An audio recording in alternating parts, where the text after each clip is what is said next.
Look at this picture. Where is the bank robber hiding?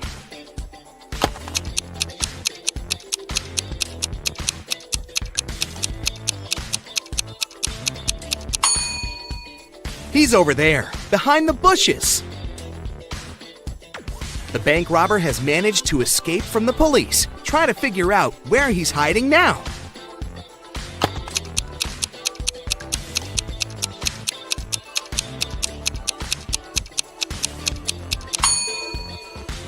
See that maintenance hole? That's where the criminal is. This robber is just too fast. He's escaped again and is now hiding in one of these fitting rooms. Help the police find him.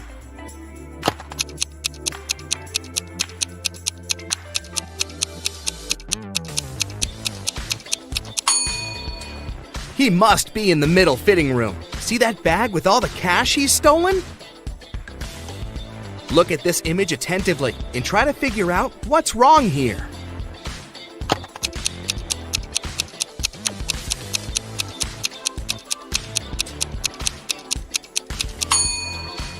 In reality, the guy is holding a tube of toothpaste in his left hand, but in the reflection in the mirror, he's got nothing in his hand.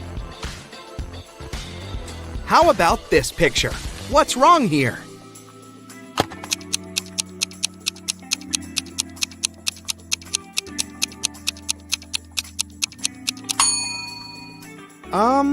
Is this lady charging her cat?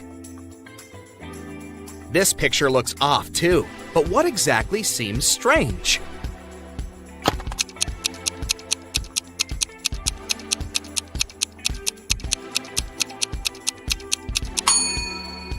It's the girl in the front. She isn't reflected in the water.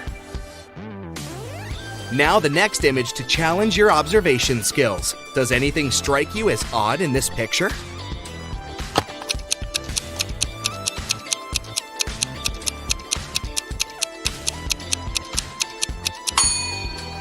Look at the TVs. They show different things in reality and in the reflection in the mirror. Can you figure out what this means?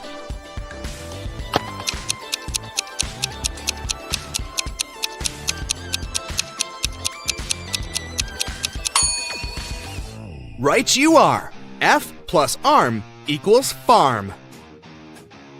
Now this one is a tiny bit tougher. What does this rebus mean?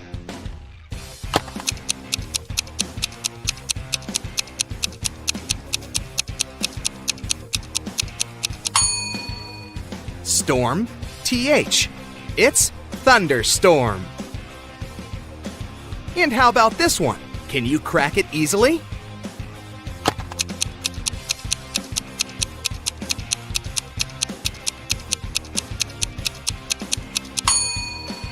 Re plus boot equals reboot. Ew, insects! But can you guess this word?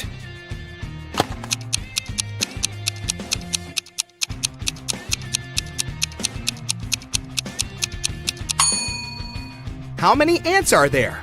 10. So the correct answer is 10 plus ants equals 10 ants. I have 8 fingers and 2 thumbs, but I'm not alive. What am I?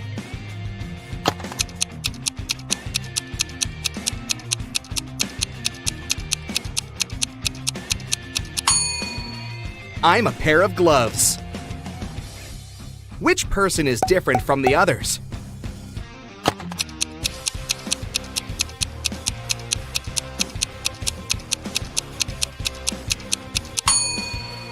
Right you are. This one with shorter hair. Try to figure out which emoji is the odd one.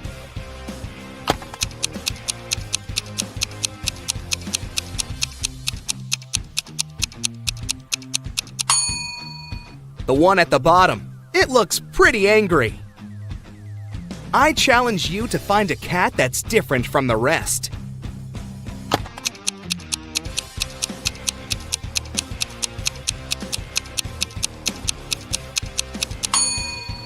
Right! It's the one closer to the bottom, facing away from you. Which image is the odd one?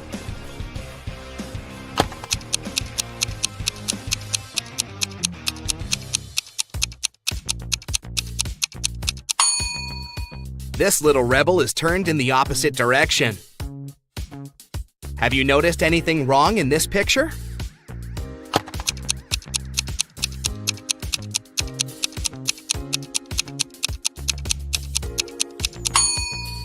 The ball. They're playing soccer, not basketball. Which cow is different from the others?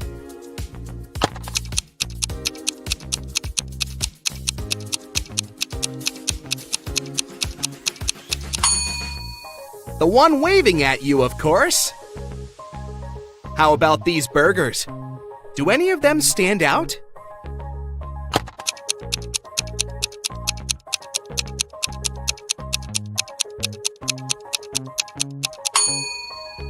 See, this burger is smaller than the rest.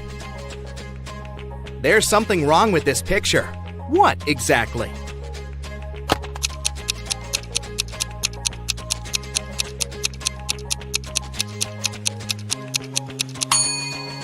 It's the river. It seems to just disappear under the bridge. Is there a hole in the ground there? Which emoji is the odd one?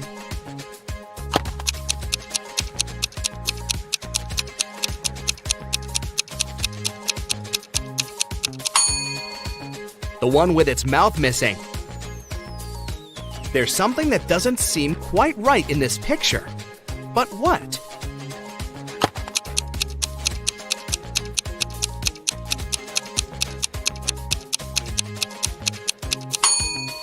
The rainbow. Its colors are a bit messed up.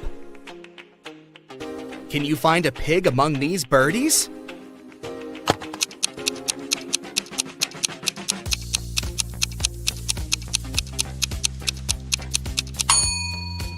Here it is, hiding behind the bush. Which emoji is different from the others?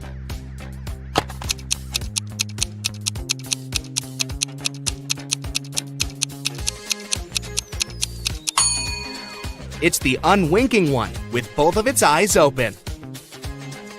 These smiley faces look so cool, all but one.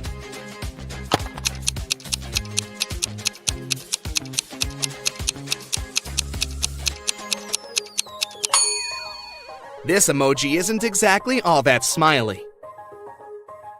There's something wrong with this keyboard. Can you figure out what exactly?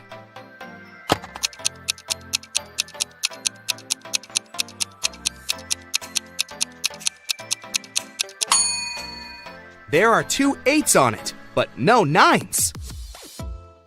Which pooch is the odd one?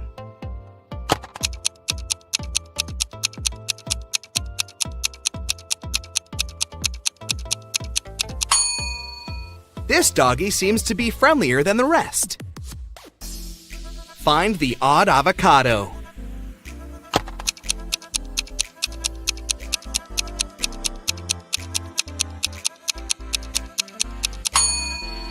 Right, it's the one with the heart-shaped pit. Which emoji is different from the others?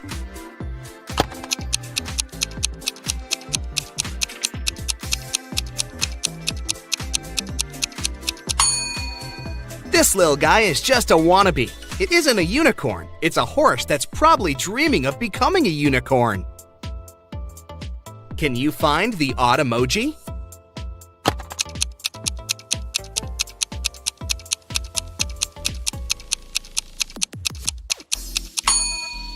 The one at the bottom seems to be even more in love than the rest. The hearts in its eyes are bigger than what other emojis have. One of these music notes is different. Which one?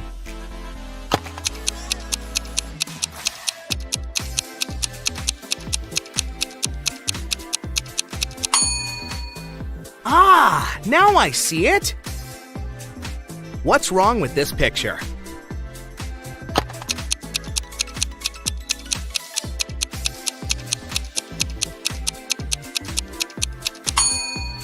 The calendar claims it's August 2018, but the computer is sure it's still August 2017. Can you spot a teddy bear without a hat?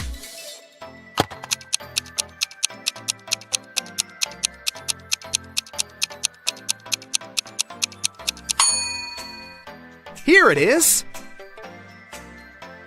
There's something strange about this picture. But what exactly?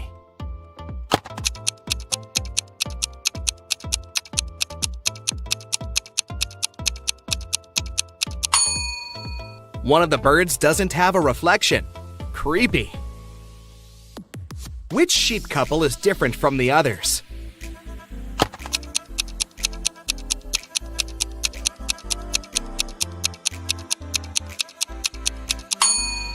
This one. The lady sheep is facing away from her admirer. Amy was walking through a forest and saw 3 portals in front of her. Each could take her to a different place. The first one would send her to the moon. The second portal would move her to the bottom of the Mariana Trench. And the last one would take her 30,000 years back, when large dinosaurs were still roaming our planet. Which portal should she choose to survive?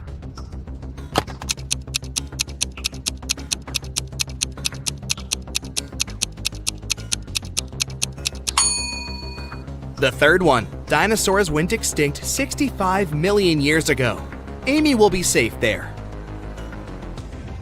John was looking for a gift for his mom at a shopping mall when he noticed that one of the stores had a mysterious extension. It led to a vault filled with diamonds and gold jewelry. As soon as the guy walked in, the store owner locked him in the room. He told John he had to eat one of the 3 cookies on the table and manage to get out of the room. Then he'll be rewarded generously. The first cookie would turn John into an animal. The second cookie would turn him into a giant. And the last one would make him invisible. Which cookie should John eat?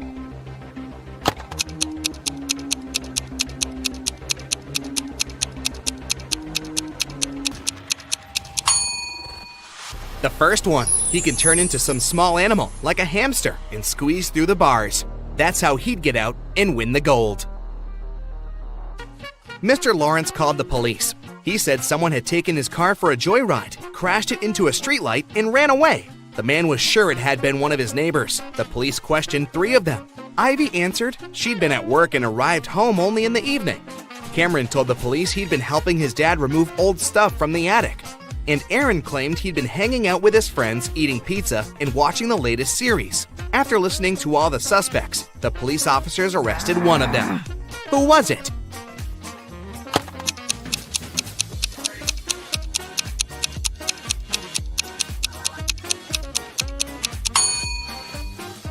It was Cameron. There's no attic in his house. He invented the whole story. Naomi invited her friends to a pajama party at her house. The only thing she asked the girls was, "Don't enter my brother's room. He loves playing tricks on people. And once you get there, you might not be able to get out." They were gossiping and watching viral TikTok videos when one of Naomi's friends asked, "Wait, where's Rebecca?" Meanwhile, Rebecca went to the kitchen to drink some water, but she got lost and ended up in Naomi's brother's room. The door closed behind her back, and it wouldn't open. The girl noticed a password lock with letters on it. Rebecca looked around and spotted a piece of paper on the table with 5 numbers on it: 3, 7, 6, 9, 2. The girl thought for a while, then entered a combination of letters and got out of the room. What was the password?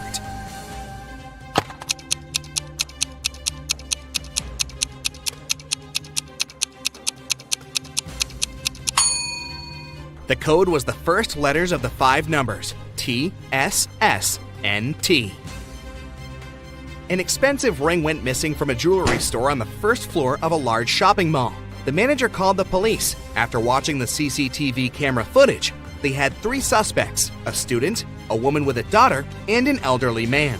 The student said he had agreed to meet with his friend next to the jewelry store. "I didn't even set foot inside," the woman said. "I was at the movies with my daughter here in the mall when everything happened." The elderly man said, "Yes, I did enter the store. I felt unwell and asked for a glass of water, but I didn't take the ring." Who's lying?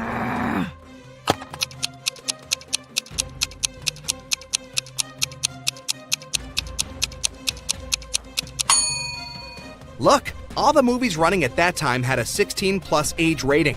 The woman wouldn't have been able to watch any of them with her young daughter, so she must have lied.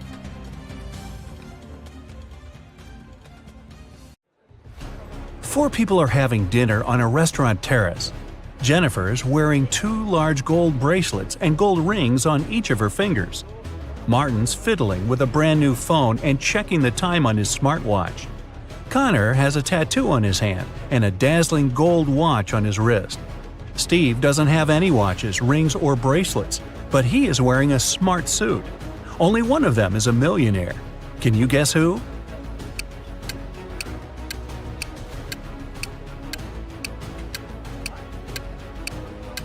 It's Steve.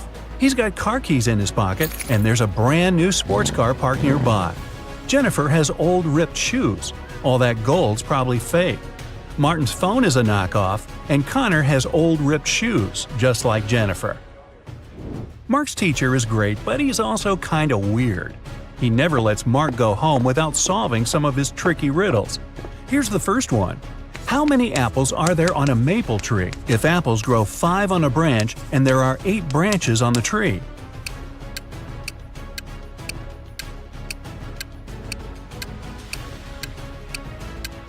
Okay, this one's easy. Apples don't grow on maple trees.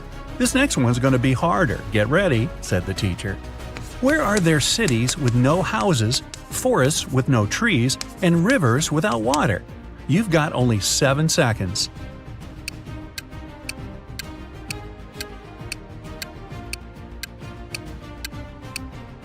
Yeah, this one's easy too. On a map. Right, said the teacher. One more and I'll let you go. Who's the person everyone takes their hat off in front of? Mark knew the answer immediately, probably because he's a huge fan of Brightside riddles. Can you guess it?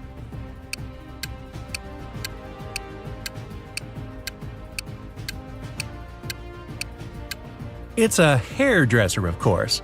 Unless you want a really weird haircut, I guess. Poor Fanny lived with her stepmother and 3 wicked stepsisters. Her dream was to go to her favorite influencer's New Year's party, but her stepmother, Ruth, was pretty mean. She said Fanny could go only if she did everything Ruth asked. Ruth asked Fanny to bring her some water, but only gave her a colander to carry it in. How's Fanny gonna do it?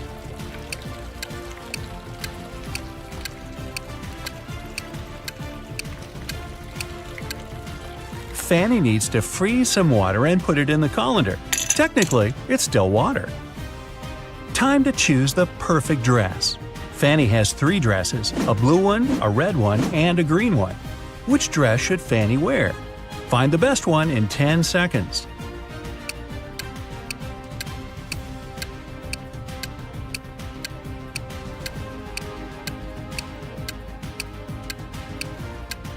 Fanny should wear the red dress. That button on the blue dress is about to come off, and one of her stepsisters spilled paint on the green one.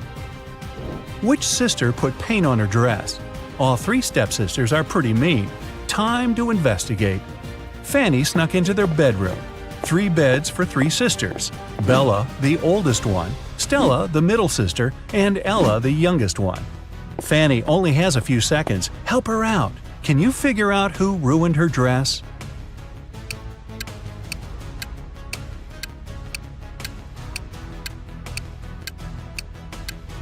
Stella's the culprit. There's a can of paint right under her bed. There's something all people in this world do at exactly the same speed. What is it?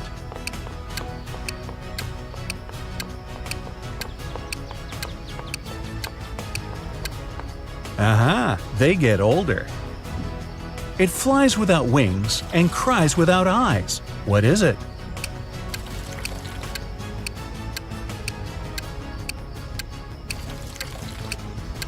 It's a cloud. What can you see with your eyes closed?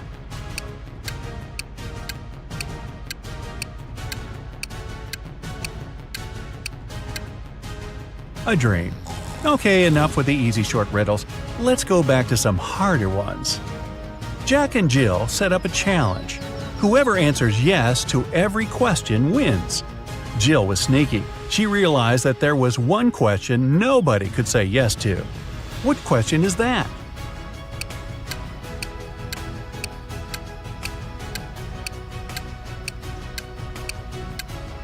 The question is, are you sleeping?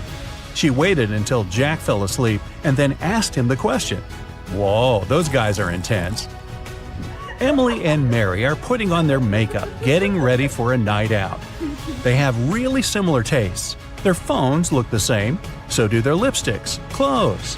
So which one of them has the more expensive stuff?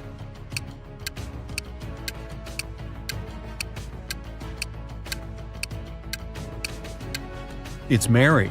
Take a closer look at Emily. Her dress kind of gives it away, since it's obviously a knockoff. When Mike was 25 years old, he tied a ribbon on a cherry tree in his grandfather's garden. 10 years later, he returned to see how much higher the ribbon was. If the tree grew by an inch each year, how much higher would the ribbon be?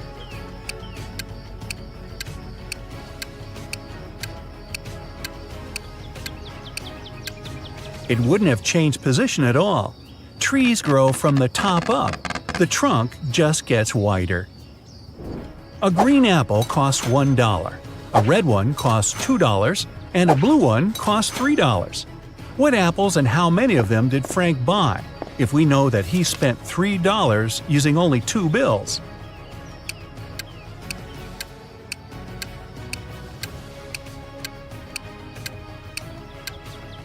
Frank bought a green and a red one. He paid $1 bill for the green one and a $2 bill for the red one. Yeah, he could have grabbed the blue one and given the same 2 bills, but blue apples don't exist. Gotcha. 2 houses are on fire. One of them belongs to Jack. He's an accountant. The other one is a luxurious mansion that belongs to James, a pro basketball player. Which fire should the police put out first?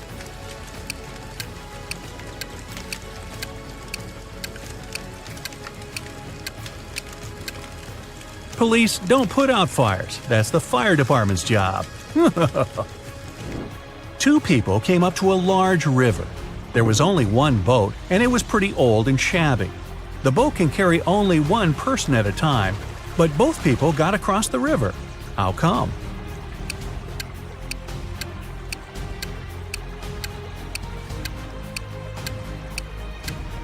One of the people was already on the other side of the river.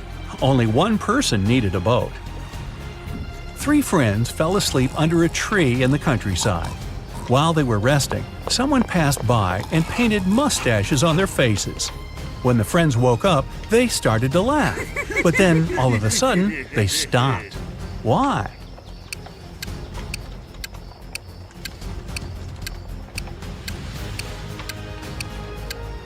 At first, they saw the mustaches on their friends' faces and found it funny.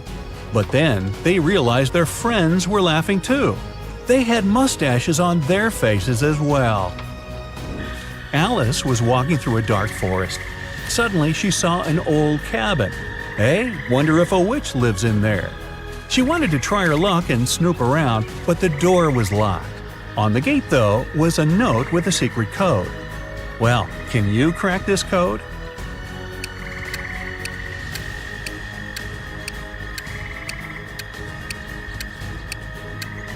The answer is magic. 3 stars before karma means you need to get rid of the first 3 letters. 2 stars after gift mean you need to get rid of the last 2 letters. For coat, you need to get rid of the last 3 letters. Aunt Tilda is a huge fan of cats. She lives in a 1-story house full of cat garden statues, a cat rug, cat wallpaper, cat cushions, and about 100 cat fridge magnets. Oh, and the 25 cats that live with her. What color cat is in the painting upstairs?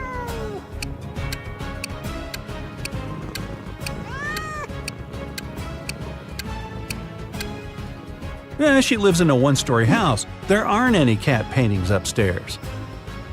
Ashton loves taking and making bets. Every time he meets his friends, he has a new one. Last Friday, he suggested a challenge. He said he could place a bottle in the middle of a room and easily crawl into it. This time, Ashton's friends were sure they'd win. It seemed impossible. Still, Ashton won the bet. Again. How did he do it?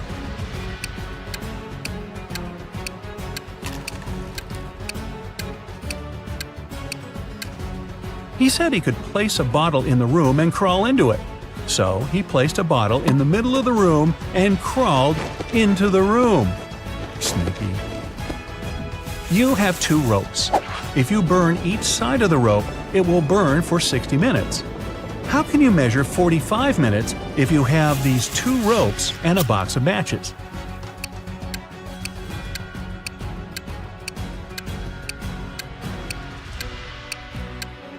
You need to burn one of the ropes from both sides.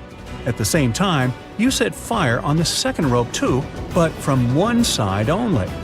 When the first rope burns down, the second rope will still have 30 minutes to go. Now, you need to set on fire the second end of the rope. It'll burn 2 times faster, and you'll burn both ropes in 45 minutes. You're in a photo gallery. After looking at the wall, you realize that one of the pictures doesn't belong. You see a raccoon, a llama, a football, and a balloon. Can you tell which is the odd one out? You have 7 seconds to guess.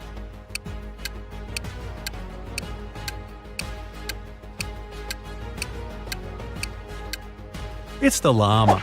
The other 3 objects have 2 double letters in their names, but the llama only has 1. Gabrielle cooked a lovely dinner for her friends. When everybody was at the table, she suddenly realized one of them didn't like the meal. Who was it?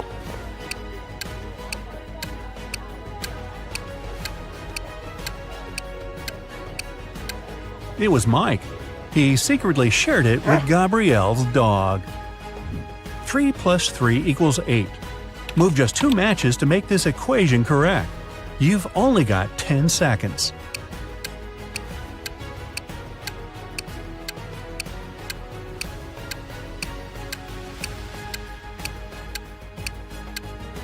It's 9 minus 9 equals 0. Grab a match from the plus to turn the 3 into a 9, and 1 more match from the 8 to turn the other 3 into a 9. There are 5 apples in a basket and 5 people in the room. Each person takes an apple, but there's still only 1 apple in the basket. How come?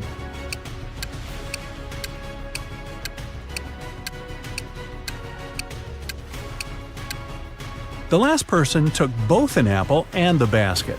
So there. Holly went to the supermarket to buy a watermelon. She found these 4 watermelons, but only one of them is edible. Can you guess which one?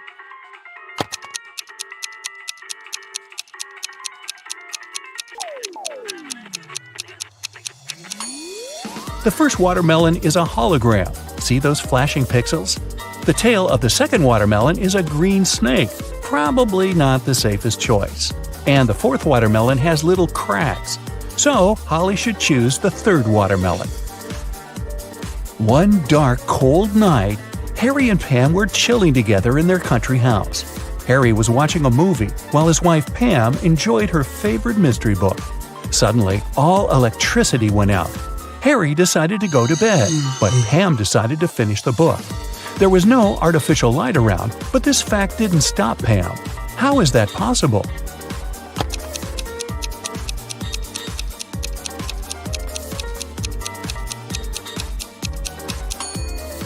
Pam was listening to an audiobook on her phone.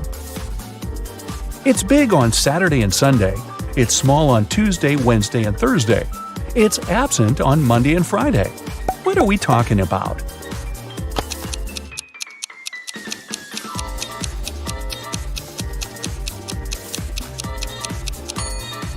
It's the letter S.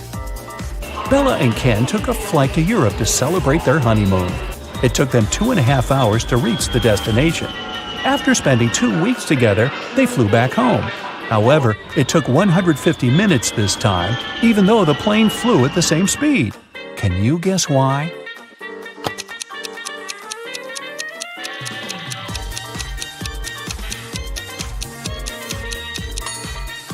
Turns out that 2.5 hours are exactly 150 minutes. Karen went camping in a jungle with her 3 best friends. They had a wonderful dinner and went to sleep. In the morning, Karen woke up first and found out that someone had eaten all the food from the bag. She questioned her friends. Josh said, "I was very tired and fell asleep as soon as my head touched the pillow. I don't know what happened." Leah said, "I left the tent in the middle of the night to go to the toilet. The food was in the bag near the tree where we left it." Wendy said, "I left the tent at night and spent some time stargazing. I ate just one chocolate, I swear." Who ate the food?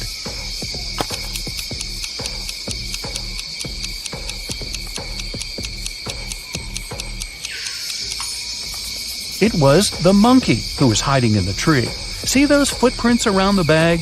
They are definitely not human. Gerald is a college dean. Somebody stole his car this morning. Soon the police found it across the street. The thief hit a pole and escaped. The police interviewed 3 suspects. Holly said, "I was busy having classes all morning. Then I went for a walk with my friends." Brian said, "I was checking the test papers." Rob said, "I skipped classes and spent the day at my girlfriend's studio." Can you guess who stole the car?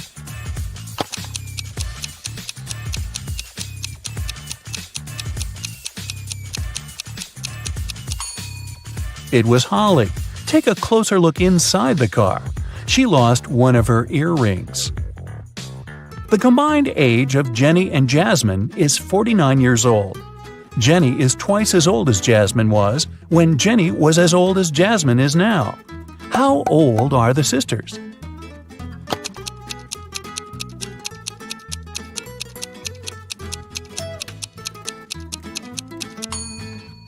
Jenny is 28 and Jasmine is 21. Lisa likes grapes but not potatoes. She likes squash but not lettuce. Also, she likes peas but not onions. Following the same rule, will she like pumpkins or apples?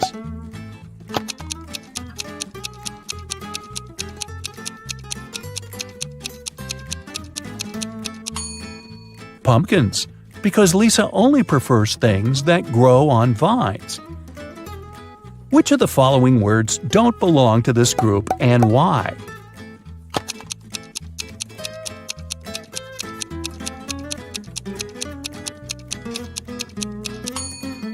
Courts. All the other words are anagrams of each other. 2 people participated in a contest. They had to hold something. Finally, the jury announced the winner. It was a person with their hands and feet tied.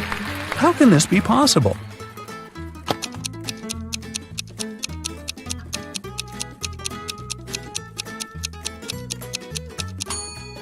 It's all simple. The contestants had to hold their breath, and the tied person managed to hold it the longest.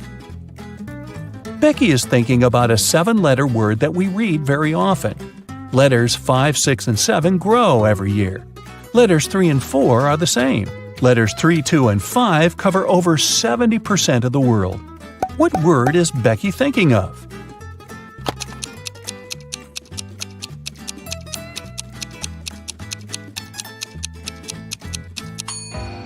The correct answer is message. Our age grows every year, and the sea covers over 70% of the planet.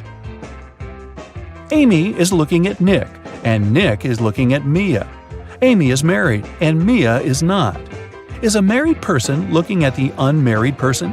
Will you go with a yes or a no? Or is this information insufficient?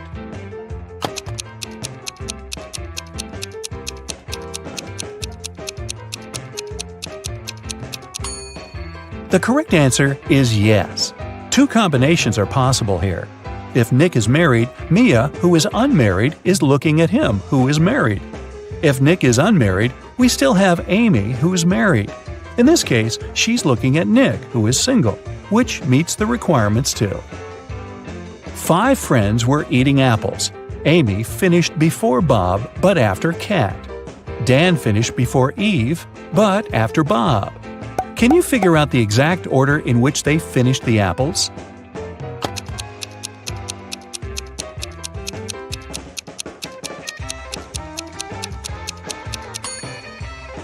Kat, Amy, Bob, Dan, and Eve. Eric's job is to guard a supermarket parking lot. One day, he was walking around the area as usual and noticed that someone had parked the car in the middle of the driveway. He questioned 4 women. "Ladies, who is the owner of this car?" All 4 women replied, "It's not my car." Eric took a closer look at the vehicle and figured out its owner right away. Can you guess which of these women is the owner of the car?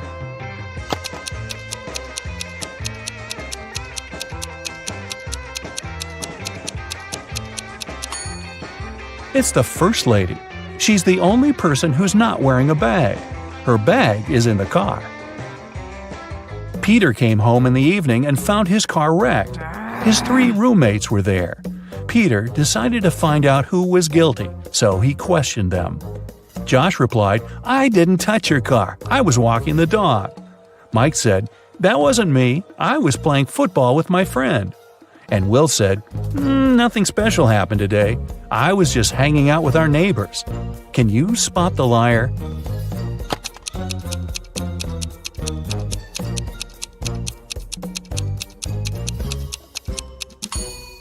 It's Will. He said he'd visited the neighbors, but nobody lives in this abandoned house. Plus, his cheek looks like he was in a crash.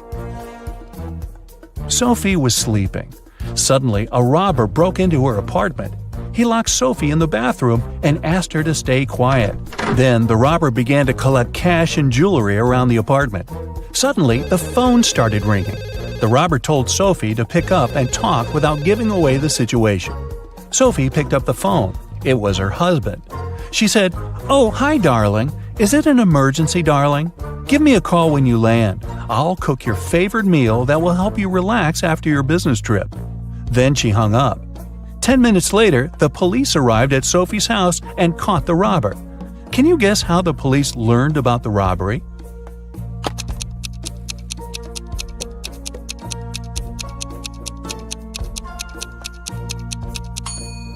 Sophie played with the mute buttons. She pressed mute on specific parts of her conversation to make her husband only hear "emergency," "call," and "help." And he called the police right away. Rick woke up in a weird basement and saw 3 doors. He has only one chance to escape. If he enters one of the doors, he won't be able to use them again. The first door leads to a room with high-voltage wires hanging above the wet floor. Behind the second door, there's a room filled with water and piranhas swimming in it.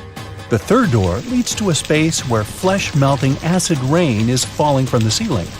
Which door is more or less safe to enter?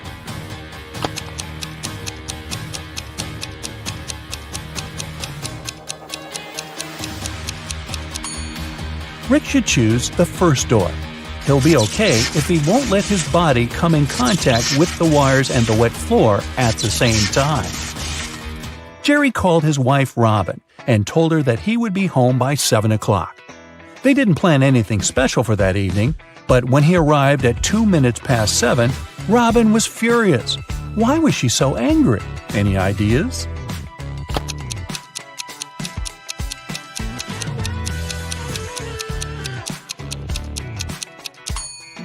She thought her husband would come home after work by 7 p.m., but he appeared by 7:02 a.m. the next morning. When the day after tomorrow is yesterday, today will be as far from Wednesday as today was from Wednesday when the day before yesterday was tomorrow. What is the day after this day? Can you guess?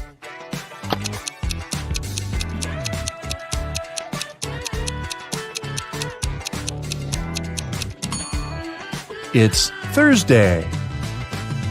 Harry and Barry are 2 magicians performing this evening in 2 nightclubs on the same street. But one of them is fake. Can you guess who?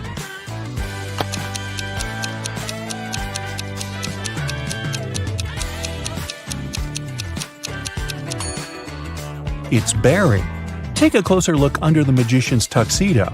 On the right, you can see a restaurant employee badge with his name on it. He must be a waiter who came instead of the real magician. A monkey, a squirrel, and a bird are racing to the top of a coconut tree. Who will get the banana first, the monkey, the squirrel, or the bird?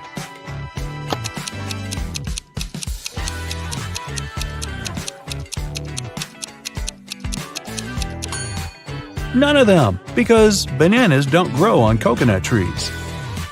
Bonnie is cooking dinner. She has 3 stoves, a gas stove, a wood stove, and a coal stove, but only one match.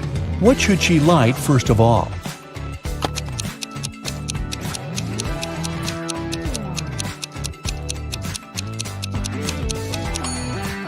The match! You are a bus driver. 9 people get on the bus and 3 people get off. Then 2 more people get on and another 1 gets off. Finally, 4 more people get on and 2 get off again. How old is the bus driver?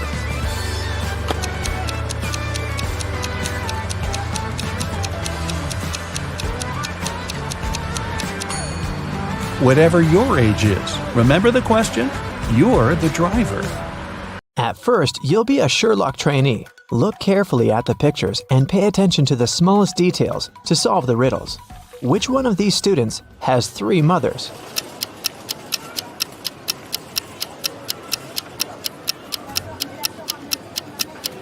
It must be this guy right here, the one with the 3 sandwiches.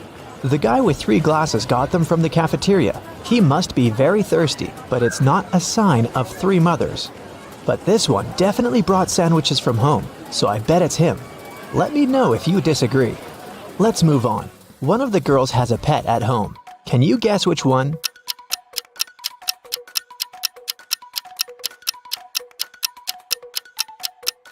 It's the girl in the middle. Look, her hands and arms are scratched. She must be living with a cat. Okay, look at these 3 people. Who is a vampire?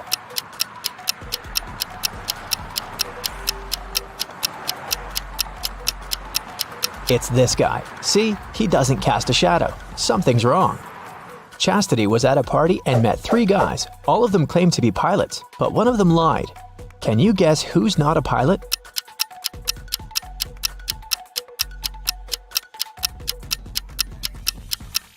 Pilots must have perfect eyesight. This guy is wearing glasses, so he's not a real pilot. Look at these 3 students. One of them is left-handed. Can you figure out who exactly?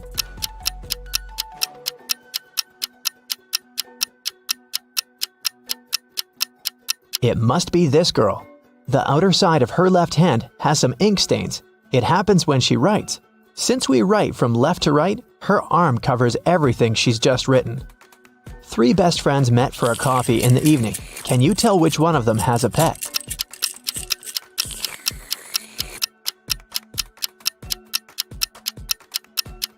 Look at this girl's bag. There's dog food in there, so she probably has a dog at home waiting for her. This one is super easy. 3 sisters came to visit their parents. One of them got engaged while she was away. Can you tell which one?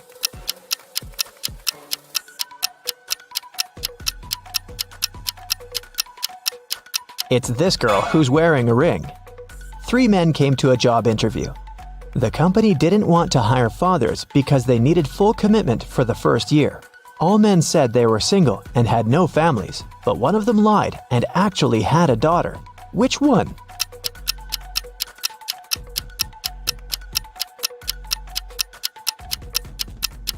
It's this guy here. Why would he wear a pink scrunchie on his wrist if he wasn't making his daughter's hair right before the interview? Okay, now let's go and look at people's houses. Here are the bathrooms of Daryl and Tiberius. Which one of them has a girlfriend?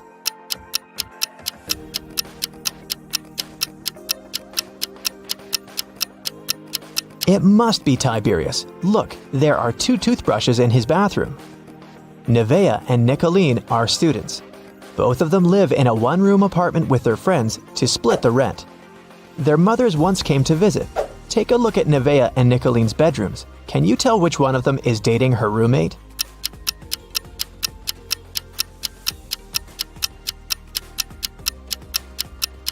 It must be Nevaeh. In Nicolene's bedroom, there are 2 single beds, and in Nevaeh's bedroom, there's just 1 big bed. Look at these 3 friends. One of them isn't really a human, but which one?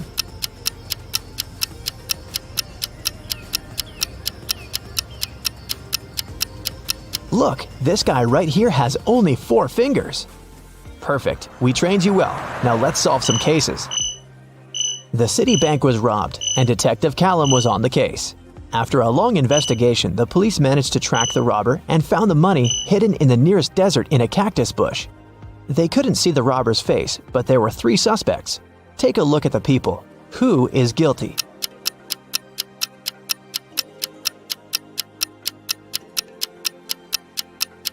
It's this man. Look, he has many scars on his arms and hands. He must have gotten them when he was digging the money in the cactus bush. A group of friends asked Billiam if he wanted to join them on a hike that weekend. He said that he couldn't because he had broken his arm. The next day in school, Billiam, indeed, appeared with a broken arm. So he stayed at home and his friends went hiking. On Monday, the friends met in school again. Billiam said that he had just stayed home watching TV. His friends told him about the hike and asked why he had lied about the broken arm. Why did they decide that his arm wasn't really broken?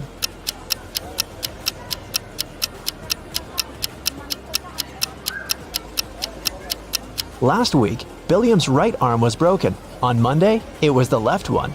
He must be faking it. Mr. Tucker called the police and reported that he had been robbed. Detective Callum arrived at his place and found Mr. Tucker tied up to a chair. Mr. Tucker said that he had been sleeping when someone wearing a mask had broken into the room. They took him right out of the bed, tied him up to the chair, and then took all the savings he was keeping in the wardrobe. When they left, he managed to call the police because his cell phone was in his pocket. Still, Detective Callum didn't believe him. Why?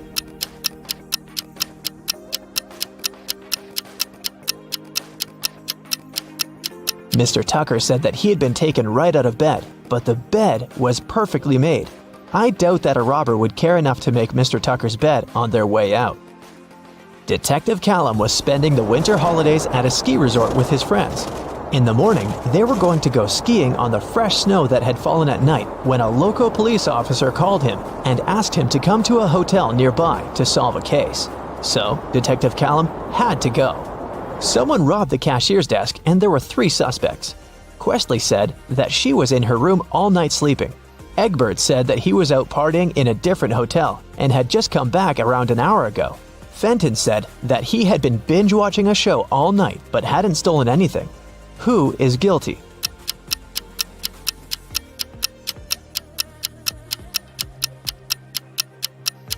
It was Egbert. If he had just returned, he would have left his footprints on the fresh snow, but there were no footprints leading to the hotel as Detective Callum was walking there. And the name Egbert will make anyone suspicious. There was a car accident in the suburbs, and police arrived to investigate the case. The driver went into a cliff right where the road was taking a dangerous turn. The car turned around, and he was pushed out of it and got stuck nearby. He had his cell phone on him, so he was able to make a call. A police officer helped the driver out and asked him to show what was in the trunk. The driver gladly opened it with his keys. In the trunk, there was his suitcase, some instruments, and a spare tire. The police officer said that the accident had been staged. Why?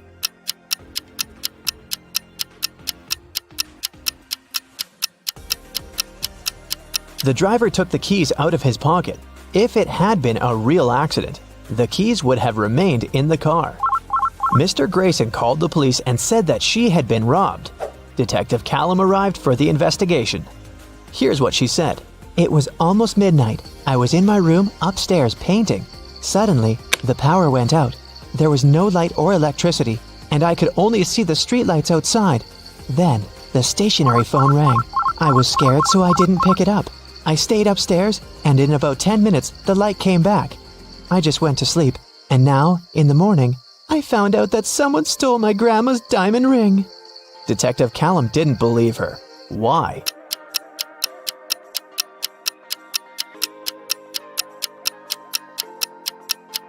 If the lights and the electricity were out, how would a stationary telephone ring? This lady is making things up. Gavin drove to get some groceries and parked his car in front of the store. Of course, he forgot where he had parked and couldn't find his car. Luckily, he had taken a picture of his parked car and he opened it to look up the number of the parking lot. The problem is that his parking lot number is covered and the number of the lots nearby doesn't make any sense. Can you figure out what's Gavin's parking lot number and where he should search for his car?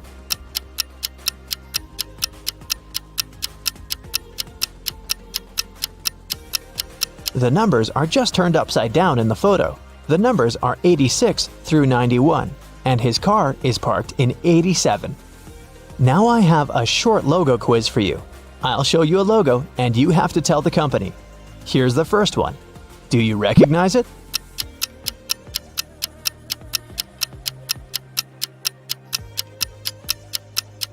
It's Honda, a Japanese car brand.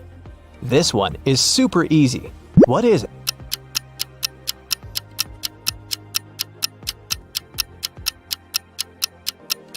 This is Pepsi, of course. What about this cute crocodile? Does it ring a bell?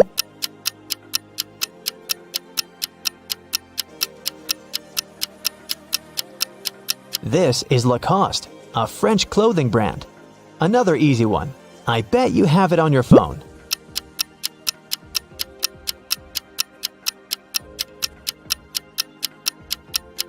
Yes, of course. That's Spotify. What about this one?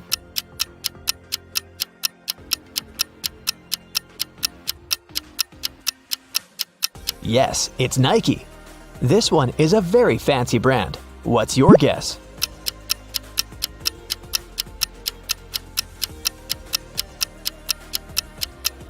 That's Louis Vuitton.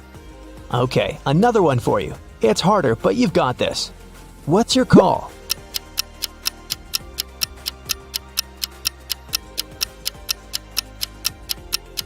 This is Reebok, an American footwear company. Do you recognize this bull?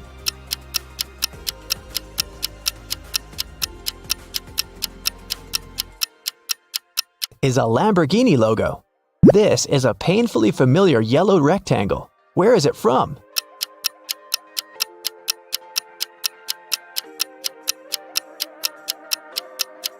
That's the National Geographic logo.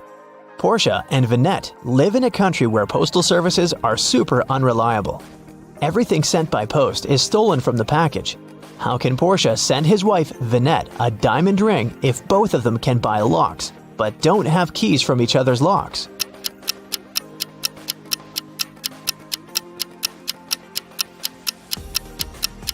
Portia can lock the box with the ring and send it to Vinette. When she receives the box, she should lock the box with her lock and send it back to him. When he receives it, he can open his lock and remove it, and send the box back to Vinette with her lock only, so that she can open it once she gets it again. There is a box filled with balls of different colors. 5 red ones, 8 blue ones, and 11 purple ones. Ninja has to pick out balls blindfolded until he's sure that he has at least 2 balls of the same color. What's the minimum number of balls Ninja should take out to be sure of that?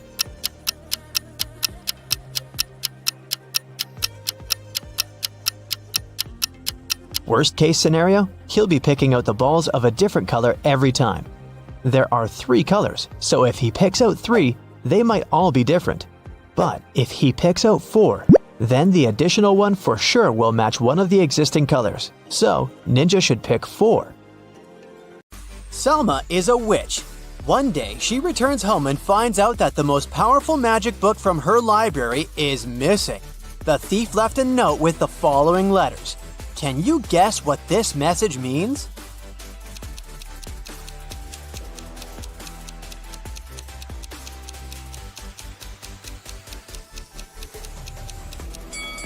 Salma should read this book from left to right. This way, the message reads like, "Your book is in a swamp cabin. Come at midnight and pick it up." Salma calls her sister Alma, and they go to the swamp cabin together.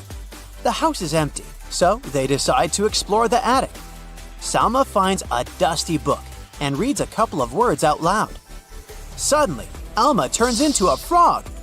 Thankfully, every spell in this book has a canceling potion, but unfortunately, some parts of this book are written in weird language.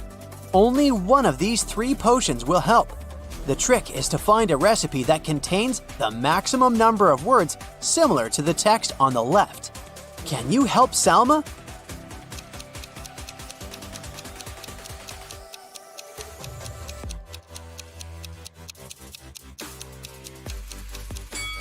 Take a look at the first recipe. It has 2 matching words. The second recipe has 4 matches, and the third one has just 1. So the guys need to use the second potion. Thankfully, Alma turns back into a human. The sisters keep on exploring the cabin. Can you spot which emoji is absent in this location?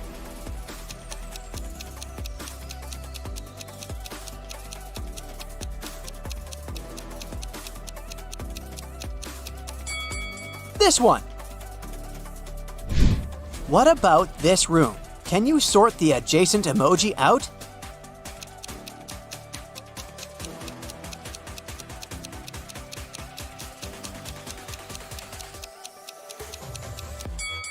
The fourth emoji doesn't belong here. Suddenly, a wicked wizard arrives at the cabin and says, Hello, Salma. I'm ready to return your book if you manage to solve my riddle. When do we see 2 but call 10 instead?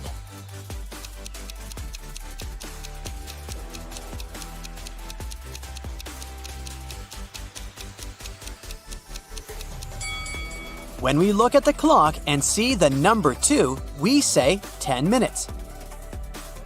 The wicked wizard returns the book to Salma and says, There are 3 ways out of the swamp, but only one of them is safe. There are venomous spiders crawling around the first route. A couple of werewolves are hanging out on the second route. And the third route is full of magic traps, hidden in unknown places. Good luck! Which way is more or less safe?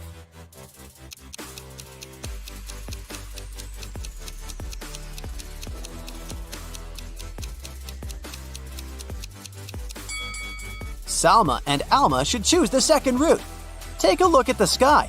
It's a new moon, so the werewolves are not dangerous. The next day, Salma goes to the magic school. She meets a new student, Sebastian, and falls in love at first sight.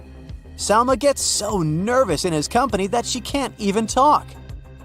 She decides to put a love note into his backpack. Now her task is to remember which backpack belongs to Sebastian. Here's what she remembers for sure. If it's red, it doesn't have any buttons.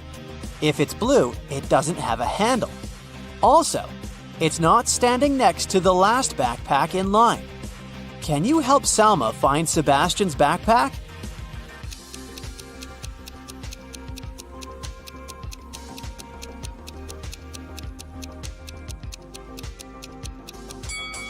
We can exclude these red backpacks because they have buttons.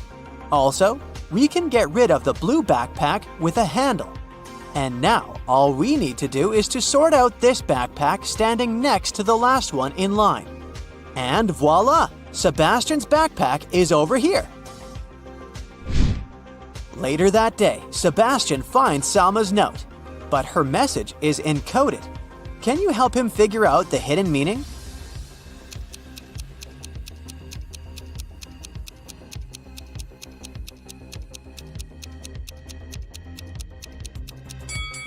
Too good for me.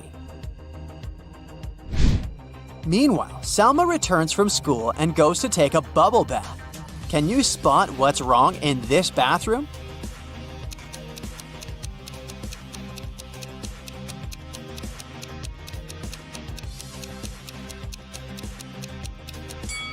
Take a closer look at her bathtub.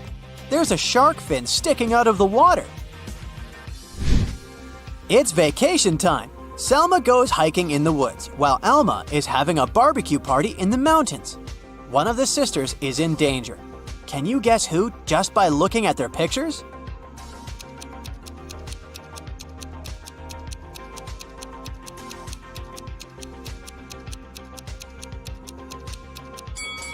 Although Alma's tent is dirty and old, it's still pretty useful. Meanwhile, Alma is making a barbecue right next to a jar of gasoline, so she's in more danger.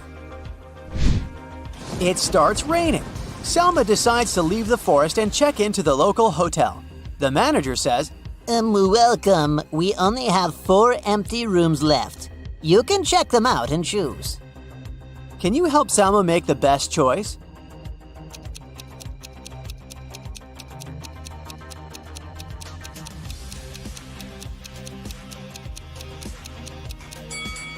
The window in the first room is not safe. There are cracks in the glass. Something alive is moving under the bed sheets in the third room. And the fourth room has a haunted mirror. So, Salma should choose the second room. Salma walks around the hotel and comes across a spooky wedding ceremony. One of these people is a werewolf. Can you guess who?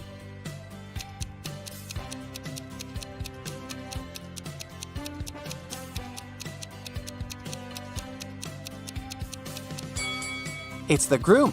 Take a closer look at his outfit. It's hiding a wolf tail. The hotel security gets an emergency alert. There is a woman with fake documents among the hotel guests. The guard finds 3 suspects. Can you spot whose passport is fake?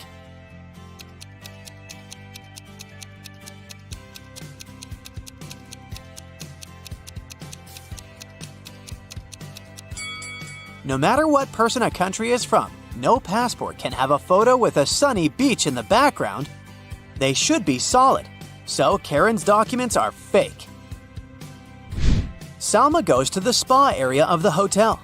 Can you spot who's not from this planet?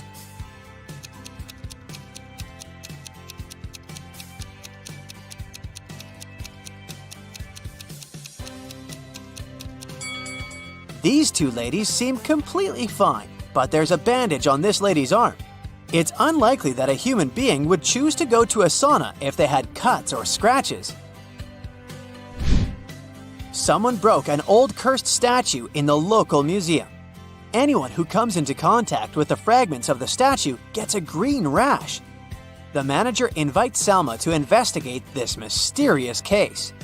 She finds 4 suspects and questions them. Drake says, "Lady, I didn't even see the sculpture. I only came here to use the toilet."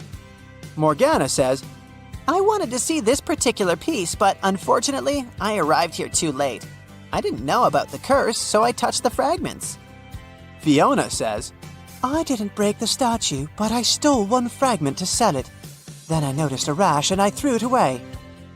Xavier says, "I read about the curse, so I prefer to stay away from this artifact." Who's lying?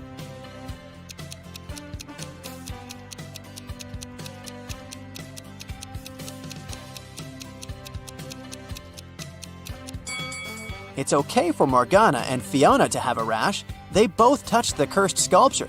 But why did Drake get a rash? Salma goes to a magic store to purchase some ingredients for her rituals. The sales lady offers a 50% discount if Salma cracks her riddle. I never was there. I'm always to be. You have never ever seen me, nor ever you will. Yet I am the confidence of everyone. Who am I?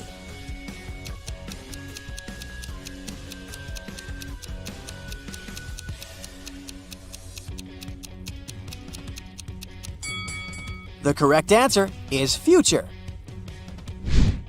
Salma invites a couple of friends for dinner. Someone suggests playing cards, but for some reason, Salma is facing bad luck all night.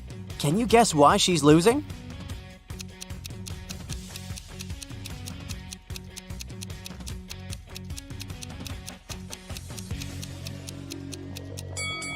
There's a mirror behind Salma. The other players can see her cards. After the party, Salma notices that her antique gold candlesticks are missing.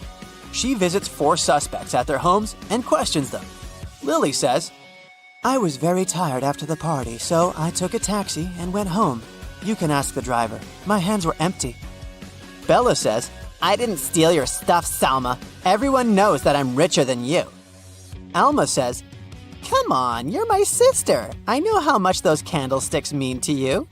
And Sebastian says, Honestly, I didn't pay any attention to your things. I was looking at you all night. Who's the thief?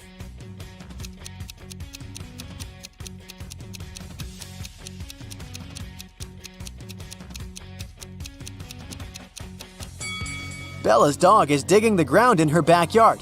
Take a closer look and you'll notice Salma's candlestick sticking out of the ground. Busted!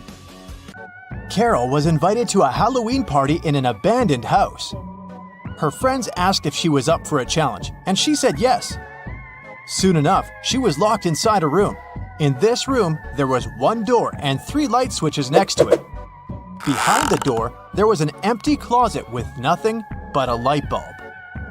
Her task was to figure out which switch controlled the light bulb inside the closet. She could flip the switches however she wanted, but once she opened the door, she couldn't touch the switches anymore. Sometime later, she managed to get it right. How did Carol do it?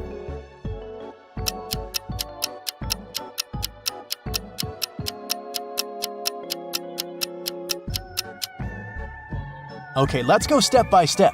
She flipped switch number 1, then waited for a few minutes. Then she flipped it back to off and immediately flipped switch number 2. Then she opened the door and checked the light. It was turned off. So she realized it wasn't switch number 2 that controlled the light. She decided to touch the bulb to test if it was hot or cold. If the bulb was cold, it would mean that switch number 3 controlled it. But the bulb was hot, so that meant that switch number 1 controlled it. Way to go, Carol! To get back to the party, Carol had to solve another riddle. There were 2 hourglasses in front of her. One hourglass measured 7 minutes, and the other measured 4 minutes. She needed to time 9 minutes using both hourglasses. How could she do it?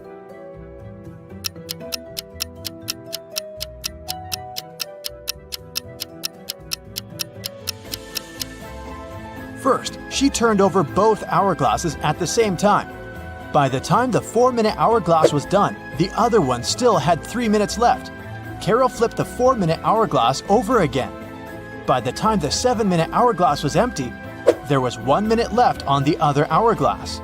And by the time the 4-minute hourglass emptied again, there was 1 minute's worth of sand in the bottom half of the 7-minute timer. She flipped it over again, so there was 1 minute's worth of sand in the top part of the hourglass. And when the 7-minute timer finally emptied again, 9 minutes had passed in total. Phew, that took some work. Someone stole a rare diamond from Mrs. Monica Fraser's house. Mrs. Fraser claimed she'd walked into her bedroom one morning and found that the glass box in her dressing room had been broken and the diamond had been gone. She called a detective, who soon arrived at her place and asked some questions. Based on his inquiries, he gathered 3 suspects. Mrs. Fraser's gardener, Steve, had the key to the house. Her cousin Sophia was staying with her for the week, and the cleaning lady Adeline cleaned the house every day.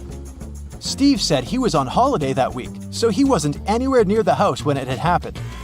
Sophia said she didn't even know her cousin had a diamond hidden in her house. And Adeline said that she'd been cleaning the house at around 10 p.m. the previous night. Everything had seemed all right. Who stole the jewelry?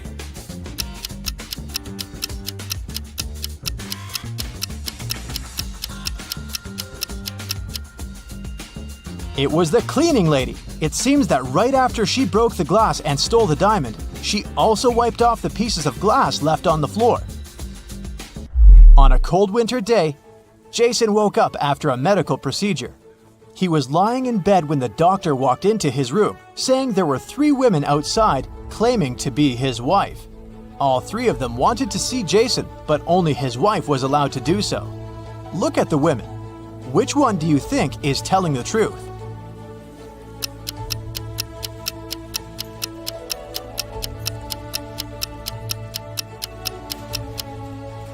The woman wearing a white shirt is the only one that has a ring on her left finger. She's the wife. It was a lazy Sunday morning, and John was having breakfast in the kitchen. Suddenly, he heard glass shattering. He walked into the living room and saw that someone had just broken one of his windows. He was mad and decided to go outside to see if he could find the culprit. There were only 3 people in the street, so he talked to each of them. The first was one of his neighbor's children. He was coming back from his football practice, holding a ball in his hands. He said he'd been going home at the time of the incident. The second person was Stephen, John's neighbor and longtime friend. He was carrying a toolbox. The man said he decided to come home to fix John's window. The last person was Julio, a mailman. He was riding his bike, throwing newspapers on people's front lawns. He said it had been hours since he'd passed John's house. Soon enough, John figured out who had done it. How?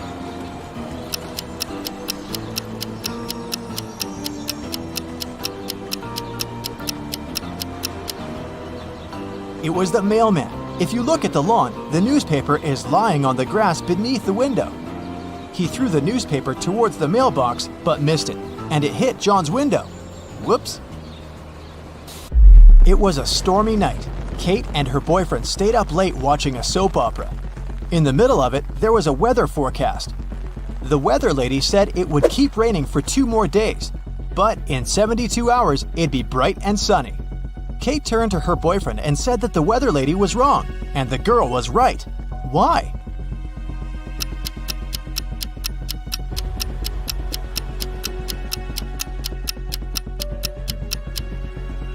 Because in 72 hours, it will also be nighttime, so it can't possibly be bright and sunny. It was Amelia's dream to go skydiving, but she was afraid of heights. One day, her friend took her to fulfill her dream. Amelia jumped from an airplane without a parachute and didn't get hurt. How is that possible?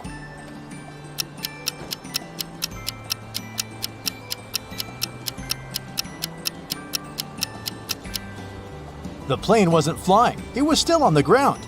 Duh. Dave, an archaeologist, traveled to Egypt on a very special mission. He spent days excavating ruins hidden under the sand, and the only thing he found was a coin marked 10 BCE. When he showed it to his colleagues, they told him the coin was a fake. Why?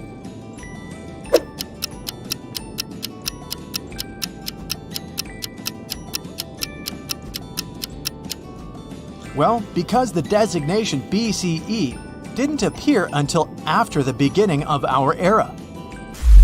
It was raining when Mrs. Moore called the police. She said someone had just bumped into her car and driven away. When the police arrived, the only person next to the place of the incident was a man fixing his tire. Mrs. Moore said that that was the car that had bumped into hers. However, the gentleman said that it couldn't be true because he'd been busy fixing his car the whole time. Can you tell who's lying?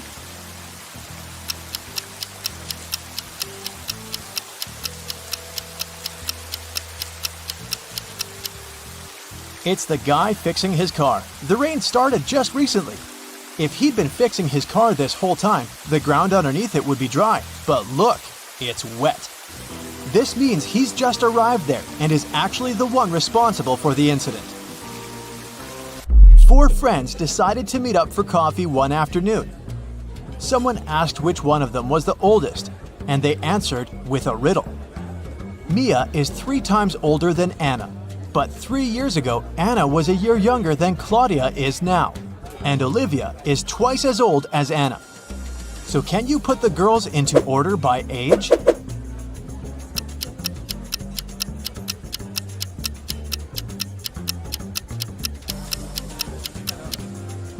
The correct order is Mia, Olivia, Anna, and Claudia. Here's a quick one. What belongs to you, but others use it more often?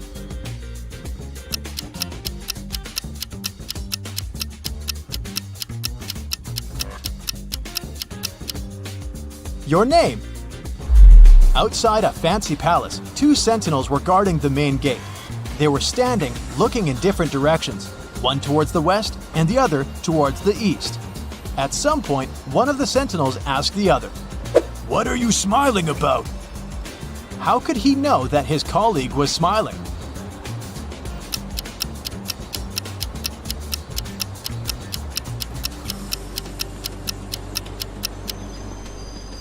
Well, despite the fact that they were looking in different directions, they weren't standing back to back. They were facing each other. Kevin was away on business and had to spend the night in a hotel. After a full day of meetings, he returned to his room to get some rest. He went to bed but couldn't fall asleep. After tossing and turning in bed for hours, he called someone, didn't say a word, and then finally fell asleep. Who did Kevin call? And how could he finally fall asleep?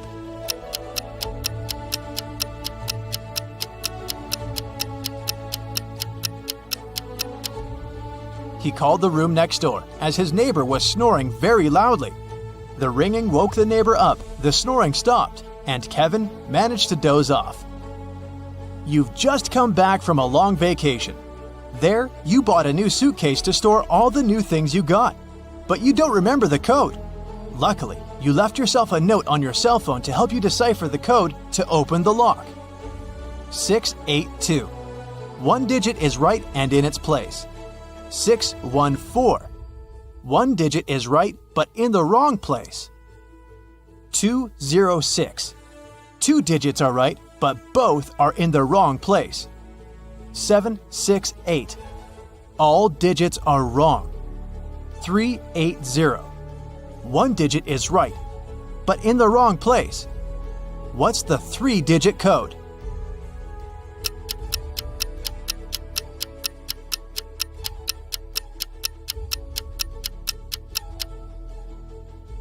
Zero, 4, 2. Susan found out that her favorite pop band was playing a private concert for VIP clients in a luxurious club. She decided to sneak inside through the back door. But, unfortunately, Susan came across a strict guard behind the door. He refused to let Susan inside without a password. But, luckily for her, there was a hint on the guard's t-shirt. The hint was to infinity plus BD. Susan deciphered the hint and was allowed to enter. Can you guess what the password was?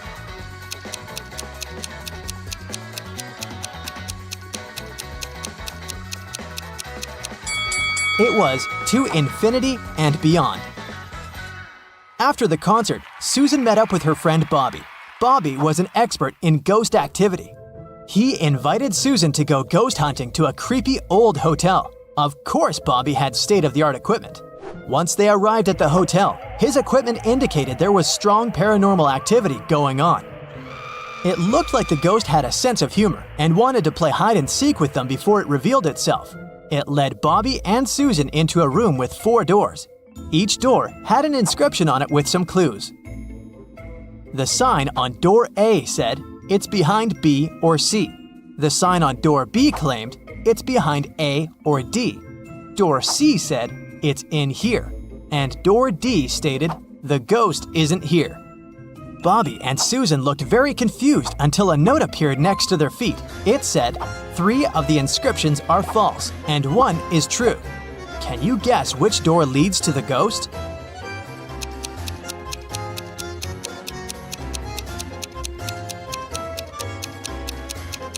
Let's see how this works.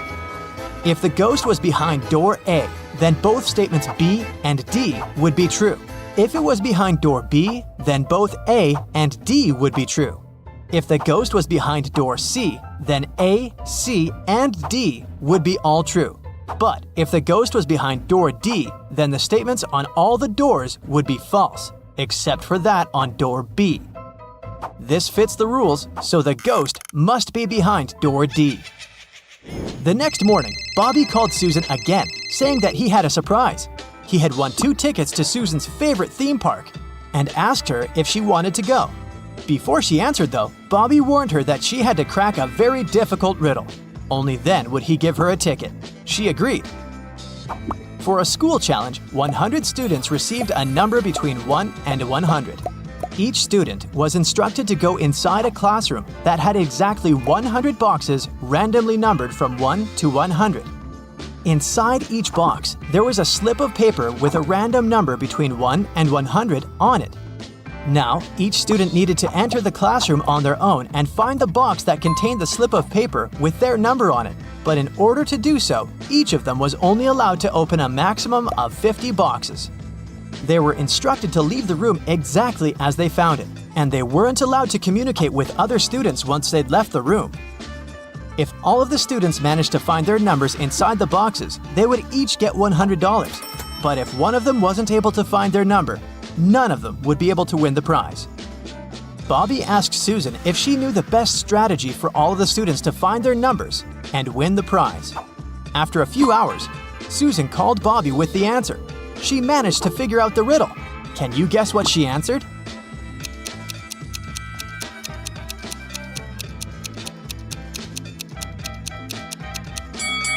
This riddle isn't obvious, but let's see how it works.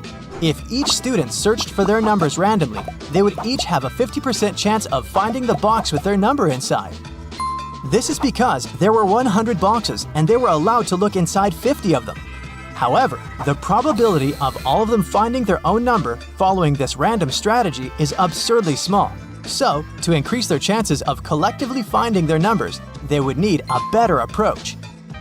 The students could use something called the loop strategy. After entering the classroom, they should go directly toward the box that has their number on top of it. The number inside probably won't be their number, but that's okay. They should check the number inside the box and go look for the box with that same number on top of it, and so on and so forth.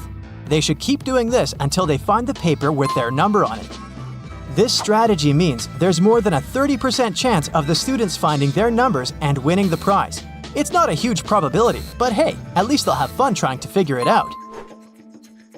One afternoon, Susan found her father, Frank, in the living room. Frank was a private investigator and he had just received a message revealing the address of the town's most dangerous criminal, Dirty Jack. He decided to go check the area, even though he didn't know what the criminal looked like. The address turned out to be an old warehouse. When he busted inside, he found 4 people sitting at a table. They were a carpenter, a truck driver, a mechanic, and a firefighter. Without any hesitation, Frank arrested the firefighter. How did he know it was the criminal?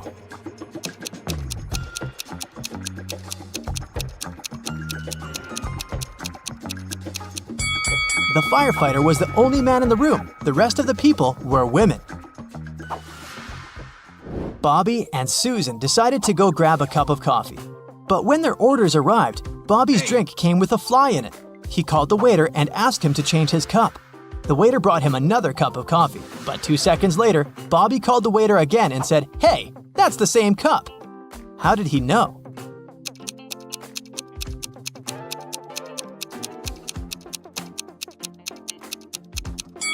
Because Bobby had already put sugar in his coffee.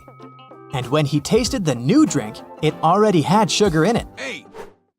Susan and her family went on vacation to their country house, but unfortunately, it was raining heavily. It kept raining for 13 days. When it rained in the morning, the afternoon was beautiful and clear. And when it rained in the afternoon, the next day was blessed with a clear, sunny morning. Overall, Susan's family experienced 11 nice mornings and 12 nice afternoons. Can you find out the total number of days they spent in the country house?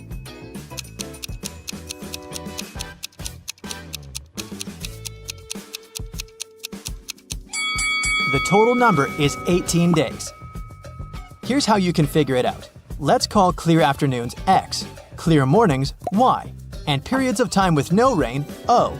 This equation represents the number of days with rain, X plus Y equals 13. And here are the days with clear mornings, Y plus O equals 11. And this equation represents the days with clear afternoons, X plus O equals 12. If we solve these 3 equations, we'll learn that X equals 7, Y equals 6, and O equals 5. So the total number of days is 18. Bobby started his morning by jogging in the park near his house. When he returned, he got to know some very unpleasant news. Someone had stolen his car. He questioned 3 of his neighbors. Henry said, "I've been playing video games for the past 12 hours and haven't left my basement." Rosie said, "I'm a gardener. I've been planting daisies in the public area all morning, and I think I saw a suspicious man who opened the car using a knife." Jack said, "I saw your car when I went out for groceries, but when I returned home, it was gone." Who's lying?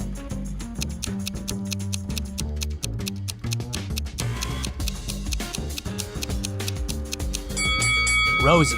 She said she planted daisies, but look, there are only rose bushes in this area.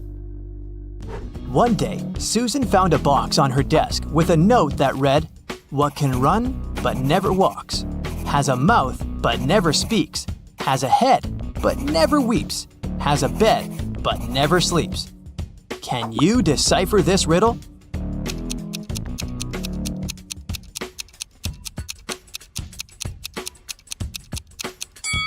The correct answer is a river. You buy a houseplant and leave. You go to the town square and see 7 people. They seem to be regular passers-by, but you feel there are several suspicious people among them. Find them all.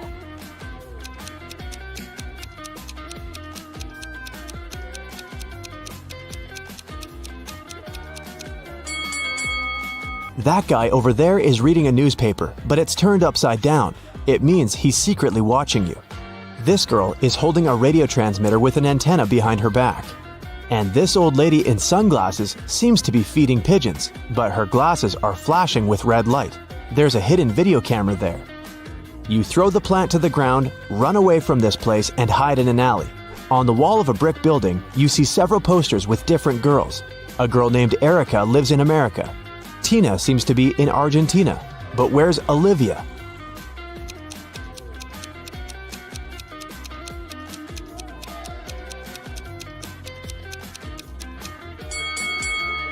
The correct answer is Bolivia. You get on a bus and go to your secret house. No one knows about it. You get off at your bus stop and climb the hill. There are 3 bridges across the river. People are standing at the other side of each bridge. One of these people wants to catch you, but who?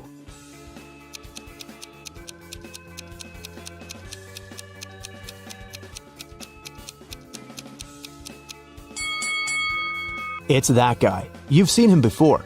He's the one who is reading the newspaper. You cross the bridge over the river and finally arrive at your home. It's a huge round-shaped building. There are round rooms inside. You go to the living room and find a broken mirror. Your maid, gardener, and cook were supposed to visit your house today. The cook says he hasn't been to the house at all today. The gardener's been cutting flowers outside. And the maid said she's been sweeping the corners in all rooms of the top floor and hasn't broken the mirror. Who will you believe?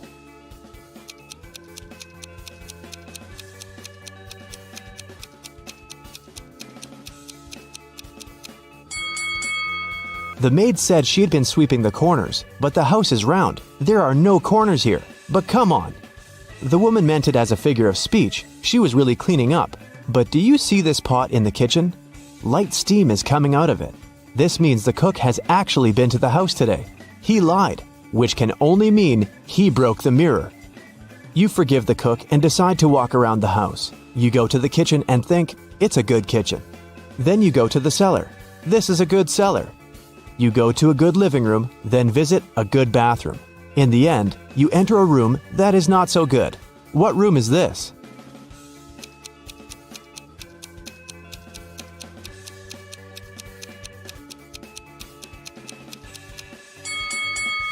It's your bedroom.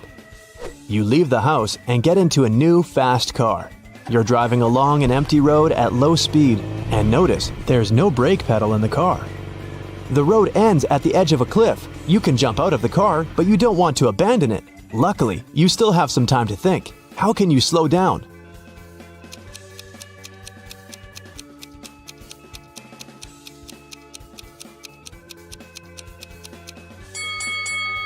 You're still moving because your foot is on the gas pedal. Just release the pedal.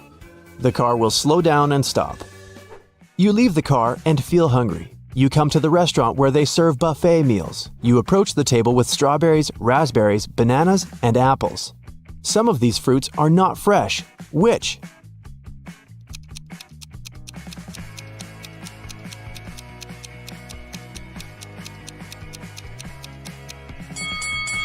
All of the fruit trays are almost empty, but there are a lot of strawberries left. People don't take them, so they're probably not very fresh.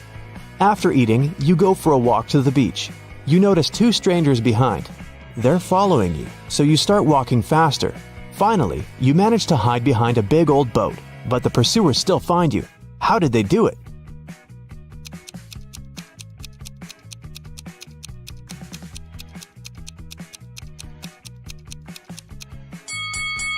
You've left footsteps in the sand. You decide to hide in a big old building. You put on a pair of glasses equipped with a thermal imager and walk through the ruins. Suddenly, you hear strange sounds. You turn on the flashlight and illuminate a small hall. 3 zombies are heading towards you. You're about to run away, but then you realize they're not real zombies. How did you understand it?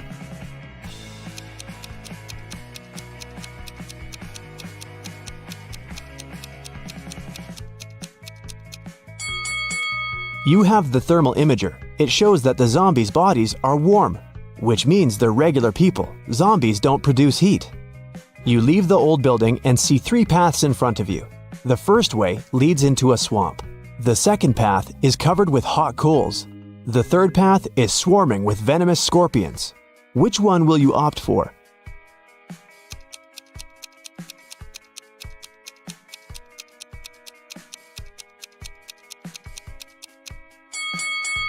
You wear sturdy shoes. Running on the coals won't hurt you.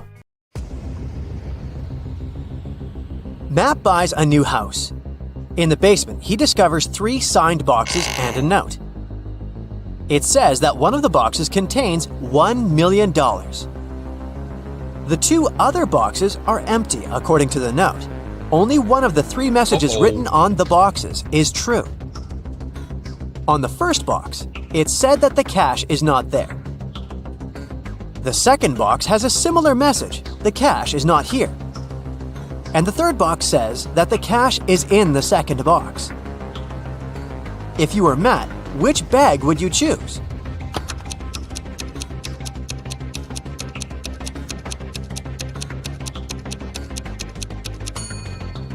Matt should choose the first bag, as we know only one of the clues is true. So the money should be in the first bag. Matt walks out of his house and goes to the garden. He pulls out his right hand. Suddenly, a bee lands on it. What's in Matt's eye?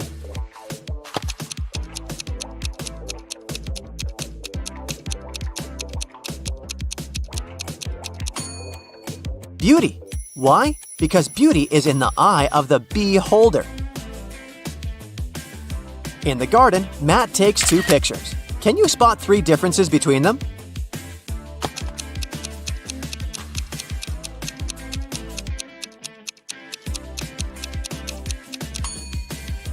Here they are.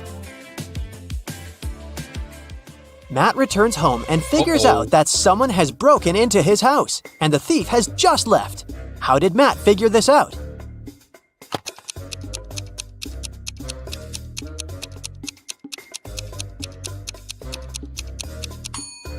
Someone turned on his electric stove and put a plastic bag on top.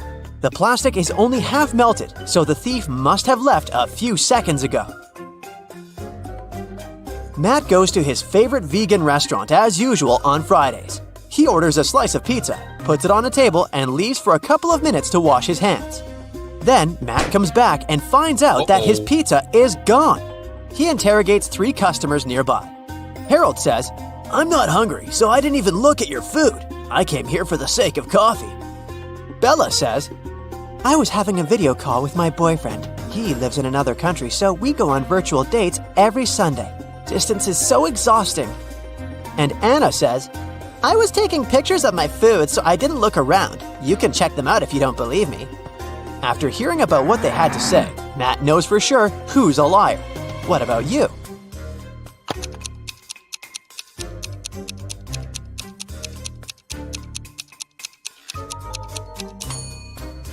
According to Bella, she goes on virtual dates every Sunday. But it's Friday.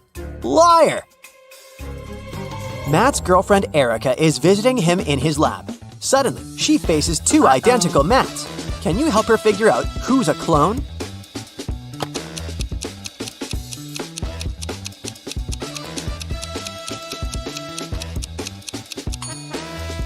The guy on the right has a scar on his arm. Meanwhile, the clone doesn't have any because his skin is brand new. Matt goes to the mall and buys a bat and a ball for $1.10 in total. The bat costs $1 more than the ball. How much does the ball cost?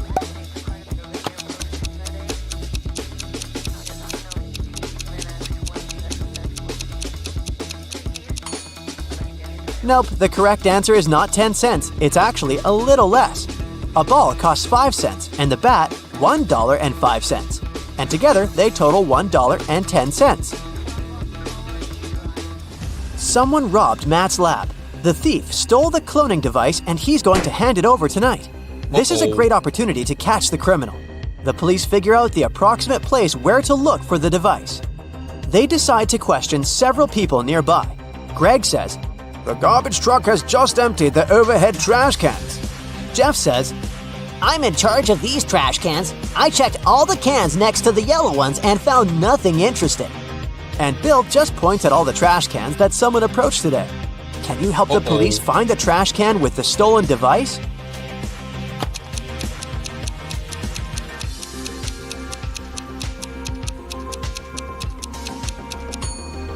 First of all, we need to calculate the top cans. And now let's check all the remaining trash cans which people were approaching. The next step is to remove those next to the yellow ones. And here it is, the trash can we've been looking for. After the robbery, Matt decides to lock his lab door with a password. There are 4 buttons with different images: orange, banana, apple, and tomato. Can you guess which button opens the door?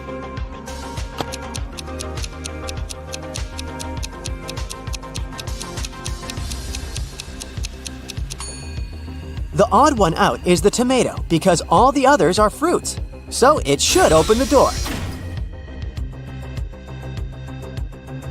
A priceless crystal disappeared from the local science museum. The thief left no trace behind. After analyzing the museum's security cameras, Matt invites 3 suspects for an interrogation. The security guard says, "I only left my post once during lunchtime. I can swear that the crystal was still there when I came back." The museum curator says, "I spent the day guiding a tour of foreign scientists. They came to see the crystal at the beginning of the tour. It was still shining bright in its place." One of the visitors says, "I only popped in for a quick visit. I didn't even pass through the room where the crystal was kept." After hearing their stories, Matt knows for sure who the thief is. What about you?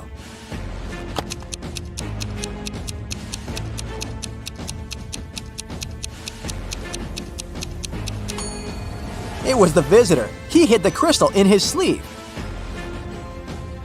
Matt's brother Greg arrives at his house to eat together. He yells, "Matt, the microwave is on, and it's already defrosting our dinner." Greg hears Matt's reply from the bathroom. "Could you please check the microwave and let me know how much time is left?" Greg grabs his phone and calls the police. He reports a dangerous situation involving his brother. How did he know?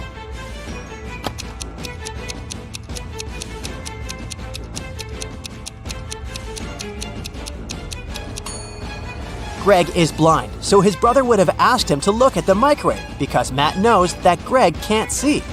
This made Greg suspicious, and that's why he called the police. The next day, Matt wakes up in a secret abandoned lab. He wanders around and finds 3 doors leading to freedom, but each door is hiding an unpleasant surprise. Here's a creepy monster sitting in a cage behind the first door. It's very hungry and angry. There's a bunch of venomous snakes crawling behind the second door, and the lights are off, so Matt won't be able to see them. And behind the door, there's a huge fire. Which way is more or less safe?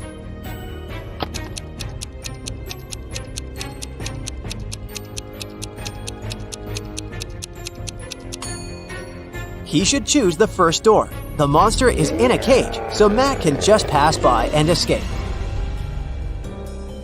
Matt manages to escape and enters the nearest gas station. He spots 3 odd things about this place right away. Can you see them too?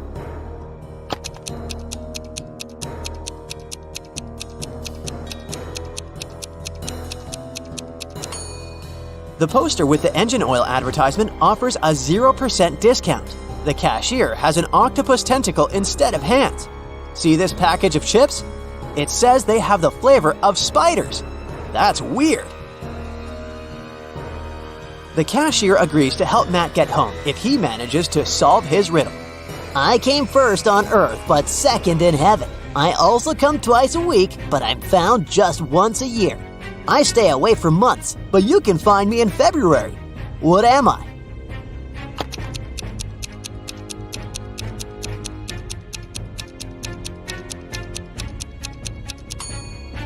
The correct answer is the letter E. Matt returns home and finds out that someone has left homemade cookies on the kitchen table. He examines all the doors and windows. He finds no signs of a break-in. Matt decides to question 3 suspects who have a key. His mother says, I spent all day with my yoga teacher, and my class ended 10 minutes ago, so I didn't have time for cookies. The plumber says, I fixed the kitchen sink in the morning and left for home. Why would I bring you any gifts? And Matt's girlfriend Erica says, I visited your house a couple of hours ago to drop off some shopping bags and left for the gym. I didn't see any cookies. Who's lying?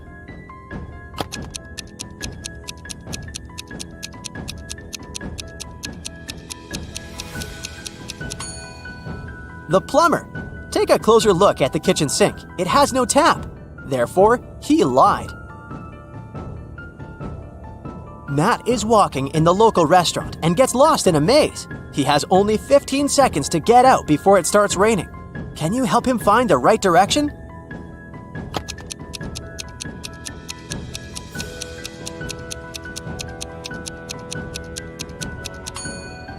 Ready to see the answer? Here's the correct route.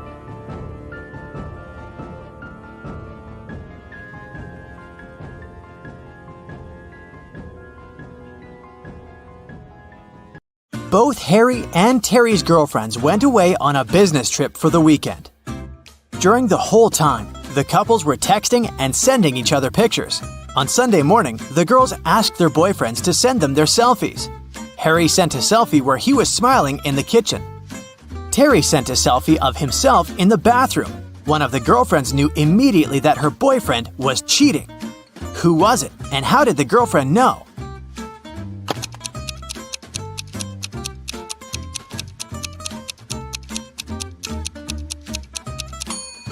It was Harry.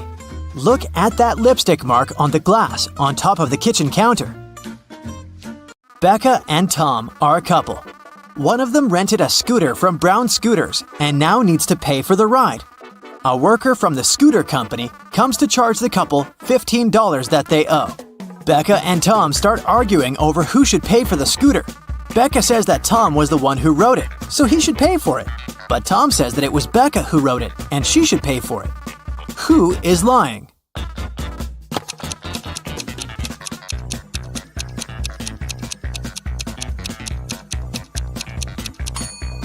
Becca is lying. Take a look at Becca's footprints. They lead directly to the scooter.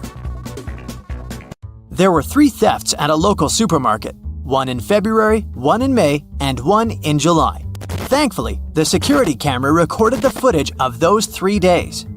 The store manager called Detective Moore, asking to solve the crime. The detective took a close look at the footage and noticed one detail that helped him solve the mystery. Take a look at the images and try to figure out who the thief is.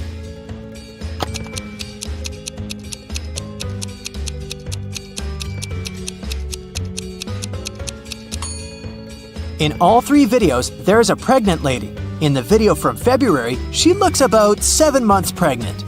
But in the other videos, from May and July, her belly looks exactly the same. This means that she is the thief. She must have been faking her pregnancy all along.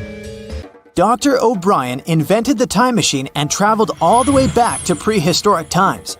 Take a look at this picture and see if you can spot Dr. O'Brien amongst other prehistoric people carrying out their activities.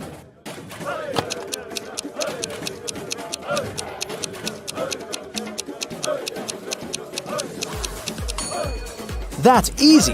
It's the guy with the flashlight. He must have taken one with him when he set off on his journey. Katie was running late for class. When she finally arrived at the classroom, she accidentally dropped the pile of textbooks she was holding. It produced a loud thump, making the entire classroom stare at her. At that moment, Katie drew the attention of 20 eyes. How many people were in the classroom that day?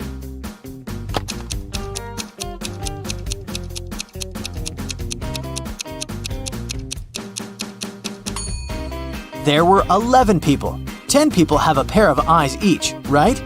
Add Katie to the equation. That makes a total of 11 people in the room. Police officer Dave received a call late at night. A famous chemist went missing from his lab. After searching the lab thoroughly, Dave found a note with ransom numbers scribbled on it.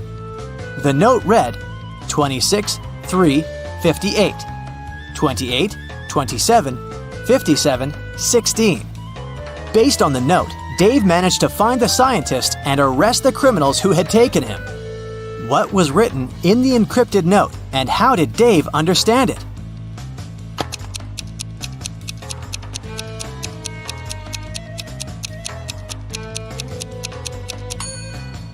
The chemist is smart. Each number in the note corresponds to an element in the periodic table.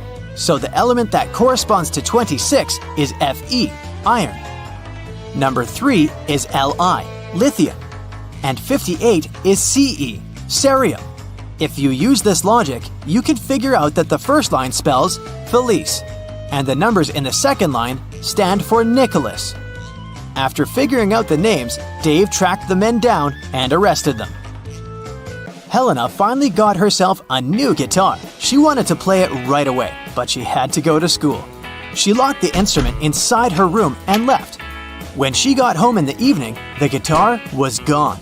She knew it must have been one of her family members, as they always played pranks on one another. So she questioned each one of them. Helena's mother said she hadn't even seen the guitar the girl had bought. Her dad said that he had seen it when he passed by Helena's room, but he swore he hadn't done anything to it. Helena's brother said he hadn't gone upstairs the whole day, so he hadn't seen the guitar either. Helena solved the mystery instantly. Can you figure it out?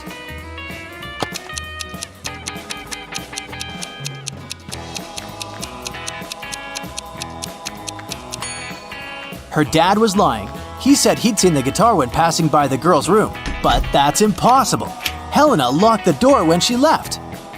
A bank was robbed by masked strangers. One of the robbers asked the teller to give them all the money hidden in the bank safe. But suddenly, the teller's phone rang. It was his mother. The robber told the guy to pick up the phone to avoid arousing suspicion.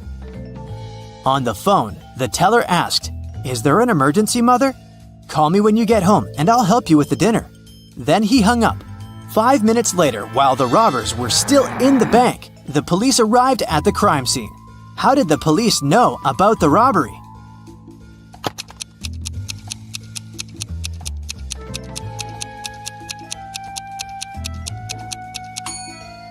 The teller was smart. While he was speaking on the phone with his mother, he pressed the mute button while he was saying some of the words.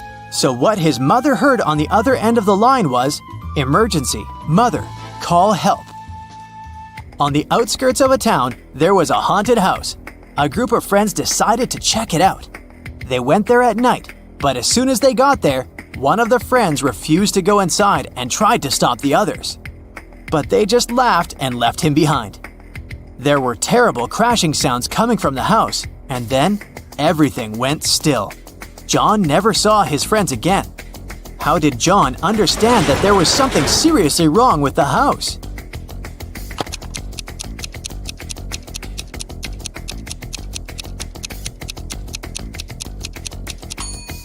John was very attentive. He noticed that there was lots of footprints leading towards the house, but none going away. A famous hotel has 7 floors. 5 people are staying on the first floor. 8 people are staying on the second floor. 11 people are staying on the third floor, and so on. Each next floor has 3 more people living there than the previous one. Which floor calls the elevator most often?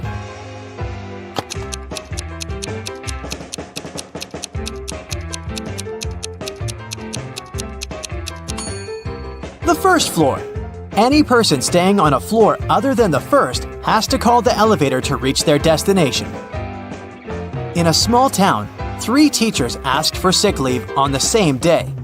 Janet said she had got into a car accident and broke her leg. Now she was having difficulty walking with the cast and all. Emma complained she'd had a very unfortunate workout and injured her neck. She couldn't even turn her head. And Tina said that she'd fallen from her bike and hurt her arm. One of the teachers is lying. Can you tell who?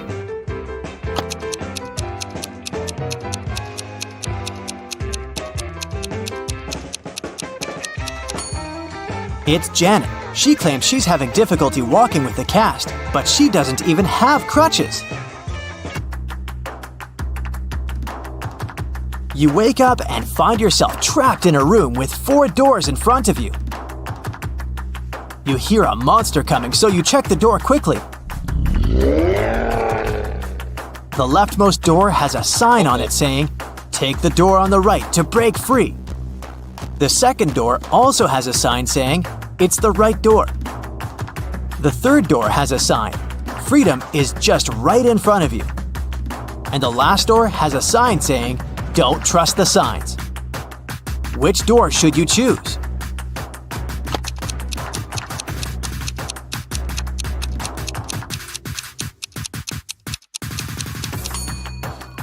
Well, there's a little bit of wordplay here.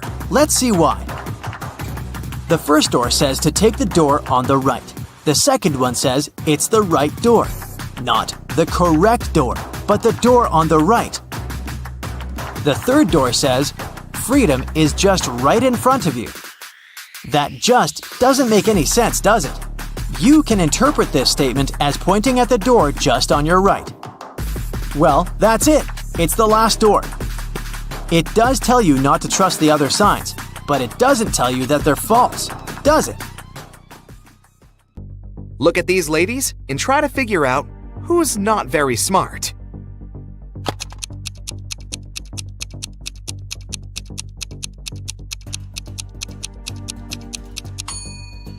Even though the first woman looks as if she's about to touch a hot iron, the device is actually unplugged, so she won't hurt herself. The second lady, though, is about to touch a heated waffle maker. Oh no! John's parachute hasn't opened, and he's now plunging toward the ground. Does he have higher chances of survival if he falls into a lake or on a haystack?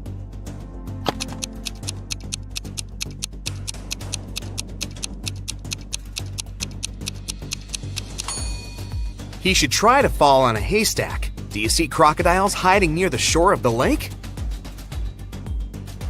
What do you think is more dangerous in this situation? A bear or a swarm of bees?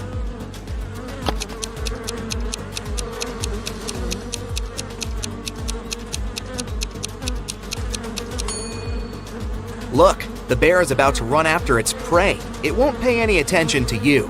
But bees seem to be angry. They'll most likely go after you. Look at these people. Who's most likely to survive? The man hanging over the fire? A woman tied over a barrel filled with toxic liquid? Or this guy swinging over a field of sharp needles?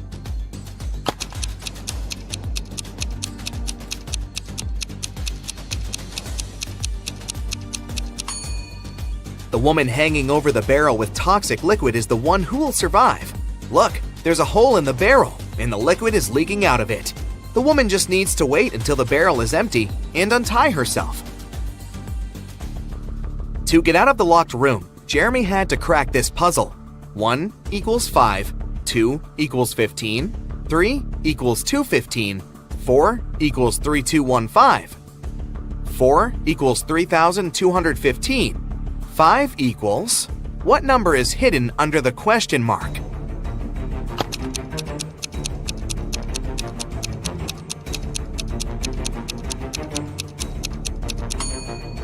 It's 1. 5 equals 1 because 1 equals 5. But the door of the room still didn't open.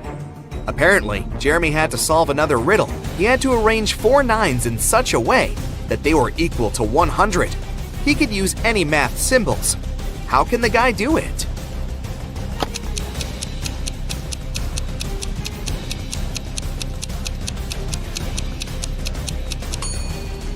Jeremy figured out the correct answer pretty fast. 99 plus 9 divided by 9 equals 100. You're crossing a railroad bridge when you spot a train coming toward you. The bridge is built over a lake swarming with crocodiles, so jumping into the water is out of the question. How can you survive in this situation?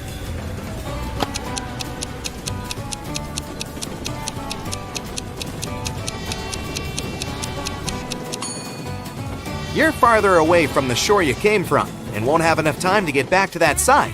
So your only option is to run toward the train really fast and turn left or right when you cross the bridge. Jack is taking part in a challenge. He's reached the final stage, which takes place in a desert. If he succeeds now, he'll win $1 million. There are 4 pots in front of him. In each of them, there's a key. Jack needs to get any key from any pot. But on top of the first pot, there's a bowl filled with a strong acid. The second pot is covered with a bowl full of venomous spiders. In the bowl placed on the third pot, Jack sees a raging fire. A viper is curled up in the bowl, covering the fourth pot. Jack isn't allowed to drop the bowls or turn them over. Which pot should he choose?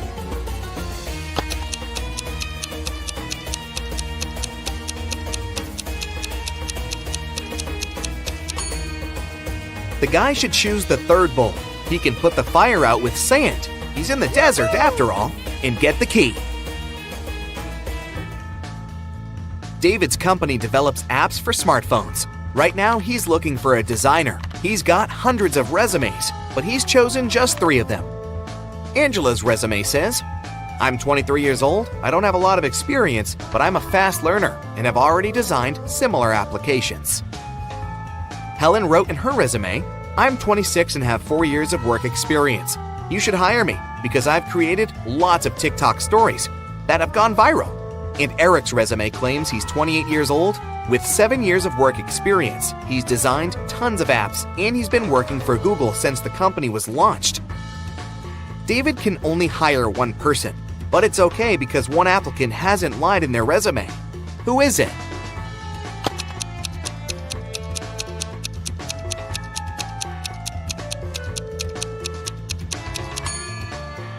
Eric has just 7 years of work experience, but Google was officially launched in 1998.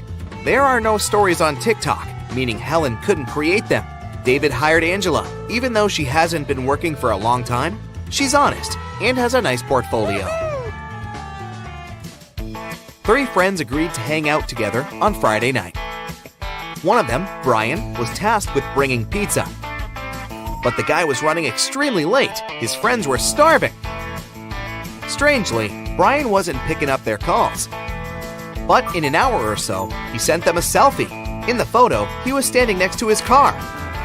In the following message, he wrote he had run out of gas. He was at a gas station, tanking his car up.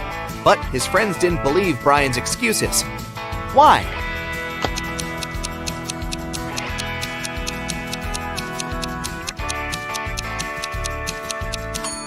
In the picture, it's clearly seen that the guy has got an electric car. It doesn't need gas. Mark told his wife he was going on a business trip to Canada and asked her to pack his bag for him. It was winter, so his wife packed a pair of very warm socks, a scarf, and a knitted hat for Mark. When Mark came back, he said that his business trip was successful.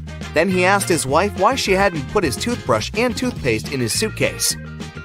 The woman immediately understood that her husband was lying about going on a business trip. How did she figure it out?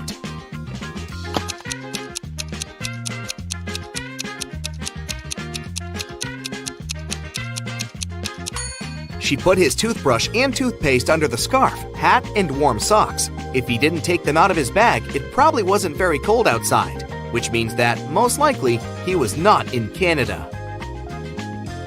1 out of 9 identical balls is heavier than the others. How can you figure out which one it is after just 2 weighings?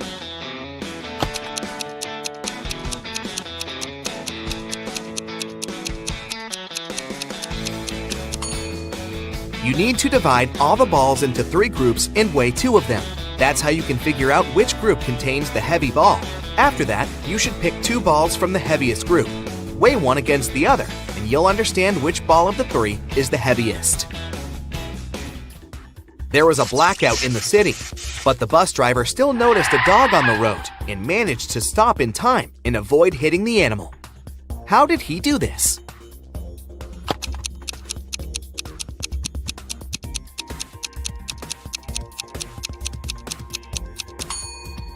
This accident happened during the day.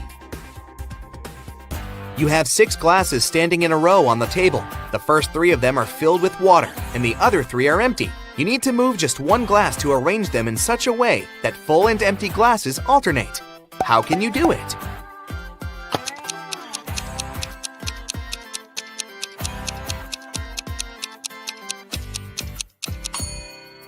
Just pick up glass number 2 and pour the water into glass number 5.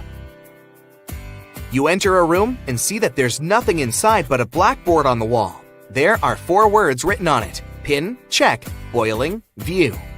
You have to figure out a 5-letter word that can be added to each of them to make an existing word or word combination.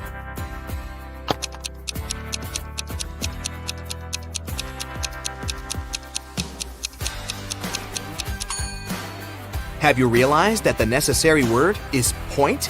Then you'll get pinpoint, checkpoint, boiling point, and viewpoint. Now, you're in a strange building that looks like a planetarium. There are photos of distant stars on the walls. In the middle, there's a screen with a riddle on it. NEUSRNERRSTH question mark. You have to figure out what is hiding under the question mark.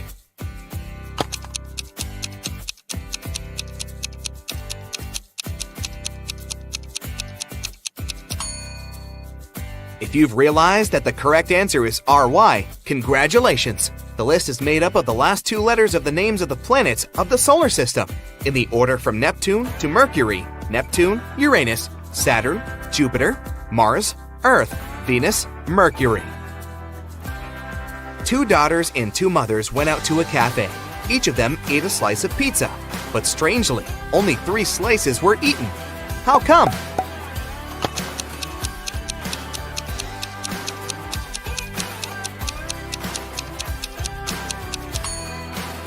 These ladies are a grandmother, a mother, and a daughter. 2 of them are moms, and 2 are daughters.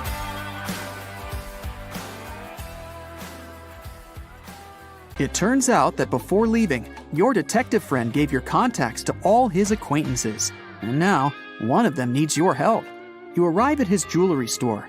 A client came there several hours ago, planning to buy an expensive diamond ring for his wife. But someone stole his wallet right in the store. The manager, he was the one to call you, asked all the visitors who were inside at that time to stay until your arrival. You look at all these people attentively. Soon you know who took the wallet.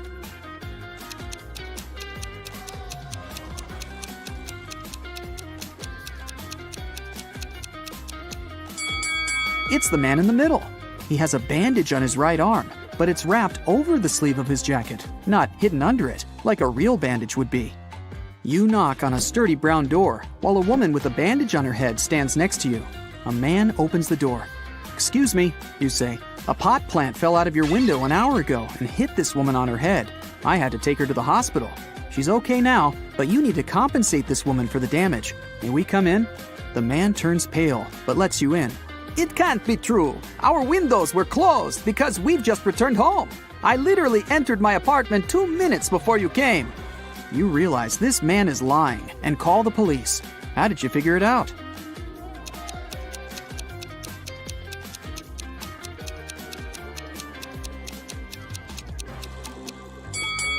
You spotted a pan with boiling water in the kitchen. If the man had indeed come home just a few minutes ago, the water wouldn't have had enough time to start boiling. Now, it's your friend who needs help. She owns a grocery store. A gust of wind blew a $100 bill out of her hands, and the money seems to have vanished into thin air. Your friend thinks it was one of the customers who took the bill, but no one wants to admit stealing the money. You ask all visitors to go to your friend's office when a woman speaks up. "It's incredible to be accused of theft. Here, you can check my bags right now." "Please, just come with me to the office. We'll figure it out there," you say. After the woman refuses to follow you, you call the police. Why?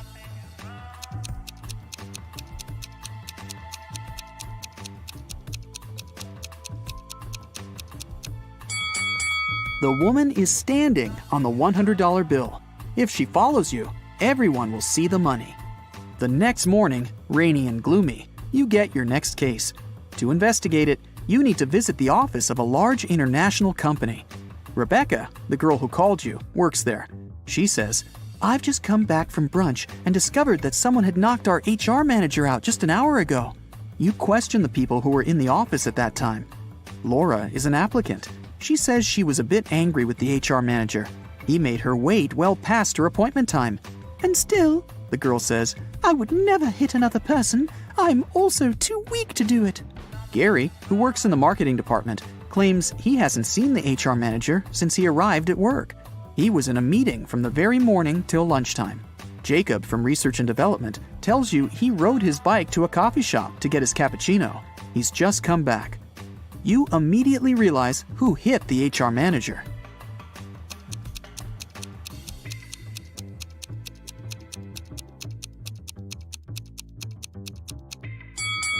It was Jacob. Both his bike and his clothes are dry and clean. How is that possible if it's raining outside? You leave Rebecca's office and hear your phone beeping. You see a text with an address you don't know. You drive there. A man meets you at the door of a large building. He's shaking. When you enter a large dark hall, you see 2 containers filled with transparent liquid. 2 women are floating inside. They look identical. One of them is my wife, but I can't figure out which one, and I'm allowed to open only one container. You walk around the women and examine them. Then you point at one of them. That's your wife. How did you figure it out?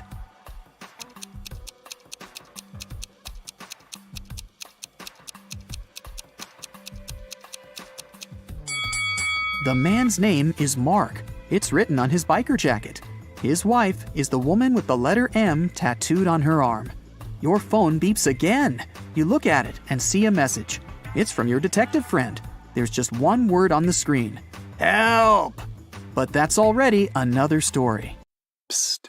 Share in the comments how many of these riddles you will answer correctly. Samantha and Jack got stranded on a tiny uninhabited island. They had no radio or cell phones, so they couldn't inform rescuers about their dire situation.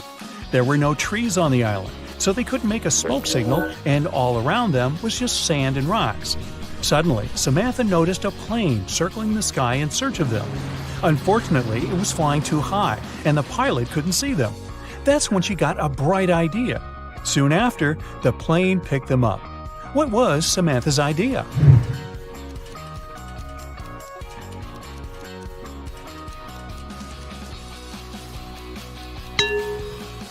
To use rocks to spell out SOS on the sand. Detective Cooper needed to find out the very last piece of missing information in a case he had been dealing with lately. He finally got to the office where secret documents were hidden. To open the door, he needs to choose the right button. There are 3 of them, a yellow one, a green one, and a blue one. Which one should the detective choose?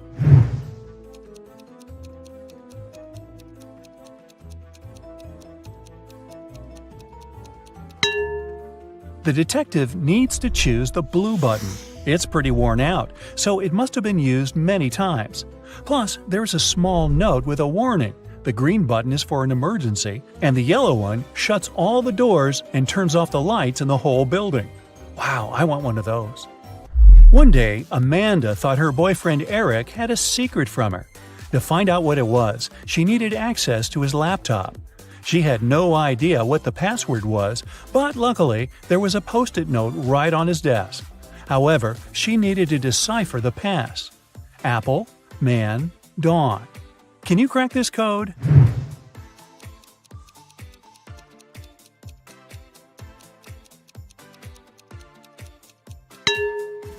Right, it's Amanda. Her name is the code.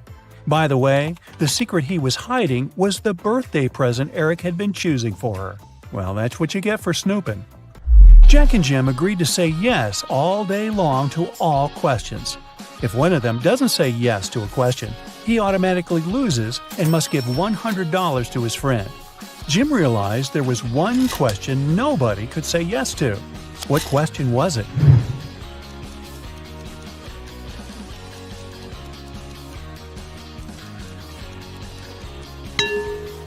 Jim realized nobody could say yes to the "Are you asleep?" question. Jim waited until Jack took a nap and recorded a video in which Jack replied with a snoring but not yes to Jim's question. Seems like a cheap shot. Jason is a shop assistant in a department store. At the moment, there are 3 people in a fitting room he's assisting. Jessica, the girl, is wearing a green dress. Sean, a man wearing a leather jacket and skinny jeans. And Alex, the man who's currently taking a larger pair of jeans that Jason brought him. One of the clients is an alien. Jason has to figure out who it is.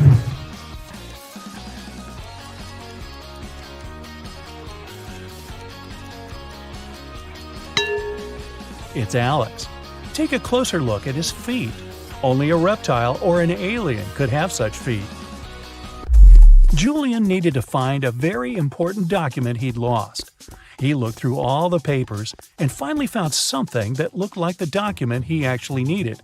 However, a couple of seconds later, he realized there were 4 copies of this document looking precisely the same, or not. Can you guess which one is the real document?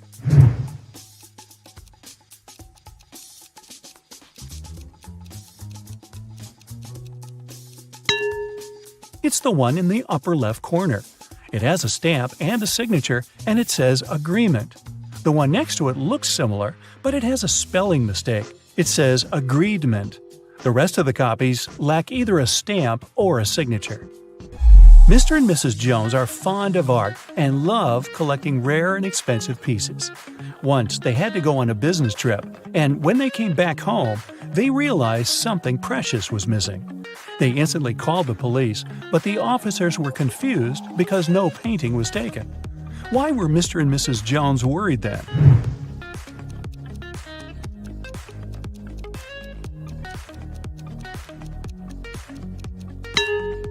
A frame was missing. In fact, it cost much more than many art pieces, as it was encrusted with gems. Mary was walking in the woods and suddenly saw a really fancy castle. It was getting late, and she thought she might ask for a stay there overnight. It was a wicked troll's castle, and he really didn't like intruders. Mary was captured and locked in a dark room with 2 guards. Still, the troll gave her a chance to break free. There are 2 doors in the room. One door leads to freedom, and the other is locked. The guards know which door will set Mary free. One of the guards always tells the truth, while the other always lies, and Mary doesn't know who it is. She can ask just one question to one guard only. What question should she ask?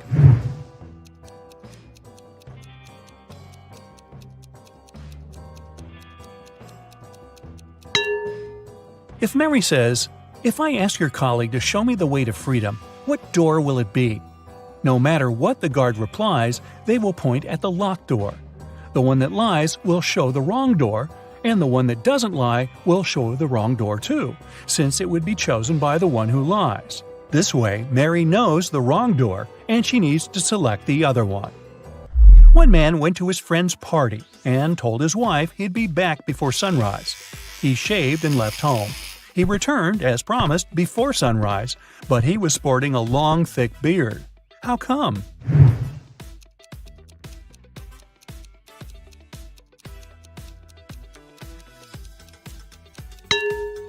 The man and his wife live in a place with polar nights that last for several months. Anthony, the financial director of a big company, finally persuaded new partners to sign a super important agreement. He then put this document into a folder and left it on the table in his office. When he arrived at work the following day, the folder was gone. Anthony gathered all the employees in the office at the time and questioned them. The cleaning lady said she had been busy washing the floor and hadn't paid attention to anything around. The designer explained that he hadn't left his working place even once. What's more, being an artist, he didn't have any interest in agreement documents. The accountant admitted that he had entered Anthony's office to have some documents signed, but once he noticed there was no one inside, he immediately left. Who took the folder with the agreement?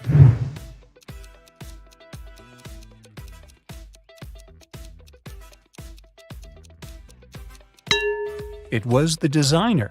Anthony never mentioned which folder was gone. How would he know that the missing folder had an agreement inside?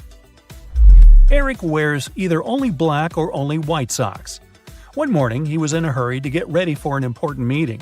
Suddenly, the power goes out. The guy has 10 white and 10 black socks in his drawer, but all of them are mixed. He doesn't want to look silly at work wearing different socks. If it's completely dark in the room and Eric can't see anything, how many socks should he pull out of the drawer to get himself 2 matching ones?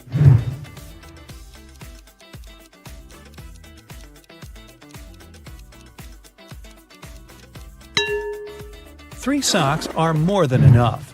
In a set of 3 socks, he's bound to have 2 of the same color. Jane told her boss someone had taken the documents she had prepared for the meeting. She added that she had noticed someone come in wearing a smart suit, gloves, and a black mask. This person also had 3 rings on their fingers. The boss didn't believe her. Why?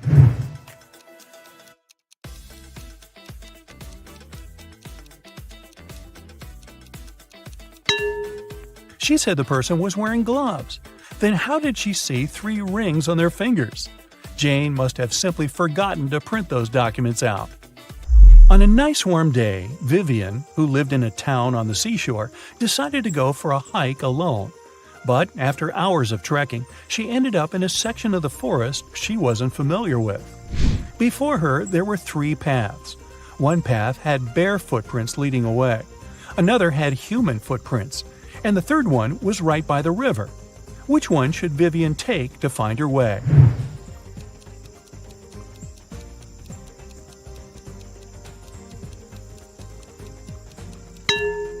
The river path. Since she lives in a coastal town, the river mouth most likely ends up in the sea. That way, she could figure out where she was. Hey, how about some tricky riddles that will put your brain to work? Ready? How fast can you solve this one? Grace has 7 sons and each of them has a sister. How many children does Grace have in total?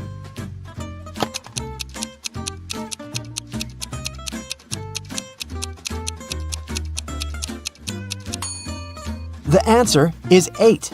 I bet all the sons have the same sister, so 7 sons plus 1 sister equals 8 children. Stephen's family was away this weekend, but he was found unconscious outside his mansion.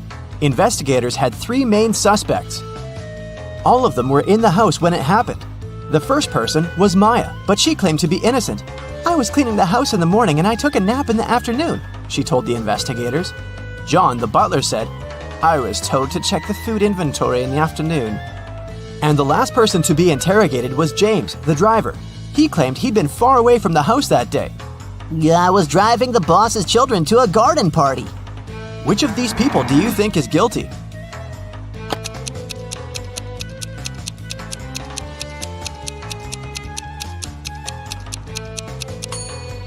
It was James. All family members were away that weekend, so his alibi can't be true. What English word has the same pronunciation even after you take away 2 of its 3 letters?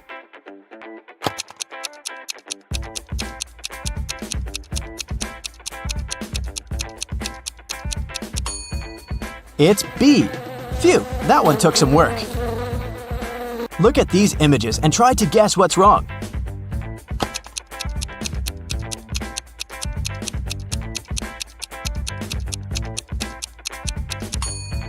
Duh, in the last picture, the woman is trying to eat soup with a fork. Like that would work. On a lazy Sunday afternoon, 7 friends decided to go to the mall. Esme, Evelyn, and Elise grabbed a cup of coffee each, while Ava, Ella, and Emma decided to drink some refreshing soda. Using this logic, can you figure out if Esther chose to drink coffee or soda?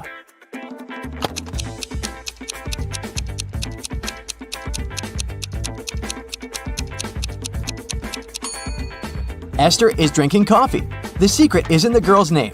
Esme, Evelyn, Elise, and Esther all have 2 letters E in their names, just like the word coffee. There were 4 pairs in the basket and 4 people in the room. Each person took 1 pair. In the end, there was still 1 pair left in the basket. How is that possible?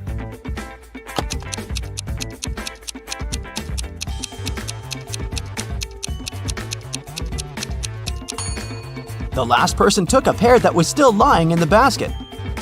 Mary's birthday was coming up and she decided to treat herself to a relaxing day at the spa. During a massage, Mary dozed off. When she woke up, the money she had in her purse was missing. Oh no! Mary had 3 suspects. The cashier, Erica, claimed, "I was having lunch in the back." Catherine, the masseuse, said, "I went to the back of the store to get some extra oil." The last person was Monica. She was another customer. She said she hadn't seen anything and had just been waiting for her appointment. Can you tell which one is the culprit?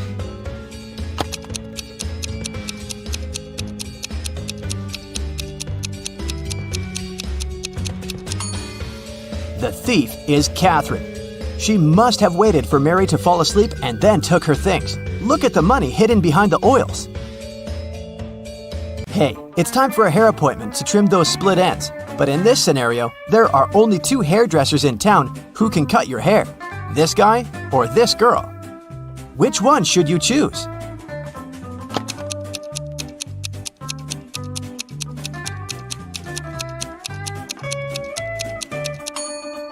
The girl, of course. If there are only 2 hairdressers in town, that means they cut each other's hair. And judging by the haircut the guy gave the girl, it looks like he doesn't really know what he's doing. If a rooster lays an egg on top of this cabin, in which direction will it roll?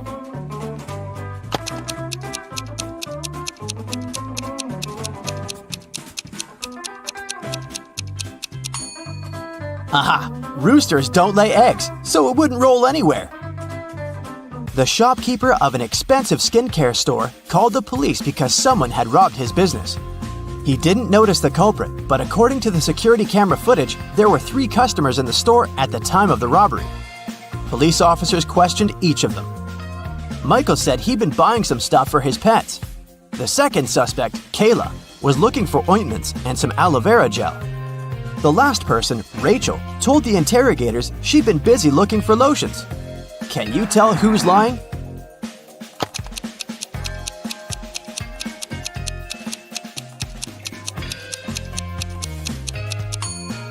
Michael is the culprit. The skincare store doesn't sell pet products. Duh. Peter is a rich man who owns a lot of expensive jewelry. One day, he woke up and noticed that all of it had been stolen. Uh-oh. He called a private detective to solve this case. Peter's wife Carla was the first one to be interrogated. "I was showering at the time," she said nervously. Bianca, the housekeeper who had been working for the family for years, was not in the house. She said, "I was cleaning the garage." The last suspect was Barb, the house chef. "I was making lunch for the family," she told the detective. Can you tell who stole the jewelry?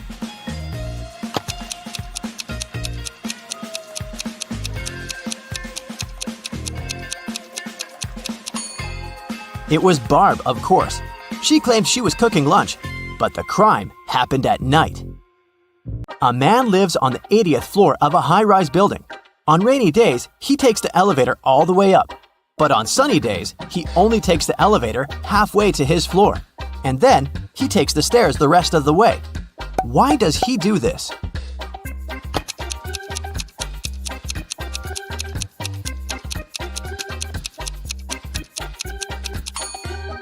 Well, my friends, it so happens that the man is short. Normally, he can only reach the 40th floor button. But on rainy days, he manages to push the 80th floor button with the help of his umbrella handle. Genius, huh? On a rainy day, Miranda decided to work from home. At one point, she went to the bathroom. But when she got back, she noticed that her cell phone and money had been stolen right in her own house during the day. There were 3 people in the house at the time. Her sister Beth claimed it wasn't her. "I was still asleep at the time because I'd gone to bed late yesterday." Her other sister Anna said she'd been taking a stroll in the garden when it had happened. "I was watching the night-scented orchid bloom." And lastly, there was Josh, Miranda's boyfriend. "I've just got home for lunch," he said. What do you think? Which of these 3 suspects stole Miranda's money and cell phone?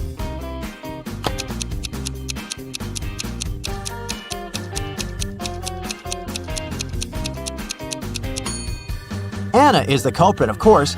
Night-scented orchids only bloom at night, so she probably sneaked in and grabbed Miranda's things while the girl was away. A farmer rode into the village on Monday. He stayed in the village for 4 days and rode out on Monday. How is that possible?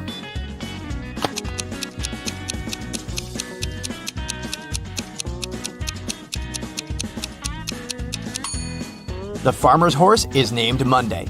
I bet you didn't guess this one, did you? Uncle Ben's farm experienced a terrible downpour, and all but 15 pigs were missing and couldn't be found. How many pigs are still in the barn?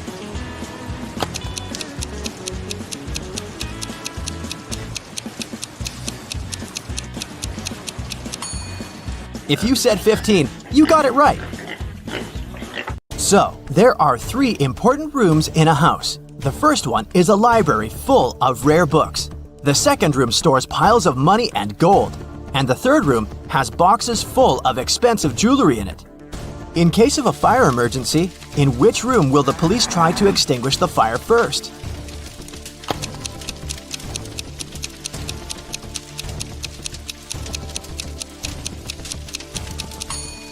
The correct answer is none. Police officers don't fight fire.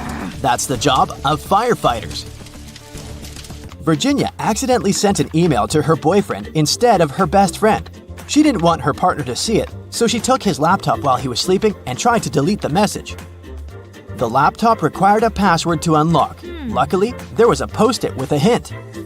History, 3. Music, 5. Book, 2, 3, 1. Yellow, 1. What's the passcode?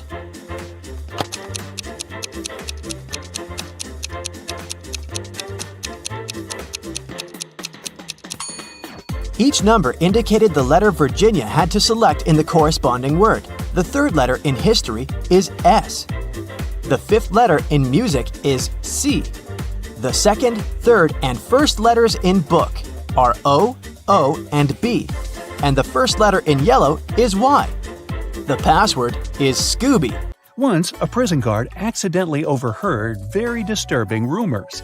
Someone was planning a prison break. The guard watched all the footage from the surveillance cameras and discovered that 2 women had been behaving suspiciously.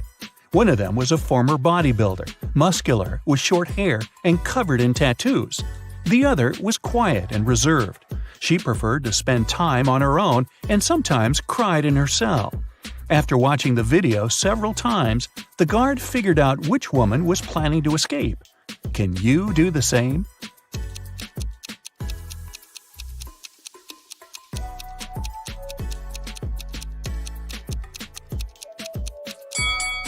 It's the second prisoner. There's a file in her bun. She can use it to get through the metal bars. Mark comes up to the table. There are 3 apples, but only one of them is safe to eat. The other 2 are poisonous. Unfortunately, Mark can't skip breakfast. So, which apple should he eat?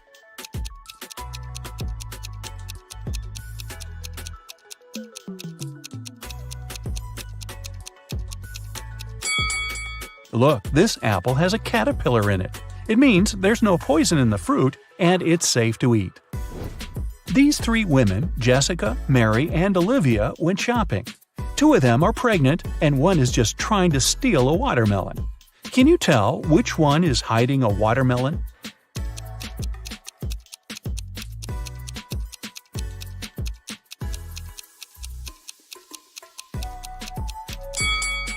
It's Olivia. She's wearing heels. It's not the kind of shoes a pregnant woman would choose to wear. Nathan, a successful entrepreneur with a multi-million-dollar business, and his friend Jackson, a famous private detective, returned from a long-term trip abroad. They decided to stop by at Nathan's villa on the way to the city. When the men entered the house, though, they saw that everything more or less valuable had been taken away. The entire villa was a mess. "I've only been away for a month. What happened here?" exclaimed Nathan. Jackson took an apple from the dining room table and started to munch on it thoroughly. "The lock isn't broken. It means the person who took your stuff had the key." After a while, the detective asked Nathan to invite 3 people. Mia, Nathan's niece, told Jackson she hadn't visited her uncle's home. She had been having serious problems with her car for already 2 months. And the villa was too far away from the city to get there by public transport. Sarah, the maid, claimed that she had stopped by several weeks ago to bring some food and tidy up, but since then she hadn't been to the villa. Adam, the gardener, told the detective he had been on vacation and had just returned. He even offered to show his plane tickets to Jackson. The detective figured out immediately who was behind the mess. You have 8 seconds to figure it out.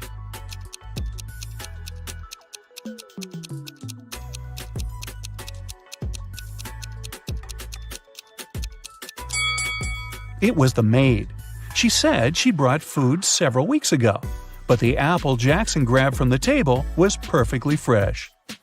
Once, Ms. White heard someone crying. It was her little student, Abigail. The girl told the teacher her cookies had been disappearing from her locker. Someone had been taking them for already several weeks, but Abigail didn't know who. Ms. White decided to help the girl. They equipped the locker with a simple alarm that had to go off if someone who wasn't Abigail opened the door.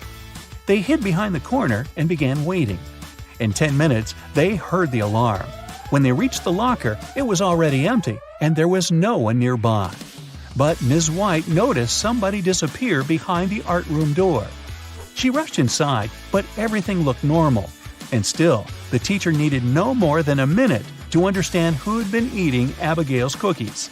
Look at the picture of the art room carefully.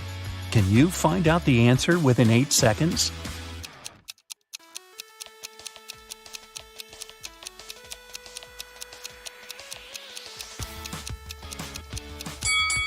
It's the girl on the left. Her painting's black and white, but there are only various shades of blue on her palette. And maybe the cookie crumbs are a giveaway too. I don't know. One perfume company hires new staff. They must swear an oath of loyalty to the company if they want to get a job. 10 people are saying the words of the corporate oath simultaneously, but some of them are cheating. Help the directors figure out who these people are.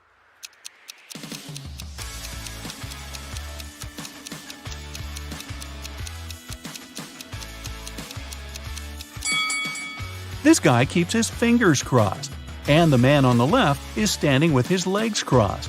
They won't be loyal to the company, so the director doesn't hire them. 2 influential media moguls are having lunch at an expensive restaurant. They're discussing the merger of their companies. The transaction amount is several billion dollars. They're whispering since the terms of this deal are top secret, and they suspect that someone can hear them. And they're right. Some curious people are eavesdropping on the conversation between the 2 businessmen. Try to find them.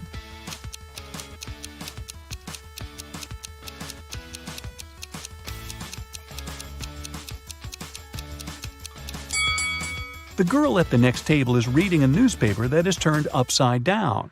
She's obviously trying to overhear what the billionaires are talking about. This guy over there is listening to music, but the headphone wire is not connected to anything.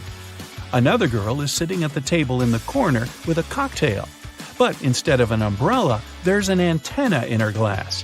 She's recording the conversation. "Where are my employees?" a boss shouts. He's furious because 3 people haven't come to the office. He calls each of them to find out the reason. All 3 tell him they got ill. The boss doesn't believe them, so they have to arrive at the office. Mary is wearing a warm jacket, hat, and scarf. She sneezes, coughs, and looks sick. Lori is walking on crutches. Her leg is in a cast. Sometime later, Michael appears. He's got a hand injury, and now he can't type. The boss is sure that one of them is faking. Who is it?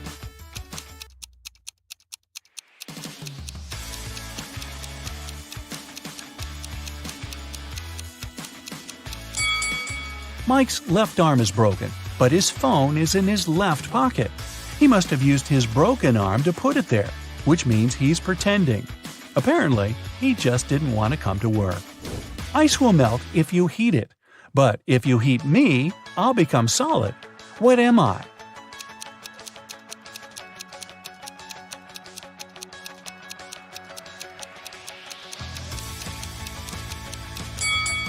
I'm an egg. You buy this thing to eat, but you never eat it. What is it?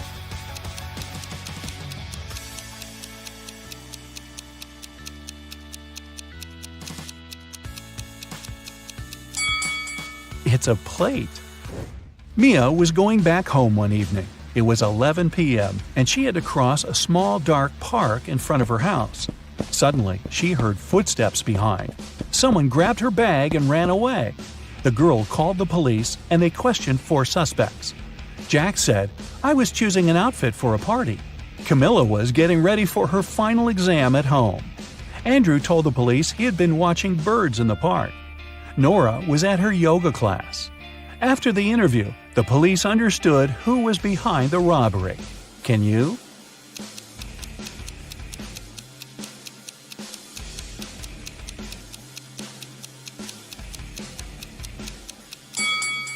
It was Andrew. At 11 p.m., it's too dark to see birds. Sarah was in her hotel room when she heard a knock on the door. When she looked through the peephole, she saw a man standing outside. "Sorry for bothering you. I'm the hotel manager," he said. "Our database has crashed, and I need to recheck some information." Sarah said she would be back in a moment, got away from the door, and called the hotel security. She said there is a man trying to rob her. How did she know?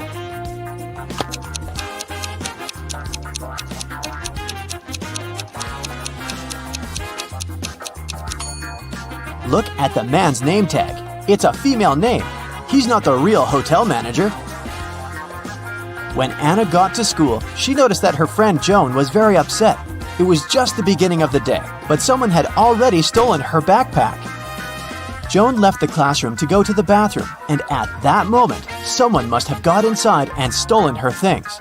Anna started her own investigation. Jenna from the robotics lab said she'd been fixing a robot that morning. Kate from the cheerleading squad had just begun her practice, and James said he'd spent 3 hours trying to solve a math problem and was now exhausted. Anna knew right away who had taken the backpack. Can you figure it out?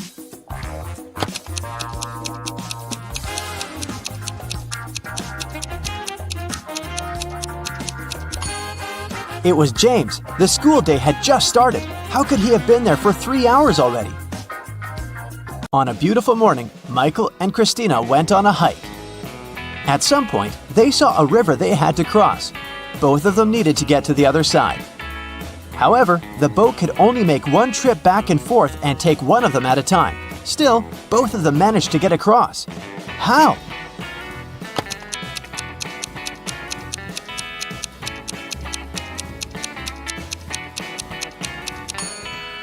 That's easy.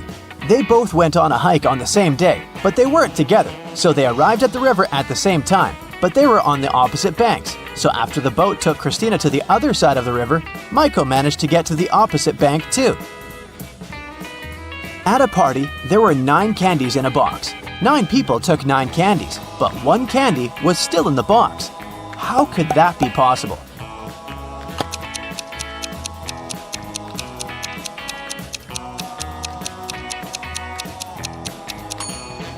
The last person took the candy that was still in the box. When the day after tomorrow becomes yesterday, then today will be as far from Sunday as the day it was today when the day before yesterday was tomorrow. Which day is it?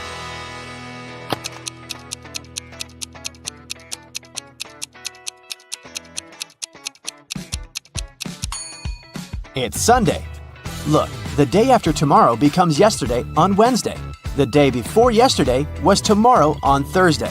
And Wednesday and Thursday are equally far from Sunday.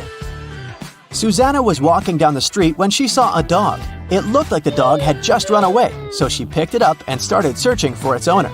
She walked into a co-working space. There were 3 people there. Susanna knew immediately who the owner was. How did she figure it out?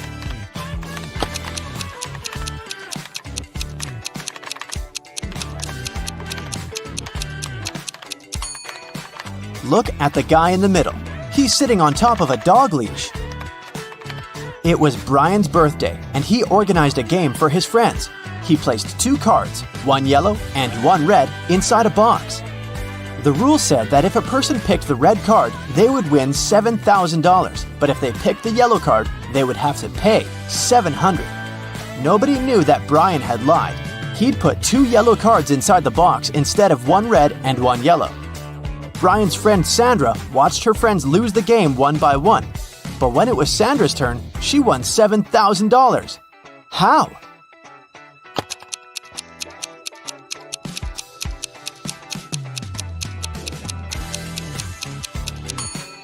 When it was her turn, she picked one of the yellow cards, not showing it to anyone. Then she picked the remaining card, which was also yellow, and showed it to her friends. Brian had to admit that the first card she'd drawn and hidden was red. Otherwise, all his friends would know he was a liar. Way to go, Sandra.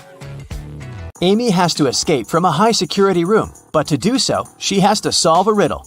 There are 2 strings in the room, and the only information she has is that each string takes exactly 1 hour to burn. She needs to time exactly 45 minutes with the help of the strings. How can she do it?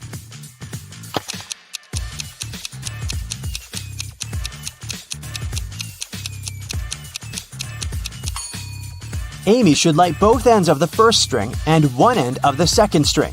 In 30 minutes, the first string will burn completely since it'll burn twice faster with both ends on fire.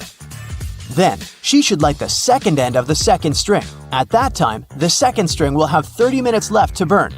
But by lighting its other end, Amy will make it burn in 15 minutes. Voila! 45 minutes measured. On January 1st, Devin called the police to report a crime. He said he'd gone to his neighbor's New Year's Eve party the night before, and while he was away, someone broke into his house and stole his laptop and other valuables. When the police asked about the party, Devin said it had been great. There was good food and string lights were shining brightly and beautifully. Devin added that his neighbor could have been the one to steal his things. Maybe he snuck inside the house when Devin was at his place, having fun. The police officer went to interrogate Devin's neighbor, Tom. But as soon as Tom opened the door, the officer knew he wasn't guilty. Devin was lying. How did he understand this?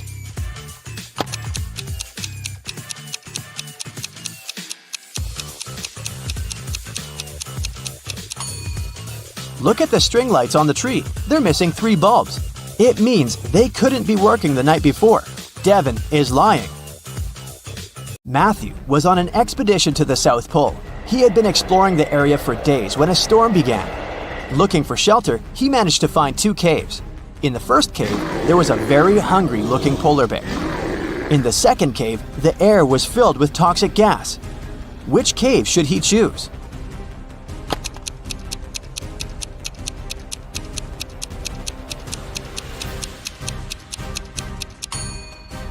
The first cave. Polar bears don't live at the South Pole. Jerry has an apple tree. The number of apples on his tree doubles every week. 30 weeks later, the tree is completely covered in fruit. Can you guess how many weeks the tree will need to become covered in oranges?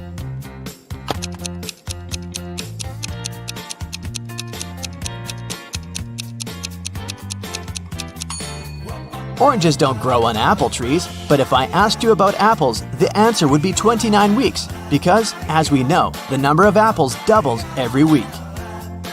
Nobody has ever walked this way. What way is it?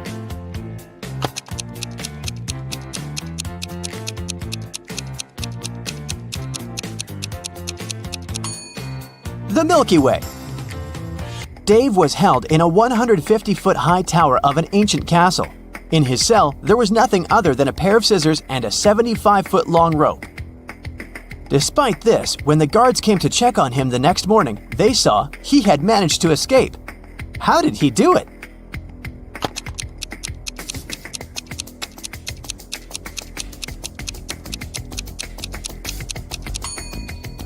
He cut the rope in the middle, but rather than cutting it across, he cut it along. Then, he tied both pieces of the rope together and safely got down to the ground.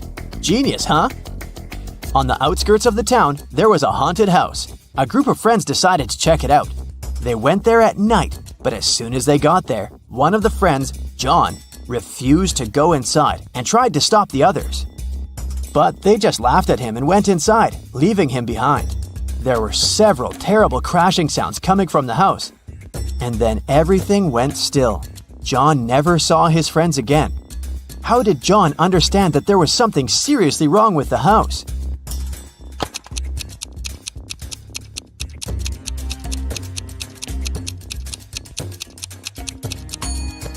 John was very attentive. He noticed that there were lots of footprints leading towards the house, but none going away. Rachel was in her office when security called her, saying there was a robber in the building and he was trying to escape. She ran to the elevators to get outside.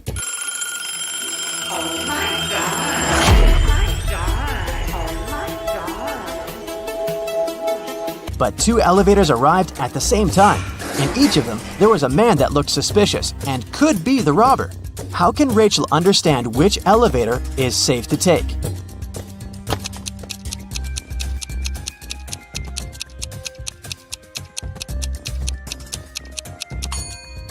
The one that's going up. If the robber is trying to get out of the building, his elevator will be going down. So Rachel should take the one going up. A new ice cream parlor opens up in Matt's neighborhood. He goes there to check it out. It's pretty crowded because they offer 1 free ice cream serving to each customer. Matt meets a pretty lady named Kitty in the line. He falls in love with her right away, but unfortunately, she's already married. Can you find her husband among these guys?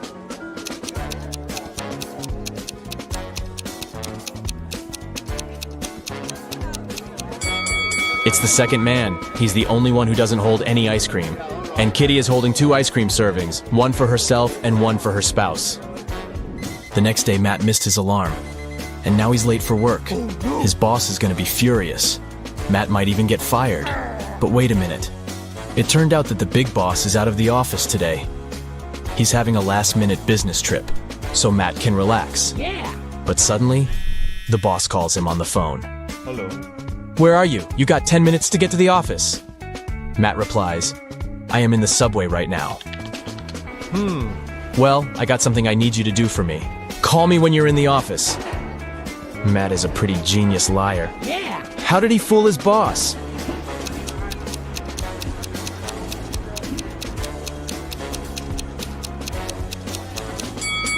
Matt had a subway noise track on his computer.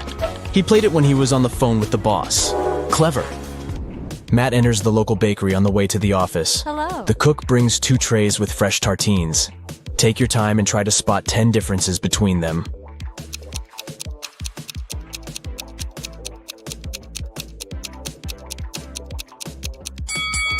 Ready to see the answer? Here they are. What about these 2 breakfasts? Can you find 10 differences?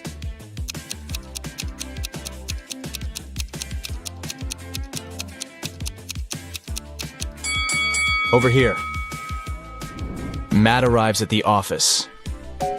Oh no. Someone has changed the password on their corporate computer. It consists of 7 digits. Matt texts his coworker and asks about the new code. He receives the following reply. Can you help him figure out the code?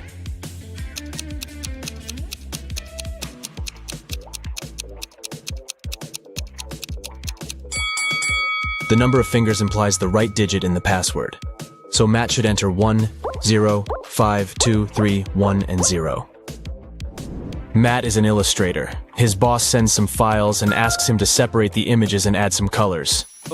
Unfortunately, all the layers are merged. Can you spot 6 different objects in this picture?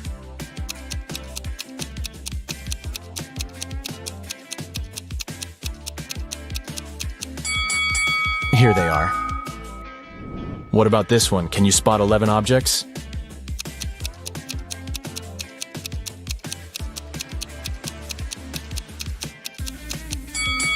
Over here. Matt's sister, Ashley, is getting married. He arrives at the event, and she asks him to take a picture of her with some friends. But someone pranks the bride in the middle of the photo shoot and spills paint on her beautiful dress. Can you guess who did it by just looking at this picture?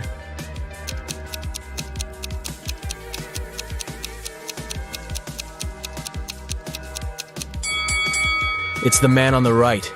He has a rope in his hands, and it's tied to the bucket. Ashley changes and the wedding goes great. After the ceremony, they throw a party in a restaurant. This place is very popular among the newlyweds. Matt faces 3 brides in the lobby and spots the fake one right away. Hello. What about you?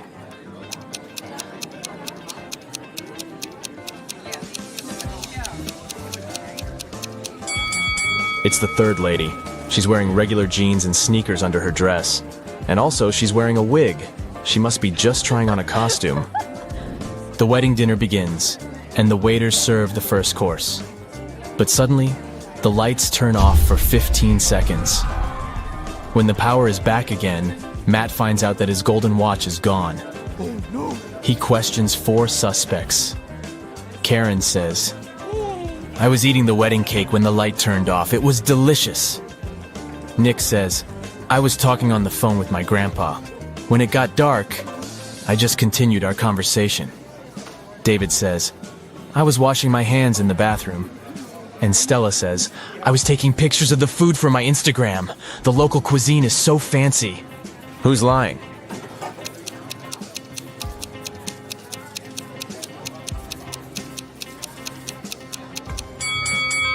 Karen. She said she was eating the cake. But take a look at the wedding cake. It hasn't been cut yet. The dinner has just started. It so happened that Matt is spending the Christmas holidays with 3 of his ex-girlfriends. They go to a fancy ski resort in Alaska. It was the first day of vacation when Matt was found poisoned in his bedroom. The police interrogate his ex-girlfriends. All the 3 ladies went away that day. and Matt stayed in the hotel for a nap. Megan says, I was shopping all day long. Lola says, I went to the beach to sunbathe and swim. When I returned, I found Matt lying unconscious. And Sophie says, I went to the local coffee shop to write my novel. Nobody wanted to join me. Who's lying?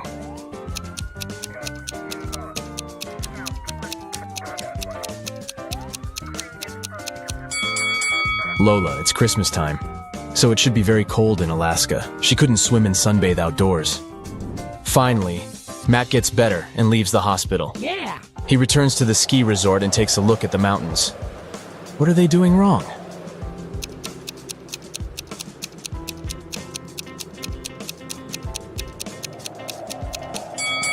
This guy is riding a snowboard. He doesn't need ski poles. After the Alaska trip, Matt gets a new job in New Orleans. Oh, yeah. He finds a great apartment and moves in. 3 neighbors knock on his door to greet the new neighbor. One of these ladies is a real witch. Can you spot who exactly?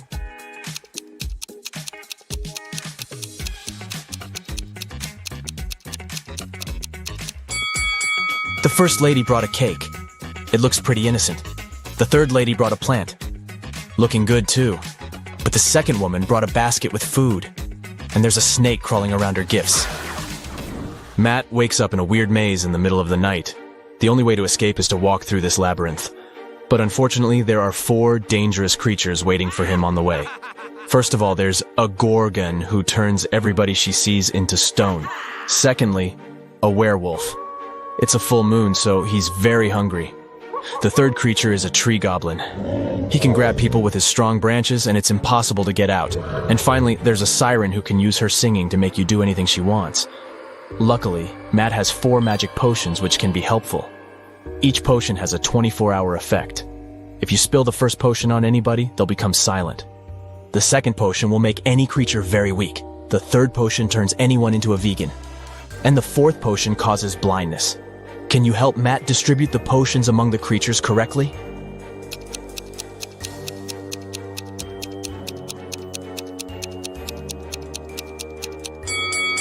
Matt should use the silence potion to neutralize the siren, use the blinding potion against the gorgon, turn the werewolf into a vegan, and weaken the tree goblin.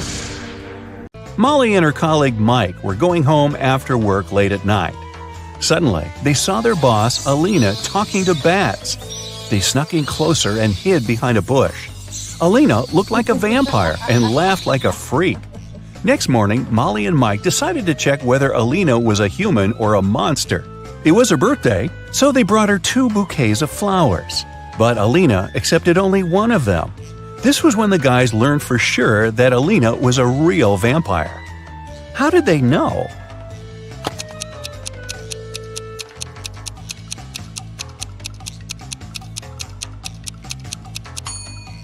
They hid garlic in the second bouquet. Alina invited all her colleagues to her birthday party. Molly didn't want to come alone, so she uploaded a dating app, hoping to meet someone special. Oh no! Here are several pictures of nice guys, but one of them lives with his girlfriend. Can you tell who?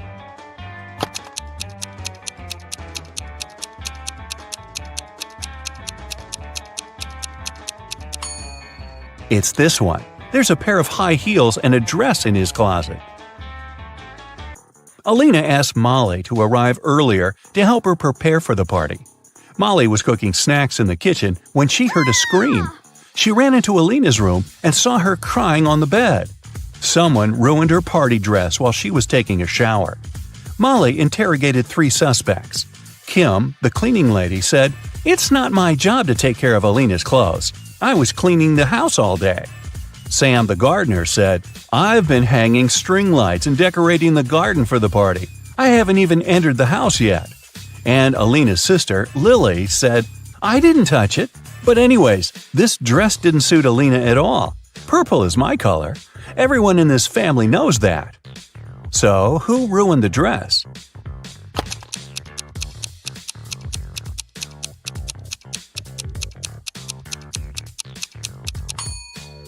Sam. Look, the string lights are still in the box. At the party, Molly saw Mike with a mysterious lady. The lady was wearing a hoodie and standing with her back turned to Molly.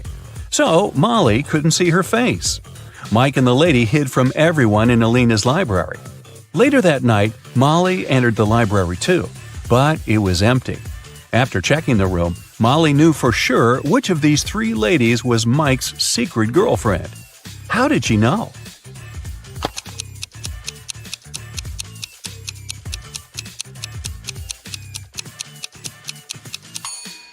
The second lady is wearing only one earring. She lost the second one in Alina's library, and Molly found it on the carpet. Alina called the police early in the morning. Officers arrived at her place and questioned her. She said, "My husband and I had a romantic dinner last night, but at some point we had an argument. Then he felt sick. At least he said so, but I didn't believe him. He always tends to exaggerate things. So I slammed the door shut and left. I came back home in the morning and saw him unconscious on the floor. I don't know what happened to him." The officers immediately arrested Alina. Why?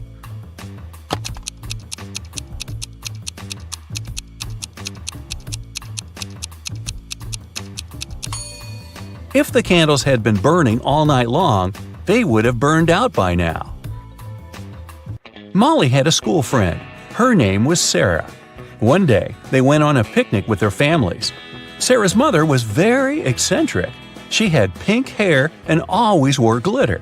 And she took her pet iguana, Tom, everywhere she went. She also has 3 daughters. The oldest daughter's name was Monday, and her middle daughter was called Tuesday. Can you guess her youngest daughter's name?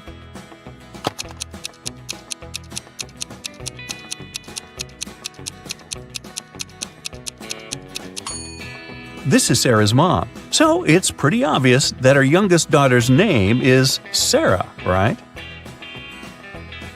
Rick had a job interview at the hospital. He had been dreaming of becoming a vet all his life. Molly liked his resume, so she decided to test his logical thinking with one final riddle. She gave him this list of months and asked just one question. Which month comes next? Can you help Rick out?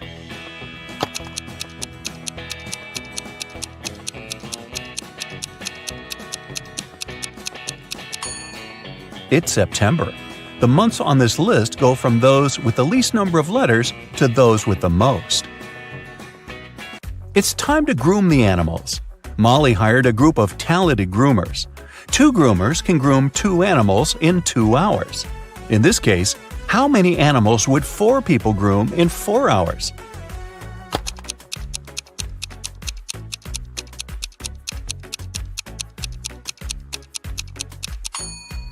Your first instinct was probably to say 4 animals. But in fact, the correct answer is 8.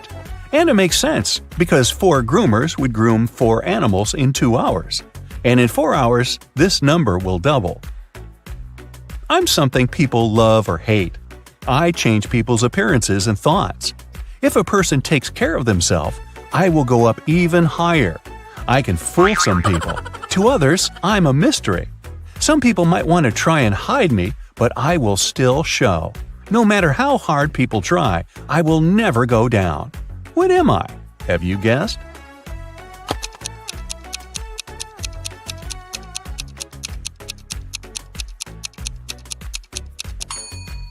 The correct answer is age.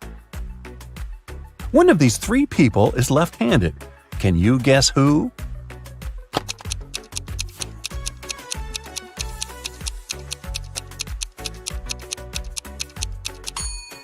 It's the waiter.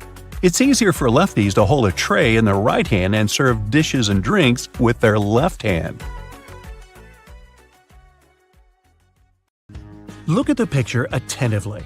Can you say who didn't help to build the doghouse?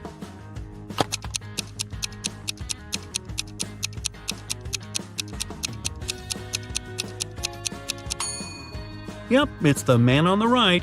He's holding a brick, but the doghouse is made of wood. Sarah was a popular guitar player in a rock band.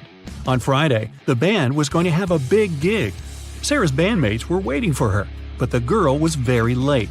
Eventually, she did show up, but it wasn't Sarah. It was her twin sister, Alice.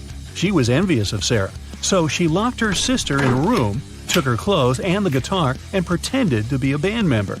But as soon as the musicians saw fake Sarah, they immediately knew she wasn't their bandmate. How did they understand?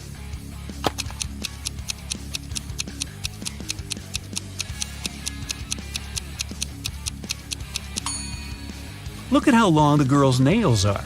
But you need to have short nails to play the guitar. A man came to a fruit market to sell watermelons.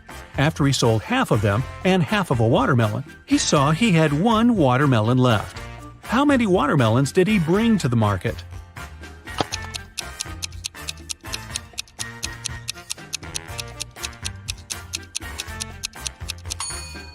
He came there with 3 watermelons. Cheryl ran into the house, extremely worried. "I set off as soon as I heard the news," she told the police officer. "I was at my parents' house in another town. I left a week ago and was supposed to stay there for at least 10 more days. What's happened to my husband?" "Somebody hit Mr. Brown on the head. He was taken to a hospital, but he's going to be okay. I've been questioning the suspects." Mr. Brown's secretary said, "He sent me to his business partner earlier in the morning. Some important documents needed signatures." The cook said, "I haven't left the kitchen today. Mr. Brown wanted me to prepare a meal for the whole family." The housekeeper said, "I didn't hear anything. I was doing some household chores all day long. After that, I was so tired, I decided to take a nap." The detective realized who the culprit was in no time. Who was it?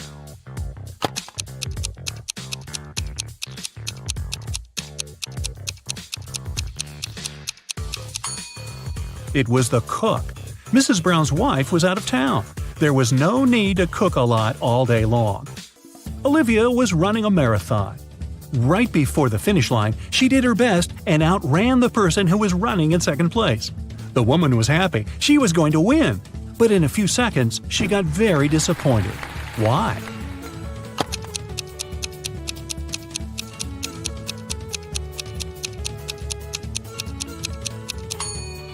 Olivia was in second place. She was faster than the person in the second place, but not the first. Look at this image attentively. Can you guess which person is a ghost?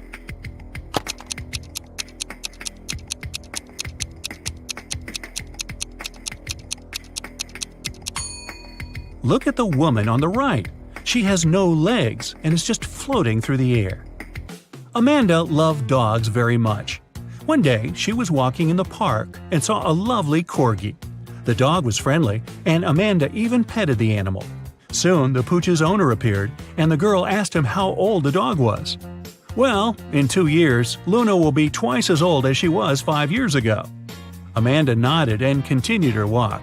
And did you understand how old the dog was?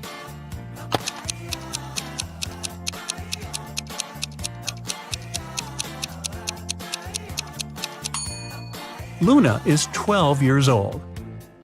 Liza worked as a teaching assistant at a college. That day, she had to look after a group of students who were writing an exam.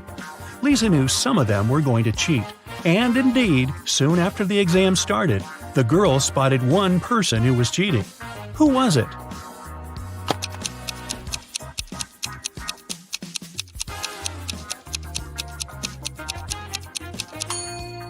It's the guy in the back of the classroom.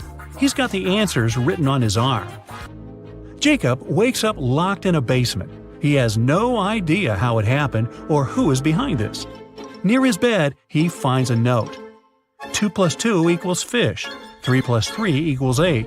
7 + 7 = triangle. Explain this and you'll be free. Can you help Jacob get out of the basement?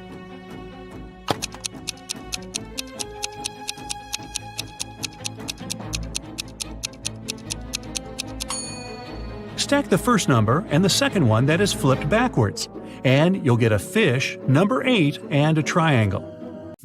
2 guards were looking in different directions. One had to make sure there was no danger coming from the west. The other was turned toward the east. At one point, one of the guards asked the other, "Why are you smiling?" But how could he know his companion was smiling?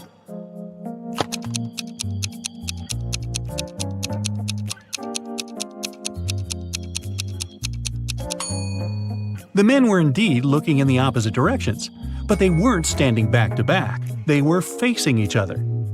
Brian was walking down the stairs when his foot slipped and he tumbled. When the guy came to his senses, he discovered he was mostly unharmed, but he couldn't remember anything. Suddenly, 2 women entered the house. They looked exactly the same. When they found out what had happened, each of them started to claim Brian was her husband. Can you help the guy understand which one is his real wife?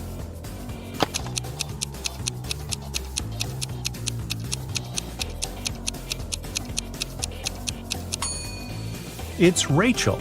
She has a tattoo on the same arm as the girl in the wedding photo. Oliver was sailing his yacht when a storm started. The yacht sank in the middle of the ocean. After swimming for hours, the guy finally reached a deserted island. He saw several men there. They told Oliver they would keep him locked in one of the caves on the island. Oliver agreed, but asked them to grant him one last wish. When he told the men what this wish was, they set him free. Why?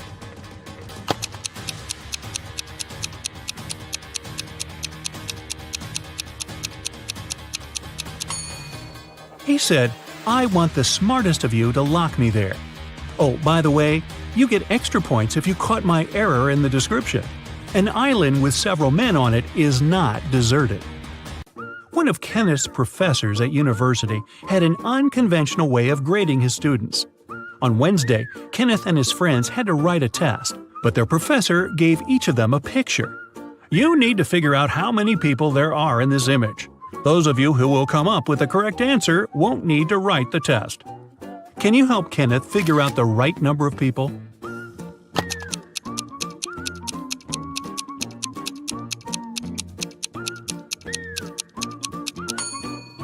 There are 6 people in the picture.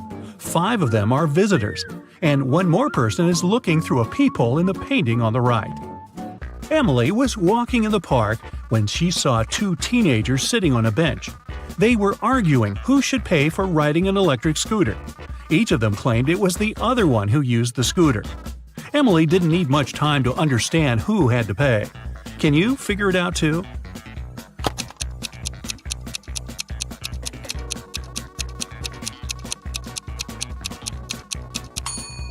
Look at the footprints. The girl was the one to ride the electric scooter. Dennis is taking part in a competition. If his last answer is correct, he'll get a prize, an expensive watch. But first, he needs to figure out which of these 2 watches is real and which is just a toy.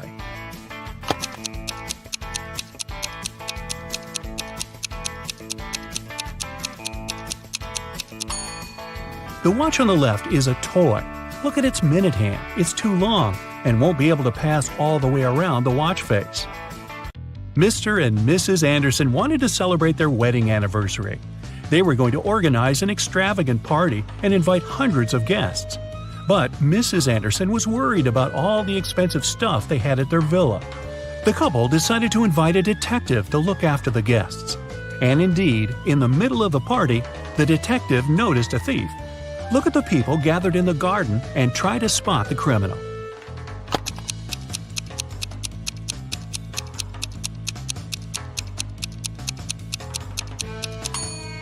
It's the guy on the left. He's trying to steal a woman's bracelet. Look at the picture attentively.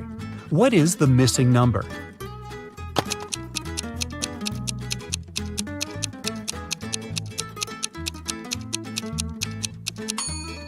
It's 4. All these numbers indicate how many times the lines cross in each case. There are 100 books on a shelf. To count off 10 of them, you'll need 10 seconds. So, how much time will you spend counting off 70 books?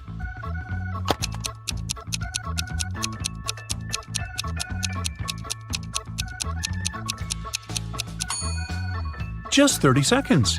You need this time to count off 30 books, and the rest will make 70. One morning, Donna came to the office and found a box of chocolates on her desk. There was also a strange note. October 7th, May 3rd, August 1st, January 3rd. Can you help Donna understand who presented her the sweets?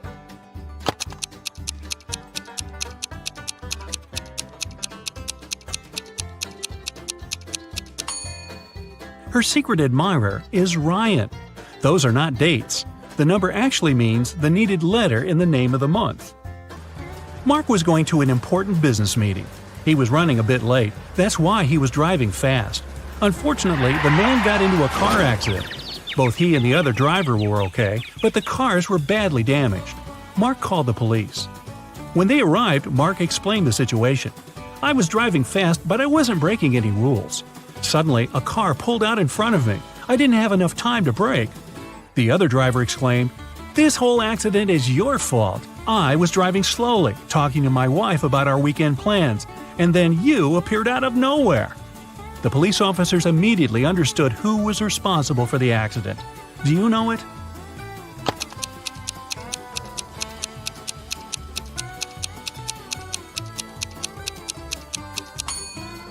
It was the other driver. He was alone in his car.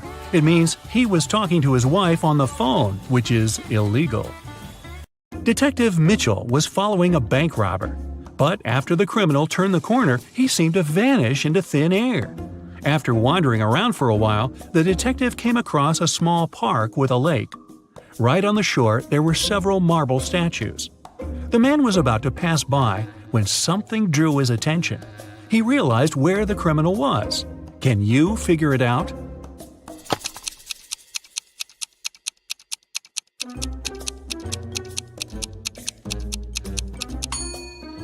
One of the statues is looking at its watch. It's the bank robber. James escaped from prison and ran to the countryside. Suddenly, on a small dark road, he saw a police car heading in his direction. James ran toward the car for some time, then jumped off the road and rushed into the woods. Why did he run toward the car first?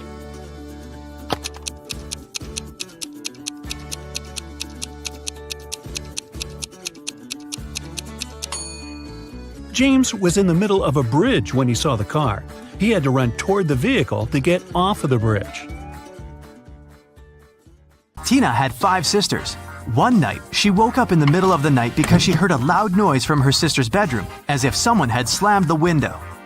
Tina suspected that one of her sisters left a bed after lights out and hurried to check them. Tina inspected all 5 beds. Each sister seemed to be sleeping peacefully. Helped Tina to determine which sister went for a walk after lights out and made so much noise.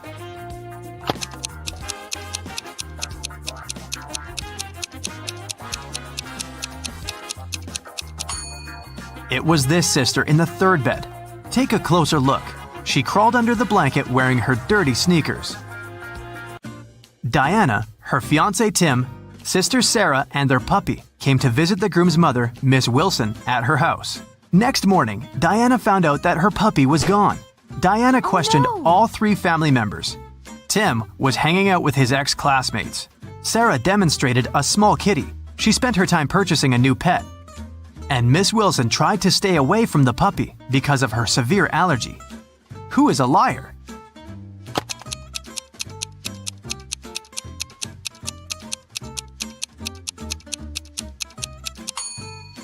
Miss Wilson lied about her allergy. She wouldn't have been able to stand next to the kitten. Betty had 3 daughters. One morning, her neighbor Lauren said she had seen one of Betty's daughters at a nightclub last night, but she wasn't sure which one exactly. Betty didn't allow her daughters to visit nightclubs, so she questioned all of them. Sam spent all night in a library.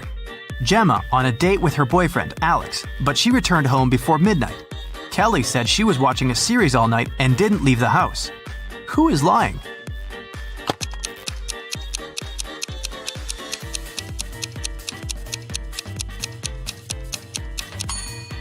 Sam is lying. Look at her face and clothes. She's covered with glitter. Who needs glitter in a library? An elephant was sleeping and having a very weird dream. When he woke up the next morning, he found out that his shadow was gone. He was looking for his shadow all day and finally met a wizard. The wizard confessed that he had stolen the elephant's shadow, but the wizard was ready to give it back if the elephant managed to recognize it. Help the elephant to make the right choice.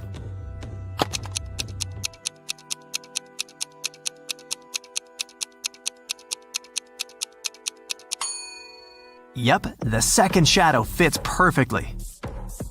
Kelly received an anonymous message that one of her teachers is a vampire. Look at the picture.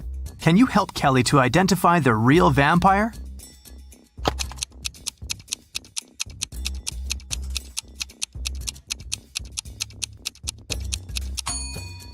It's over here. She has an eye in her meal. Jane called the police to report that someone had broken into her house and taken her precious jewelry collection. She was washing her hair in the shower when she heard footsteps downstairs. She went down and found out that the safe was opened and all the jewelry was gone. When the detective heard this story, he arrested Jane immediately. Why?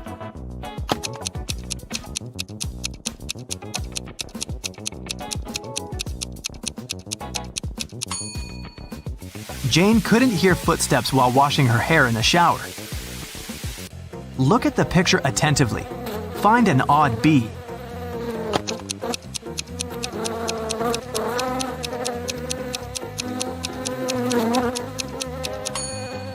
That's right, this bee has fewer stripes than the others. Jack and Sarah went to the countryside to celebrate their anniversary. At the local market, they bought a sweet watermelon. They sat on a beach, cut it up, and enjoyed it. The watermelon tasted sweet and delicious. Each of them ate 3 wedges, but in 20 minutes, Sarah got sick. Jack took her to the hospital. The doctor said the watermelon was poisoned. Sarah and Jack ate the same food and drank the same drinks. How is this possible that Jack feels well?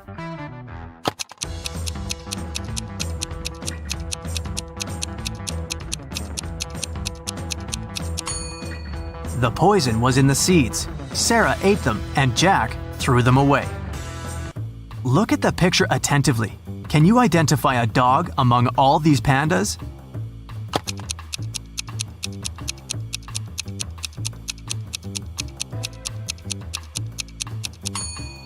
This little body is definitely not a panda. Can you tell which one of these men has a rich wife?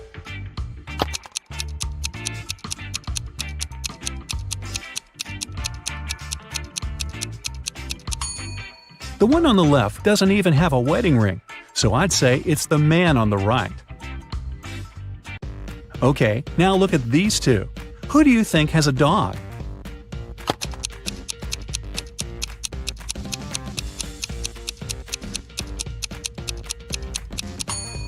It's the guy on the left. Look, his shoes are all chewed. Must be his dog's job. Kaylin and Juliet are going to their friend's house to work on a group project. At least, that's what they told their parents. In reality, one of them is going on a date with her secret boyfriend, and she's going to meet him instead. Can you tell who?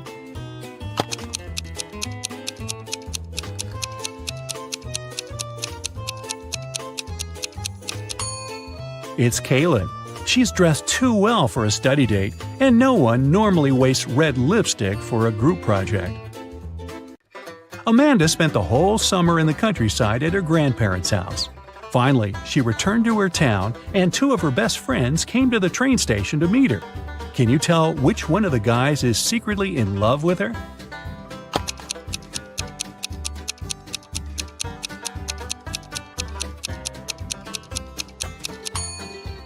Well, considering that the one on the left has flowers and candy for her, I'd say he probably likes her.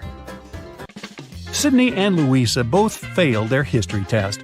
Their mother grounded them and made them study all weekend.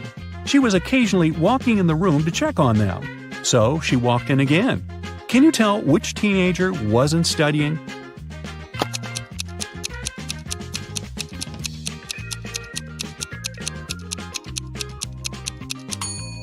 It's Sydney. She's holding the book upside down. She must have grabbed it when she heard her mom walking in to pretend like she was studying. Look at these guys doing some housework. Who's not smart?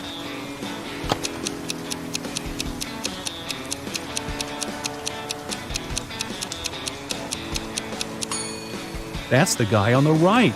It's raining, but he's watering the flowers. Mrs. Riviera is a math teacher.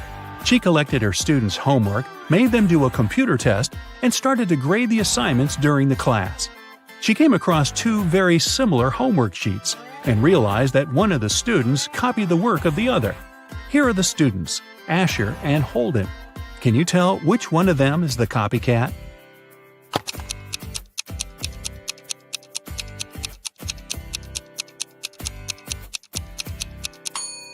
It's Asher. His hands are covered in fresh ink, which means he probably just did his homework right before the class. Mr. Reed came back home at night after another long shift. His wife was still up. He kissed her and went to bed. Mrs. Reed had been suspecting that her husband was cheating on her for a while already, and this time she wanted to know for sure. She decided to check his pockets. The next day, she told her husband that she knew he was cheating on her. Why?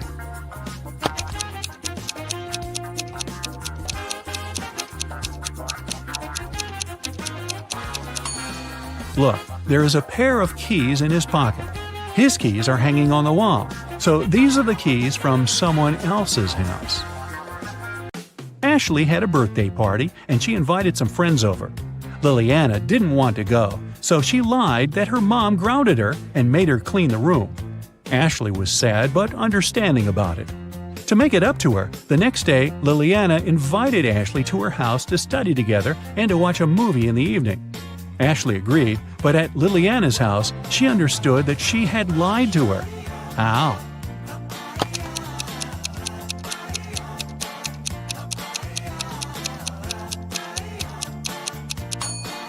Liliana's room is still messy. If she had cleaned it the previous day, it'd be neat. A famous rich writer was living alone in a mansion and never went outside. The only people she ever saw were her cook, her gardener, and a cleaning man. One morning, before breakfast, the cleaning man found her poisoned in her room and called the police. The three of them were suspects.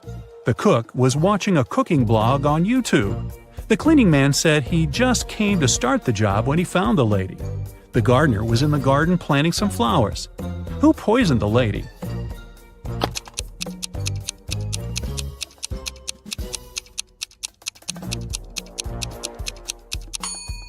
It must be the cook. It happened right before breakfast, but he wasn't cooking anything. He knew the breakfast wouldn't be needed that morning. It was summer break, and Ariana's friends invited her to go camping. Ariana wasn't really into camping, but didn't want to admit that she'd rather stay at home and watch TV. So she said that her parents invited her to go to Greece. In reality, she stayed at home and was binge-watching TV shows. Her family sent her a vacation photo. Ariana photoshopped herself there and sent it to her friends. When her friends saw the picture, they realized that Ariana wasn't in Greece. How?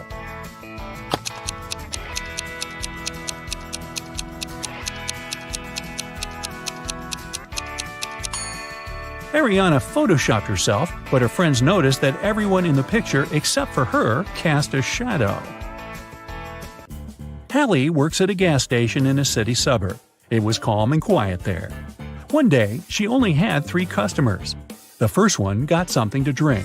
The second one got some chocolate bars, and the third one just paid for gas. One of them was a criminal, and Hallie reported him to the police. Who was the criminal, and how did she understand it?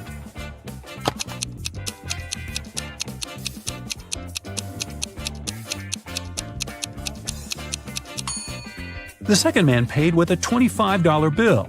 Such a bill doesn't exist, which means he'd been printing money. Elizabeth and Melanie are getting ready for a barbecue party in the garden. Elizabeth is cooking and Melanie is decorating the garden. Who is not smart?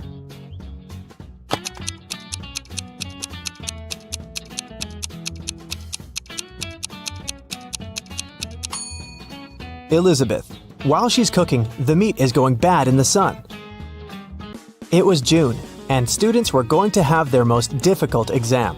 Each of them was assigned to a particular seat, but a professor was paying special attention to one of the students. He supposed they were going to cheat. Who was his suspect and why?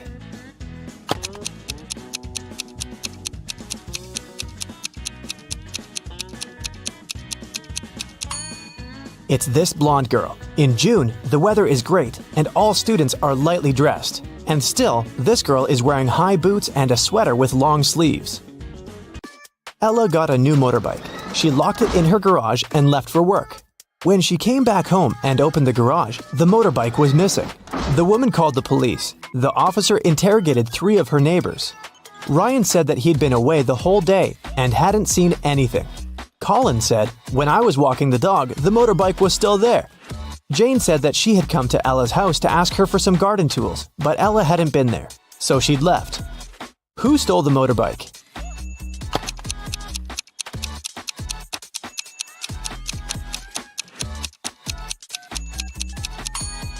It was Colin. He said he'd seen the motorbike in the garage, but the door was closed, so he couldn't possibly spot the bike. Look at the sequence of letters. What should be the next one?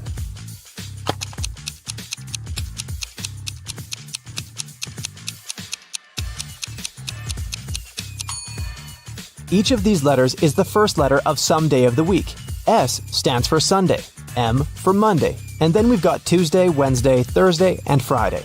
The only one that's left is Saturday, so we need an S. Mark was locked in a dungeon. There were 3 ways out, but none of them looked safe. Behind the first door, there was a huge and strong guard.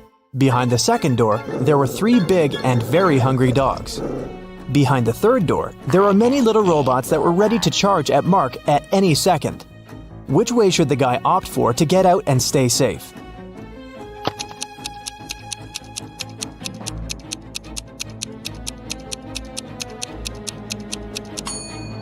I'd say the third one. Although there are angry little robots, they're still super small and probably can't cause much harm. Emily woke up in a weird place she'd never been before. She looked around and saw 3 ways out.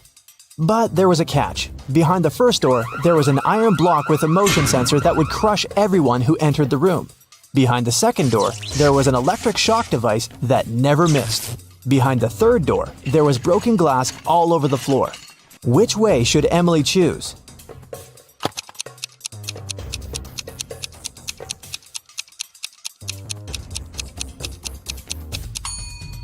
She should pick the third door. She's wearing boots, so walking on the glass is definitely not going to be too hard of a task for her. Stella called the police and said that her friend had been poisoned. She told them what happened. "I was supposed to meet with Alice, but I arrived too early.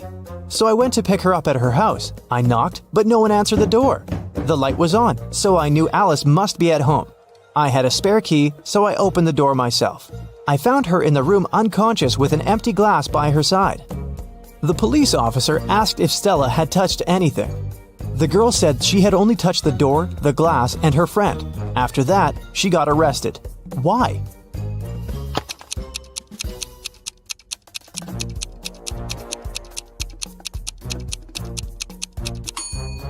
She said the lights had been on, but she didn't say anything about touching the light switch. But when the police entered the house, the lights were off. Mrs. Donnell reported that she'd been robbed. She said, "I was in the restaurant's bathroom fixing my makeup when someone approached me from behind and hit me on the head. I didn't see what this person looked like." The police sent the woman home and refused to fill the report. Why?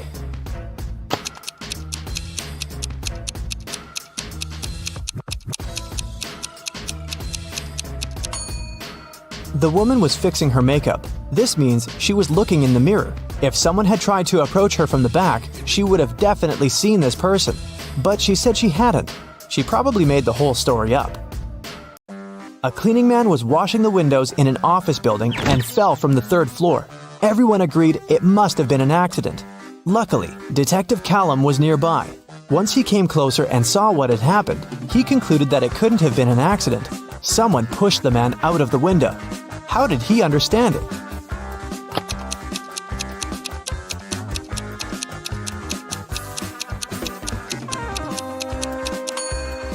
Look, the window the guy fell out of is now closed. If it had been just an accident, the window would still remain open.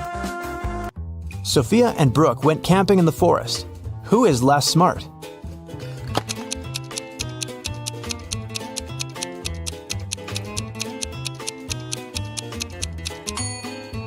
Brooke. Look, she's wearing heels.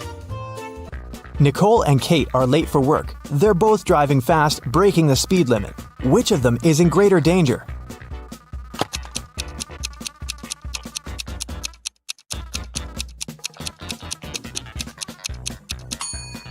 Kate.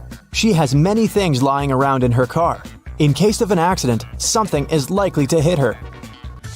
Jessica and Margot are jaywalking. Jessica is listening to music and Margot is texting her friend. Who is in greater danger?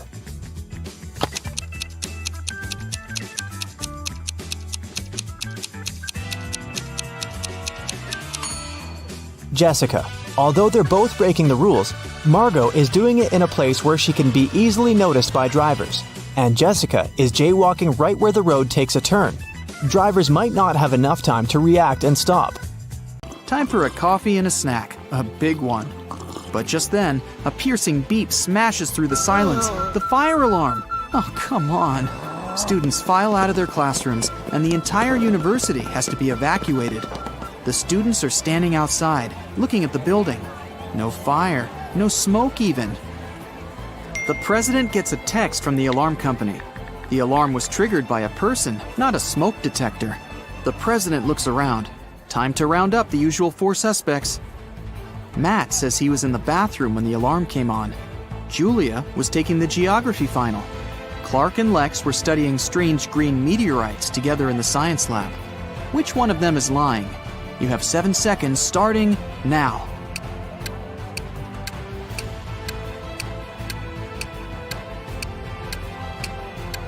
It was Julia.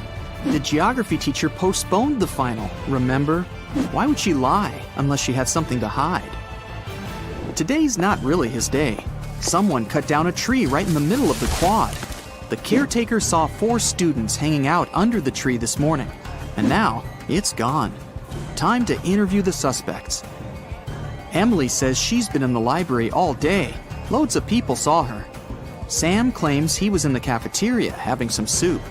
Lewis was in the physics final. And Michael says he's been hitting the weights all day, trying to get buff for the beach. Who cut down the tree? Your 7 seconds starts now.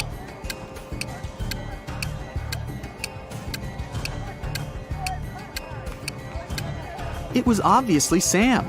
He said he was having some soup, but remember, if he had really been in the cafeteria, he would have mentioned the whole sugar thing. Plus, the president was in there and didn't see him. He's lying. On to the biology final. They've got a new teacher who's giving a unique type of final. The president sneaks in the back of the room. The teacher explains that she gave her students ficus seeds at the beginning of the semester. Whoever has the most beautiful ficus plant will get the highest grade. It's time to present the results. The students start to file into the classroom. Half of them are holding pots with beautiful green ficus trees. The other half have pots filled with plain old earth. No leaves, no nothing. The teacher says the students with empty pots all get an A. Why did the teacher do that? Solve this mystery in 7 seconds. Go!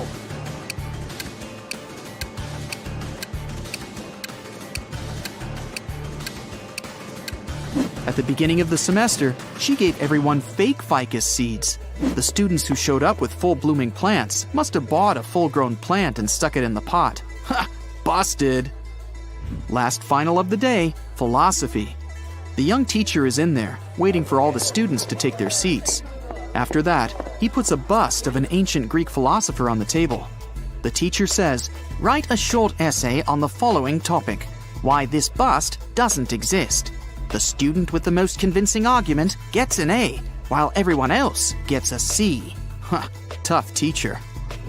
After an hour, the students hand in their papers. Most of them filled up the front and back, but one student only wrote 2 words, and she got the A. What did she write? I'll give you 7 seconds to figure it out.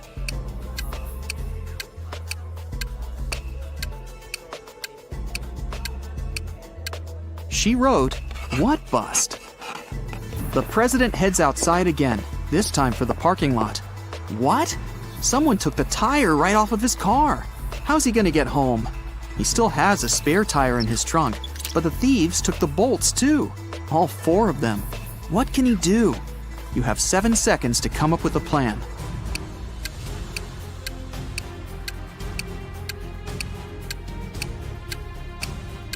He needs to unscrew one bolt from each of the other 3 tires and attach them to the spare.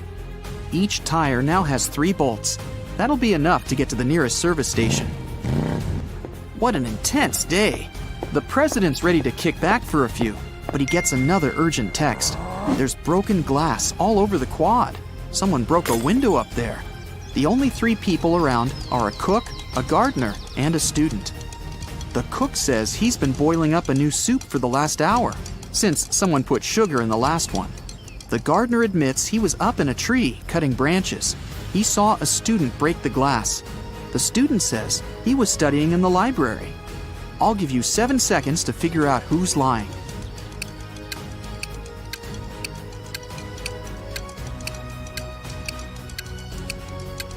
The gardener's lying.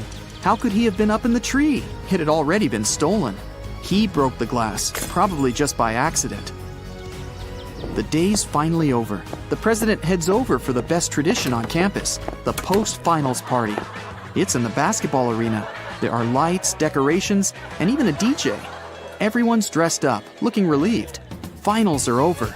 The party goes all night, but around 4 a.m., someone accidentally slams the doors too hard, and it triggers the automatic locks. Everyone's trapped. The president can be the hero of the party. He just needs to find a way out, grab the spare keys from his office, and open the door from the outside. But how? One of the students, Eric, says he knows how to get out of the gym through a vent. The president looks at him, and his face goes red with anger. Why? Last riddle, 7 seconds. You can do it.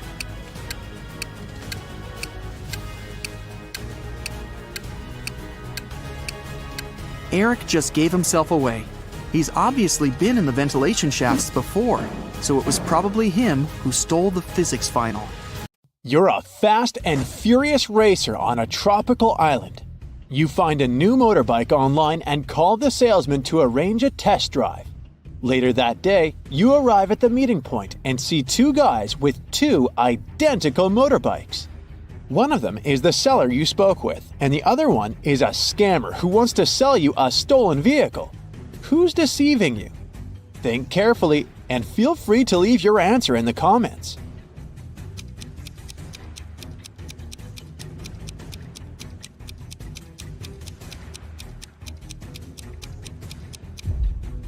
The salesman text message has the logo of his motorcycle store. The guy on the right has a baseball hat with the same logo. Therefore, he must be the store's official representative.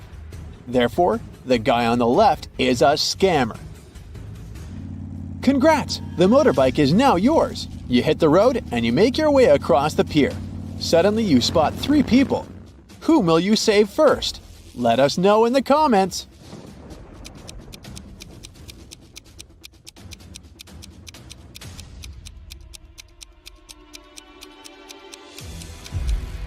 The teen is playing with a rattlesnake, which looks pretty dangerous. But luckily, it's not real, see? It has a barcode on the side, so it's just a toy. The lady is about to jump into the sea infested with sharks. But look carefully, she's just posing. Her boyfriend is filming a video. He's the only one who needs to be saved here because he's standing on rotten old wood. It's about to collapse. So he risks ending up swimming with sharks for real. You save the day and continue your ride. Oh no! The main road is closed for repairs. So you only have 3 options to return to your bungalow. The first route is the notorious mountain spiral road, known for its rock falls. The second road is flat, but it leads through a jungle inhabited by crocodiles. And the third road is half flooded because it lies through the old cursed swamp. Which way will you choose to stay alive? Don't forget to share your answer in the comments section below.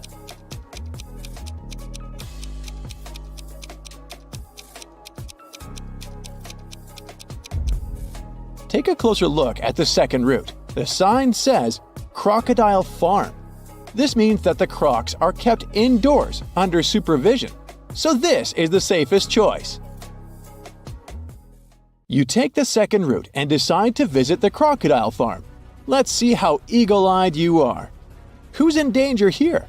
Write it down in the comments faster than the other bright side detectives.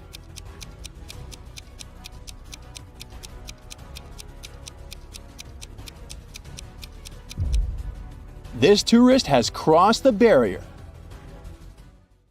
The tourist's name is Mimi. You help her get out of the barrier safely, but in the process, she scratches her leg. So you bring Mimi to the local hospital. Can you spot anything suspicious here? If you nailed it, please share your answer.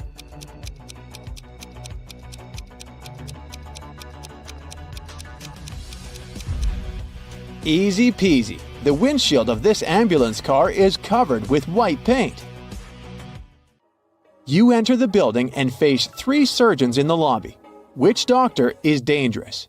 Don't let the imposter get away. Share your suspicions.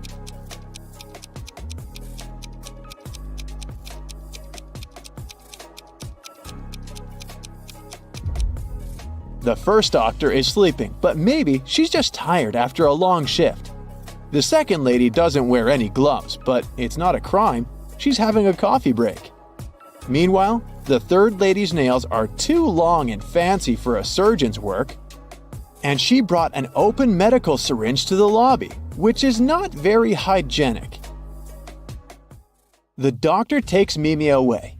You decide to have a walk around the hospital and face the following scene. 2 greatest enemies, Gia and Kai, wake up simultaneously in a hospital room. Both immediately grab the scissors and try to cut each other's IV drips. Who's more likely to survive? Think carefully and tell us your answer in the comments.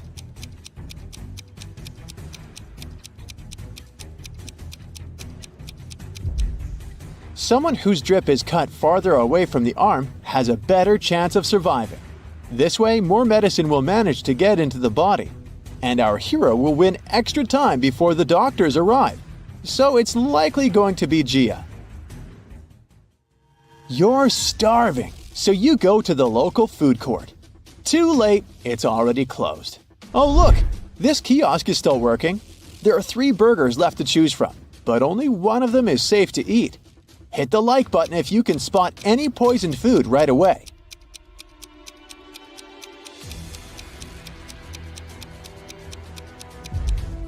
The first burger was cooked 5 days ago, according to its tag. No, thank you. The third one was prepared today, but there's a fly sitting on the meat. Flies can spread diseases. Only the second burger, which is packed in cling film, is a safe option. Does anyone have a better answer? Feel free to share. The next day, you go to the local beauty salon to get a haircut. Unluckily, one of these hairdressers is a maniac. Write your answer in the comments if you can guess who.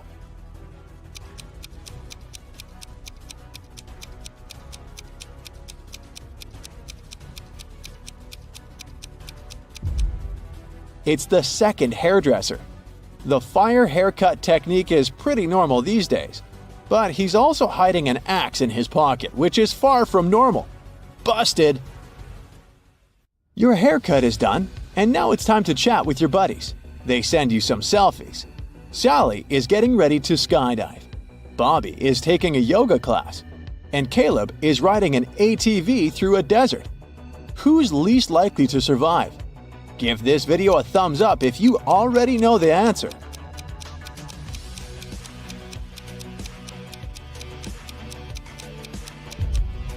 Although Bobby is twisted in an incredible position, his teacher is watching his back. Scorpions are no threat to Caleb unless he gets out of his vehicle. But take a look at Sally's picture. There's lightning in the sky. It's not safe to skydive in a thunderstorm. You're walking in the jungle and find 3 banana palms. One of them is poisonous. Can you guess which one?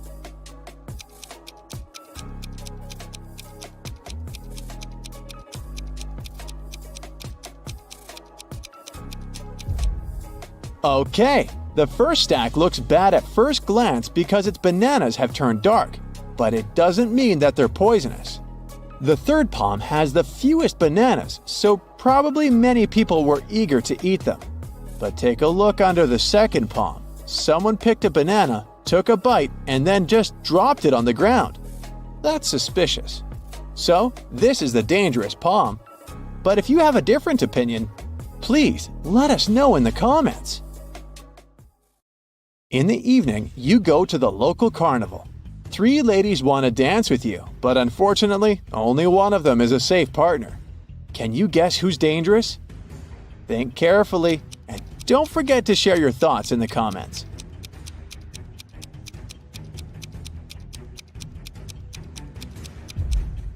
Although the first lady is wearing a cute rabbit mask, she's a thief. She's sneaking a phone from a guy in the crowd. Take a closer look at the third lady. A broken glass bottle sticks out of her pocket. It's not very safe to dance around her. Thus, only the second lady is safe. There are 3 routes you can take. The first path is covered with hot coals. The second with gross worms and toads. The third one with beautiful roses. Which path would you choose? Be sure to let us know in the comments.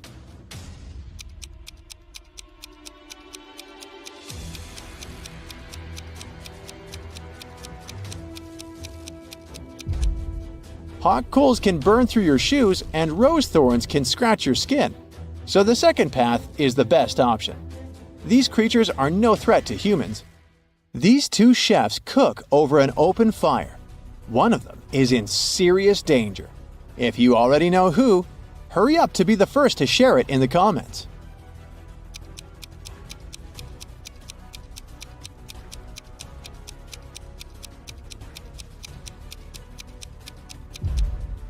Well, well, take a closer look at the first chef.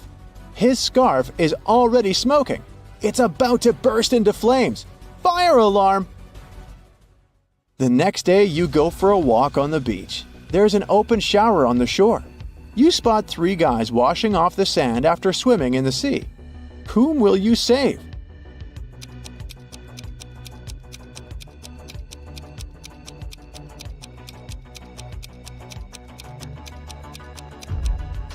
The third guy is in danger. Take a look at the bottle he's using to wash his hair. It says bleach. Bad idea, buddy. Hit the like button if you nailed it. Carol was invited to a Halloween party in an abandoned house. Her friends asked if she was up for a challenge, and she said yes. Soon enough, she was locked inside a room. In this room, there was 1 door and 3 light switches next to it. Behind the door, there was an empty closet with nothing but a light bulb. Her task was to figure out which switch controlled the light bulb inside the closet. She could flip the switches however she wanted, but once she opened the door, she couldn't touch the switches anymore. Sometime later, she managed to get it right. How did Carol do it?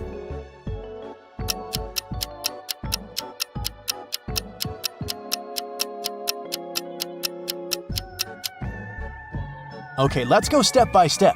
She flipped switch number 1, then waited for a few minutes.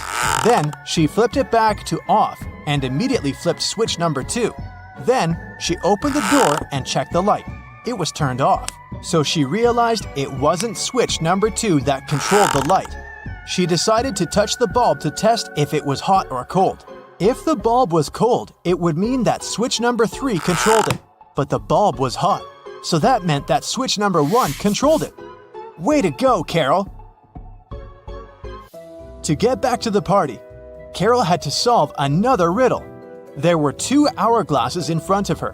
One hourglass measured 7 minutes, and the other measured 4 minutes. She needed to time 9 minutes using both hourglasses. How could she do it?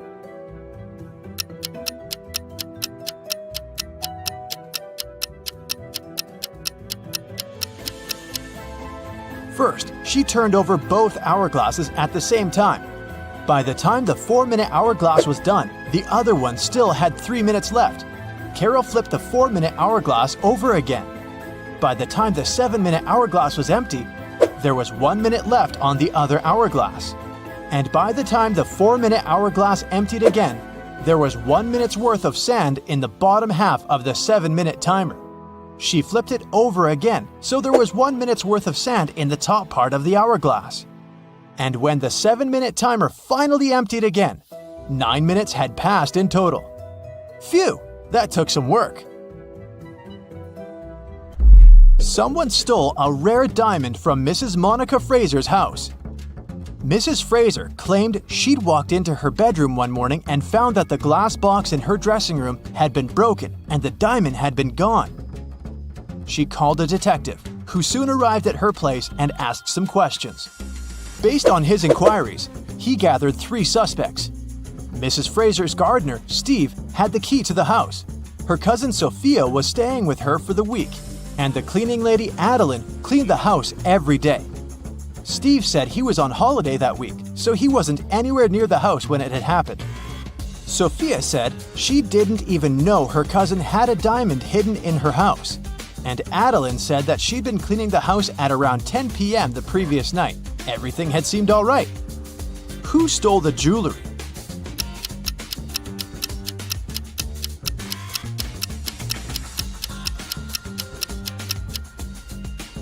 It was the cleaning lady. It seems that right after she broke the glass and stole the diamond, she also wiped off the pieces of glass left on the floor.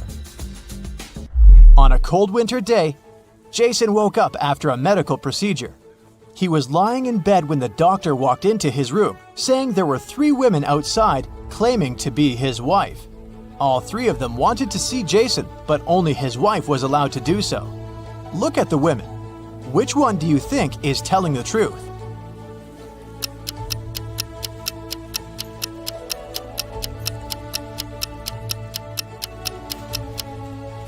The woman wearing a white shirt is the only one that has a ring on her left finger. She's the wife. It was a lazy Sunday morning, and John was having breakfast in the kitchen. Suddenly, he heard glass shattering. He walked into the living room and saw that someone had just broken one of his windows. He was mad and decided to go outside to see if he could find the culprit. There were only 3 people in the street, so he talked to each of them. The first was one of his neighbor's children.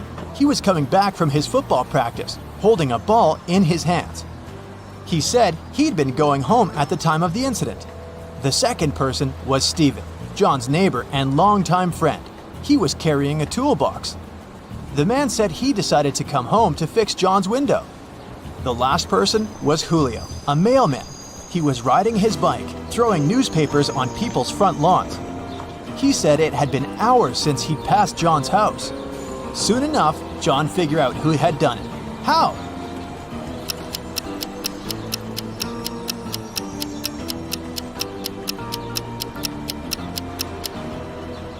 It was the mailman. If you look at the lawn, the newspaper is lying on the grass beneath the window. He threw the newspaper towards the mailbox, but missed it, and it hit John's window. Whoops. It was a stormy night. Kate and her boyfriend stayed up late watching a soap opera. In the middle of it, there was a weather forecast. The weather lady said it would keep raining for 2 more days, but in 72 hours, it'd be bright and sunny. Kate turned to her boyfriend and said that the weather lady was wrong, and the girl was right. Why?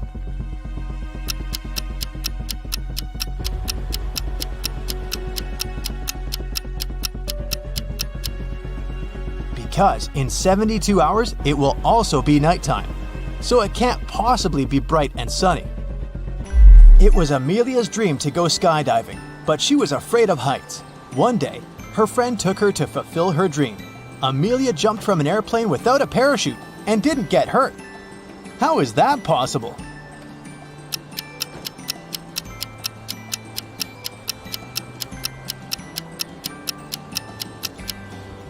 The plane wasn't flying, it was still on the ground.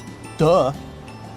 Dave, an archaeologist, traveled to Egypt on a very special mission. He spent days excavating ruins hidden under the sand, and the only thing he found was a coin marked 10 BCE. When he showed it to his colleagues, they told him the coin was a fake. Why?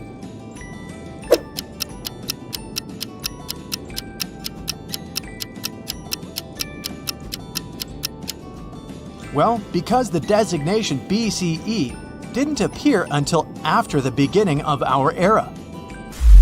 It was raining when Mrs. Moore called the police.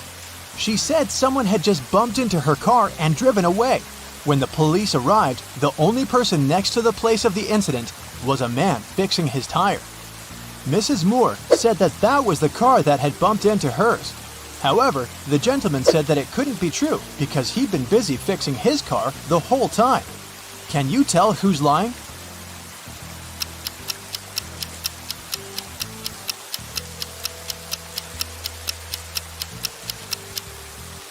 It's the guy fixing his car. The rain started just recently. If he'd been fixing his car this whole time, the ground underneath it would be dry. But look, it's wet. This means he's just arrived there and is actually the one responsible for the incident. 4 friends decided to meet up for coffee one afternoon. Someone asked which one of them was the oldest, and they answered with a riddle. Mia is 3 times older than Anna, but 3 years ago, Anna was a year younger than Claudia is now, and Olivia is twice as old as Anna. So can you put the girls into order by age?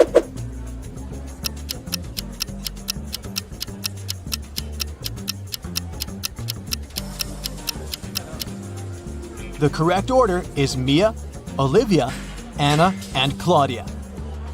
Here's a quick one. What belongs to you, but others use it more often?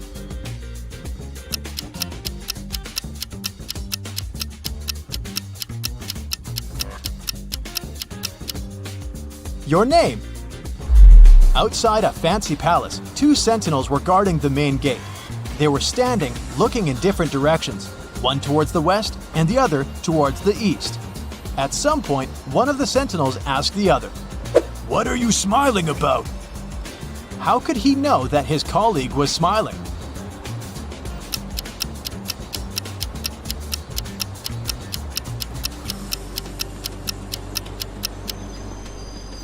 Well, despite the fact that they were looking in different directions, they weren't standing back to back. They were facing each other.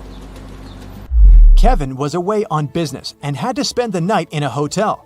After a full day of meetings, he returned to his room to get some rest. He went to bed but couldn't fall asleep. After tossing and turning in bed for hours, he called someone, didn't say a word, and then finally fell asleep. Who did Kevin call? And how could he finally fall asleep?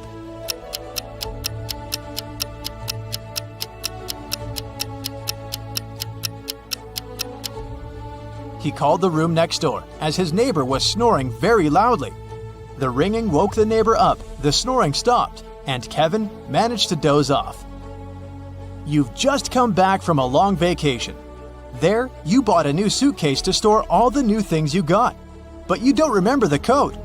Luckily, you left yourself a note on your cell phone to help you decipher the code to open the lock. 682. One digit is right and in its place. 614. One digit is right but in the wrong place. 206. 2 digits are right but both are in the wrong place. 768. All digits are wrong. 380. One digit is right but in the wrong place. What's the 3-digit code?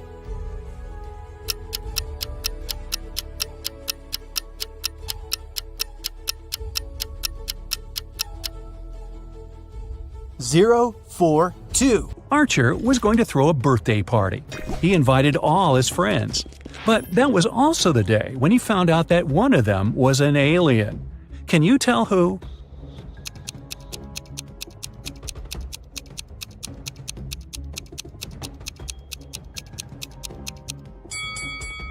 It's Alex. Look, both of his shoes are left one. That's weird. In a parallel universe, it's only allowed to have fun and eat sweets. Studying is against the law. Mrs. Noslow came home after a party in a club and asked her daughters about their day. Eve said she had been playing computer games all day long. Anna said she'd invited her friends over. They made a huge pizza and ate it together. Hannah said she hadn't even left her bed. She was watching YouTube videos. In reality, one of the girls was secretly studying. Ooh.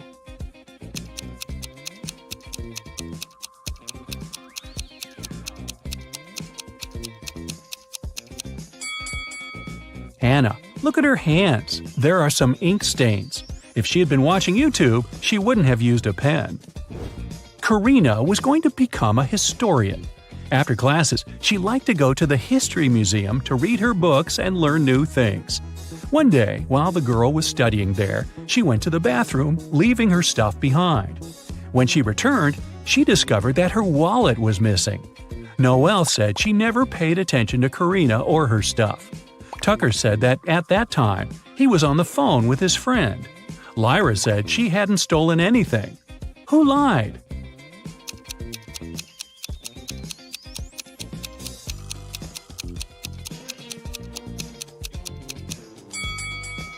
Tucker. It's prohibited to talk on the phone in the museum. Mrs. Moore had a rule.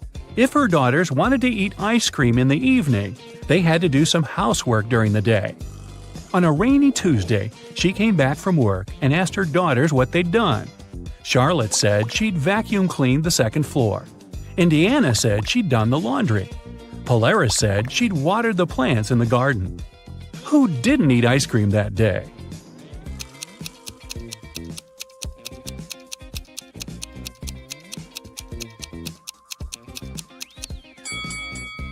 Polaris.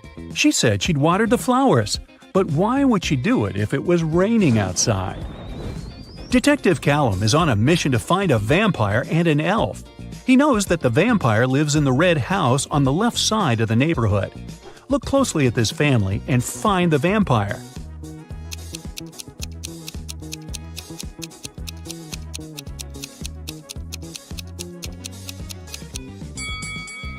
It's this guy. He's walking past the mirror, but there's no reflection.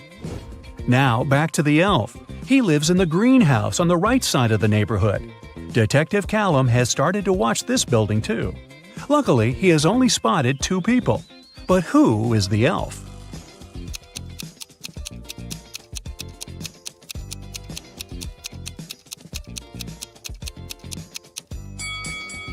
It must be this guy. Look, his ears are pointed. Mr. and Mrs. Mitchell called the police. They said that their son, a private school student, hadn't come back from school. The problem was that he suffered from amnesia. The police started to search the city. They found 3 teenagers with amnesia who didn't know their names or the names of their parents. And still, they managed to figure out who Mr. and Mrs. Mitchell's son was. Can you understand it?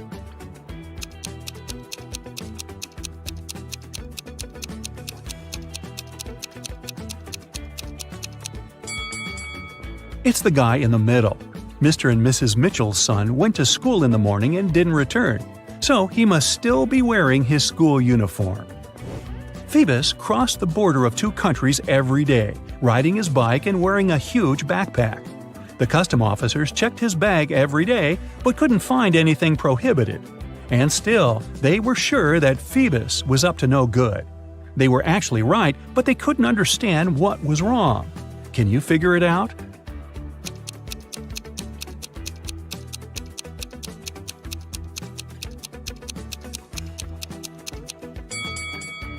Look, every time, Phoebus rides a different bike. He smuggles bikes right in front of their noses. Mrs. Adams came back home. She had 3 children who were grounded and not allowed to watch TV. When she was about to get into the house, she heard that the TV was on. But when she entered, it had already been turned off. Serenity was in the garden. She said she had been redoing her flower bed for the last couple of hours. Cressida was upstairs in her room doing her homework. Everett was in the garage playing the guitar. Who lied?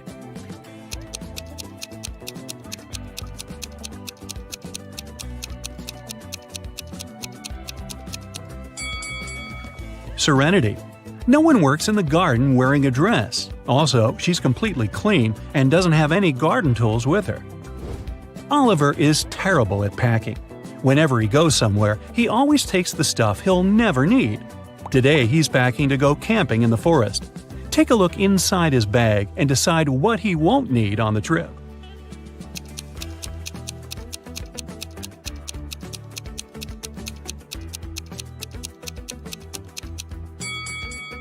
Look, there's an electric kettle. There's no electricity in the forest, so he can definitely leave it at home. Now, look at what Oliver has packed for a weekend at his parents' house. What things won't he need?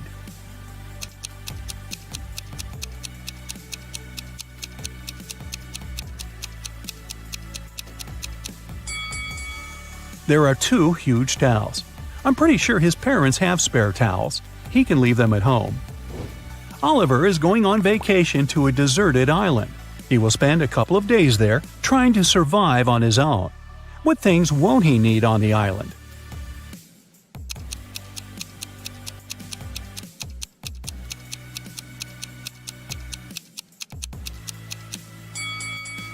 Oh boy, don't take this laptop with you. It'll run out of power really fast. Emily met Sam online. They liked each other and agreed to meet in real life. Sam said he would be wearing a blue hat. When Emily arrived at the coffee shop, she noticed 3 guys wearing blue hats. They were standing facing away from her, so she couldn't see their faces. Can you help Emily figure out which one is Sam?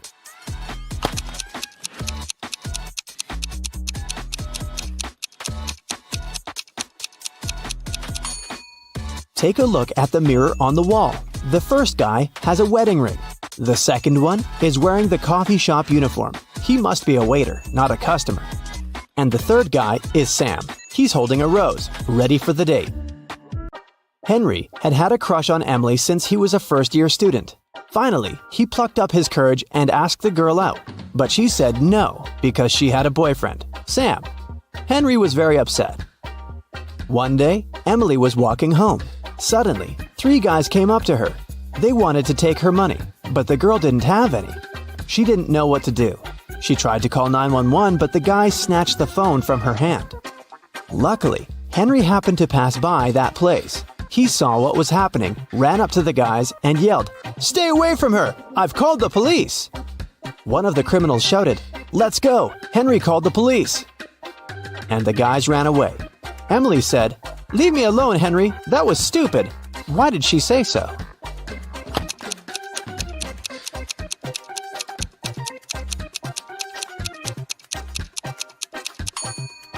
The girl realized it had been a setup. Otherwise, how would the guys know Henry's name? Sam wanted to give Emily a perfect gift for New Year's, but he absolutely had no idea what to get her. He decided to check out what she saved in her shopping cart on her laptop. When Emily went to take a shower, Sam sneaked into her room and turned on the computer. It required a password, but Sam didn't know it.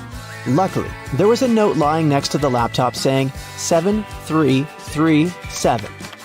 Sam tried it, but it didn't work. What's the password?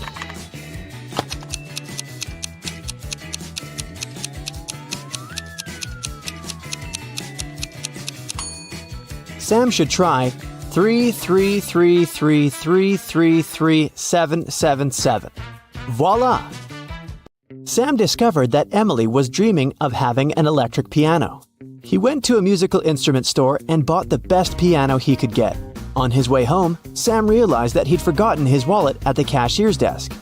He returned, but the wallet wasn't there. The police arrived quickly and questioned 3 witnesses.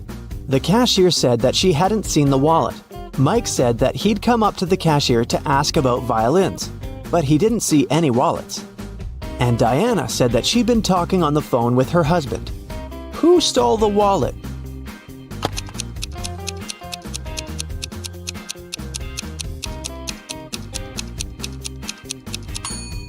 It was Mike.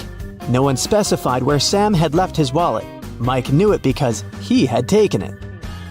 Mark, Sam's uncle, put a $100 bill inside his desk drawer and left for work. When he came back, the money was gone. He questioned 3 people. His wife said, "I put the bill under the book on the desk." The gardener said, "I put it inside the book between pages 1 and 2. The cleaner said, "I saw the bill sticking out of the book. I was afraid it'd get lost and moved it between page 2 and page 3. Mark asked Sam to help him figure out who the thief was. After a while, the guy cracked the case. Do you know who stole the money?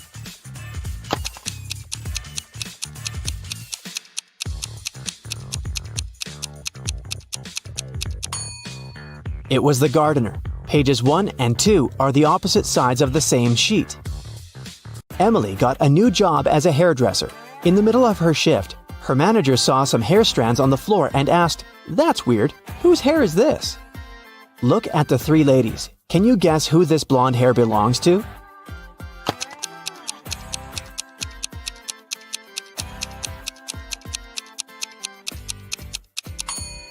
This dark-haired lady has natural gray hair, which means that the hair can't be hers. Look at this lady's backpack. She's a delivery worker, not a client. It means the hair on the floor belongs to this woman with blue hair.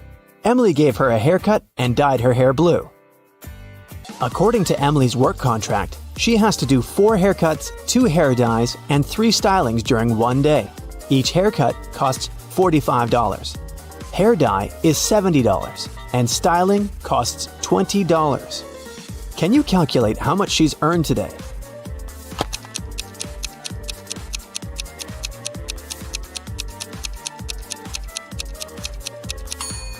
The girl has earned nothing. Look at the sign on the door. They're closed on Sunday. How can we make sure that today is Sunday? Look at the TV on the wall. It shows the time and the day of the week. Sam invited Emily to a fancy party. They arrived at a restaurant that was full of celebrities. There, they met Emily's favorite actress, Diana. After a while, Diana fainted in the middle of the dance floor. Someone had poisoned her. Emily wanted to help and decided to find the criminal. She questioned 3 suspects. Diana's friend Bill said, "I've known Diana for ages. I would never hurt her." Diana's best friend said, "I was fixing my makeup in the ladies' room when she got sick." And Diana's husband said that she had left him to get some drinks. He stayed at the table and didn't see anything.